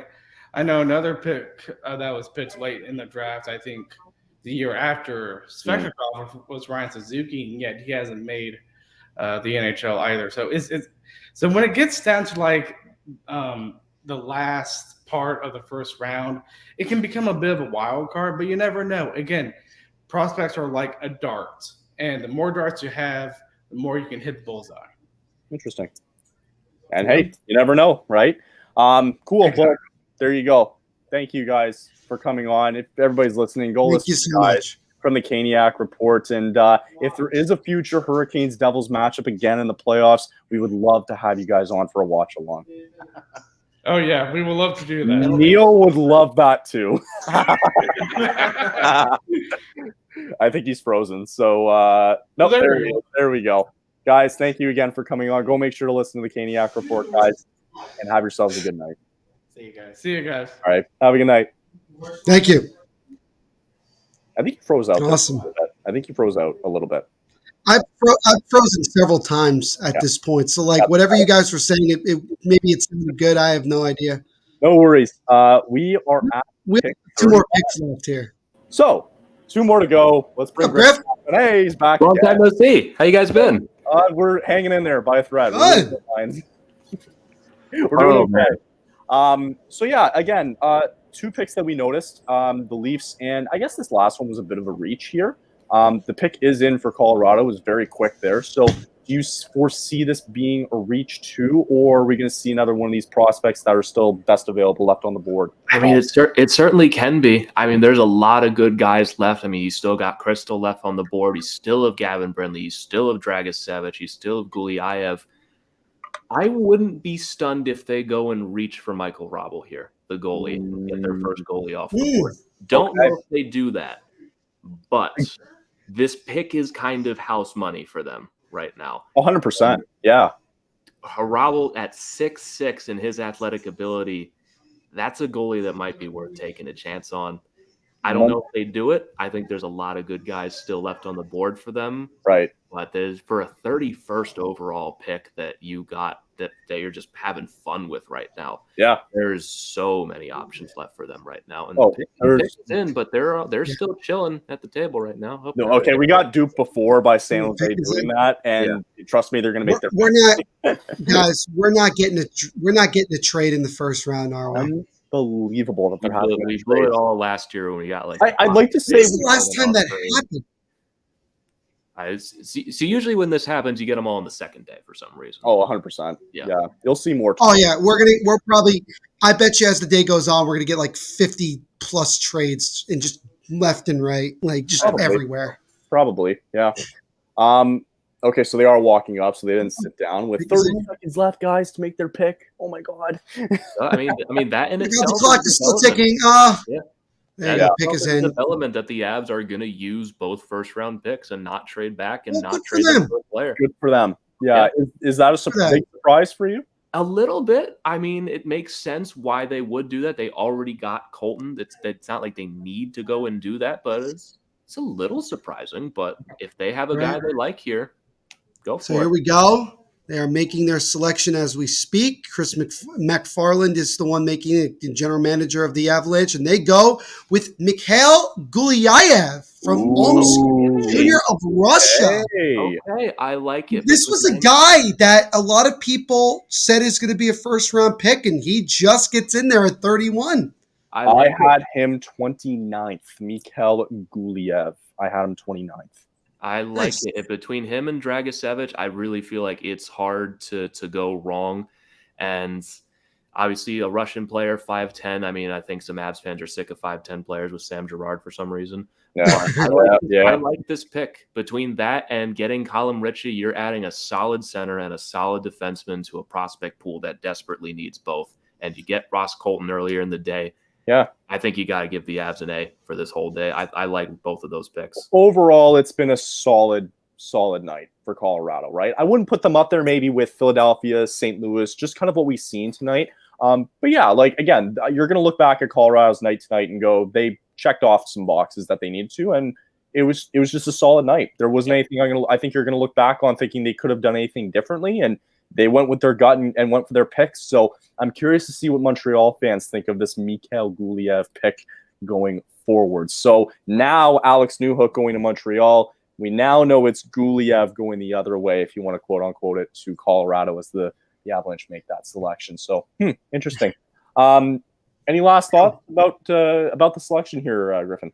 No, I mean, I think it's just a real solid pick between him and Dragicevic. I think it made the most sense to go with a defenseman here, just in terms of filling out both sides of your prospect pool. Right. I had no problem with Gulyayev or Dragicevic at this spot. I think Gulyayev, much like Richie, is probably going to take a little time to develop, especially for maybe a little bit of an undersized defenseman. But I see this as just a smart move. Would also be surprised to never play a game with an Av and end up with another team, because that's how competitive teams treat a lot of these former first-round picks. But even in that case, I think that's a valuable trade asset. So either way, it's a win. Awesome. Yeah, it's a good way to look at it. Griffin, thank you for coming on tonight. Really appreciate it. Great to see you again, by the way. Yes. Yeah. Hopefully we'll see you again down the road. We'll do more of these watch-alongs not going into next season. And I think we got to do, Kyle, I think we got to do a live watch-along of like a THPN fantasy hockey draft or something. Oh, yeah. I think we had a lot of fun when we did one of those. Yeah, Kyle, you weren't around when we did it, but it was so much fun when we did it last year. So. Okay. I'm down for that. Let's do it. Okay. All right. I'll keep that noted. Go listen to Tell It As Avs It Is, guys. Griffin, thank you for coming on again, and we'll talk soon. My pleasure. I'll see you guys again. All right. See you, Griffin.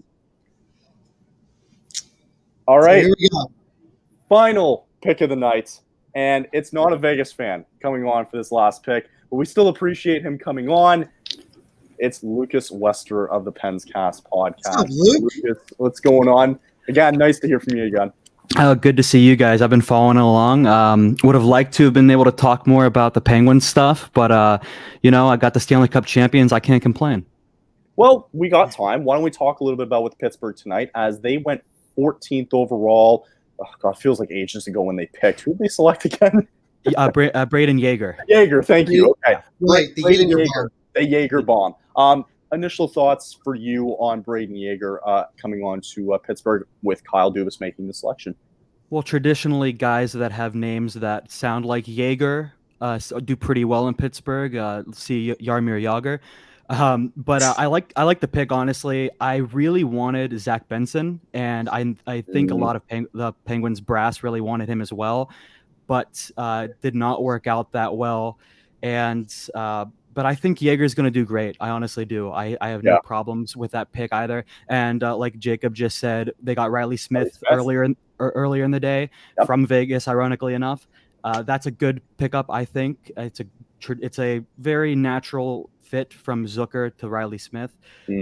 Cheaper than I think what Zucker's going to get in free agency, but all in all, an okay day, and I think a good showing for Dubas in his first main day as a leader. I'm sure Leaf fans would say otherwise, but whatever. It's Dubas now. So now Vegas makes their last selection, or excuse me, the last selection of the first round tonight. Which way do you think they're going to go? With Vegas, it's always so hard because this guy is probably not going to make it a year in the organization, to be perfectly honest with you. I'm even surprised that they owned this pick to begin with. They traded away Zach Dean at the deadline to get Barbashev in. They held on to that first-round pick, which is probably smart because this first-round pick is probably worth more than Zach Dean was, and they're probably going to get a better player just because of how deep this draft is. So I lean towards the defenseman, Dragicevic, or however you pronounce it. I liked the last pick, the Russian defenseman, a little more. I had him ranked higher, but obviously they got, Colorado got him, and he's going to be a really good player as well. But either way, they're going to go for the best available, in my opinion, whoever they have ranked higher, because it's just going to be a trade chip for them to use at next deadline. Very true. Right. So we'll see what happens here, as we are officially going to go through the entire first round without a single trade. So every team that had a pick in the first round used their pick, whether they had multiple or not. And the Vegas Golden Knights, to wrap up the first round, select David Enstrom, the center from Frölunda Jr. out of Sweden. Wow. I'm gonna have to do a little looking into that one. He was about 5 or 6 on the draft board at this point, according to Megan Shakaya. So yeah, that's where we're at. Who was it again? Sorry, kind of missed that. Sorry. No, you're good. Who was it? David Edstrom. Edstrom. Oh, Edstrom. Okay. I don't have him. Oh, geez. All right. So we end the Hey, first pretty round. good. What do you thought We we end did? we end this first round with only 3 players that we didn't have a grab for. That's pretty darn good. Not bad. But while I have, so we have Edstrom here. He had 4 points in 11 games with Frölunda, 5 goals, 9 points in 7 games with Sweden at the under-18 World Championships. So having said that, I do have some of the graphics here. And you know what? While we have time here for a second here, let's bring on Lance. And I see Chris is also here too. So let's bring them all on here for a second. Chris, welcome back. Got the whole party going on. Got the whole party to finish up tonight. I kept seeing Chris in the waiting room, and I'm like, he's about to tell us the Flames did something. Yeah, I know. I was waiting for that too. right. God damn it. Yeah, they totally forgot about it on the broadcast on cable TV. Can you imagine it? It's unbelievable.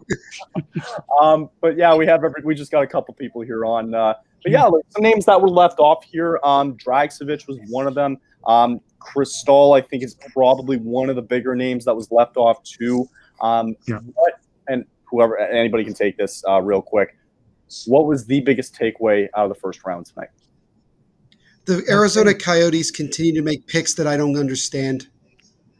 Okay, that's it. This is the thing I don't get. Like, they reached twice. They didn't have to do that for either pick, and they reached twice. Wow. So they could God have bless traded down for both of those. Yeah, they could have easily traded down for both of those players. That was a weird selection. Yeah, very strange. Other than that, I mean, Michkov going 7 to Philadelphia, that's a really good pick. A couple of guys, Musty going as late as he did, I think was kind of a surprise, but a positive surprise, especially if you're San Jose. I think the Sharks came out pretty well. I think St. Louis did a pretty bang-up job with their 3 picks. I think overall, every team can walk out of this draft feeling relatively good about how they got things started. And tomorrow's the beginning of a long and very painful many hours of the next rounds 2 to 7. Yes. Okay, cool. Perfect. I'll bring Chris and Lucas off just because I want to end it with me, Neil, and Lance. It's how we started it. Sorry, guys. Nothing against you. Just how we started it. Chris, thank you for coming on. It was fun.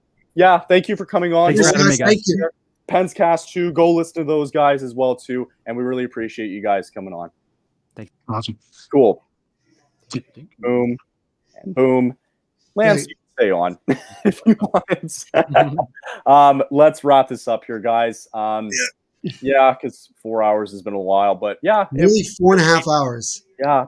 Good pace tonight. It was a really good pace. And Dylan makes a good point here at the end, too, because this is a wrap for our 2022-2023 NHL THPN live streams. And I'm so excited for October coming up because, you mentioned it there, Neil, like, hey, why don't we do a fantasy draft live stream just for funsies? Yeah, I think that's a great idea. I'm honestly excited for next season already. I know it's going to go by so quick because July is literally on Saturday. And it was a great night. I mean, we had a lot of really good guests come on. We have not a whole lot of trades happen because there were none. And yeah, I mean, Neil, I think you hit the nail on the head there. I think every team can kind of walk out of tonight going, we did what we needed to do.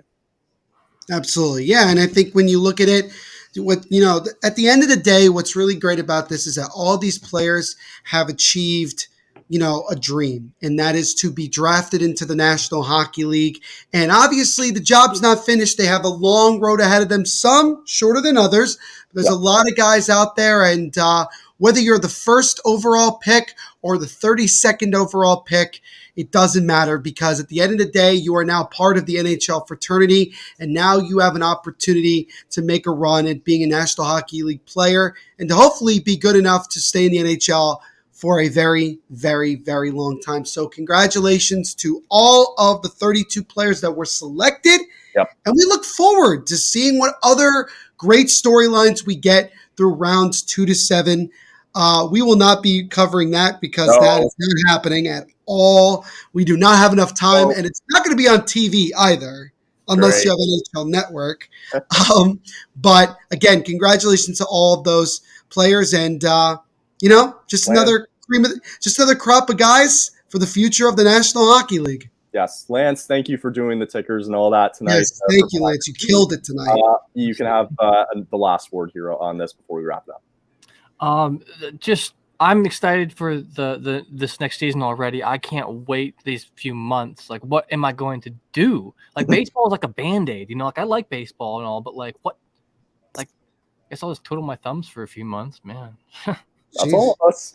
I don't want to watch. I don't want to suffer watching. I don't want to. You think I'm enjoying sitting here watching the Yankees suck? Like, no, this is terrible. I want hockey. Guardians are winning 14-1 right now. Oh Lord! No, they're not. Are they actually? Really Royals against the What Royals. is this?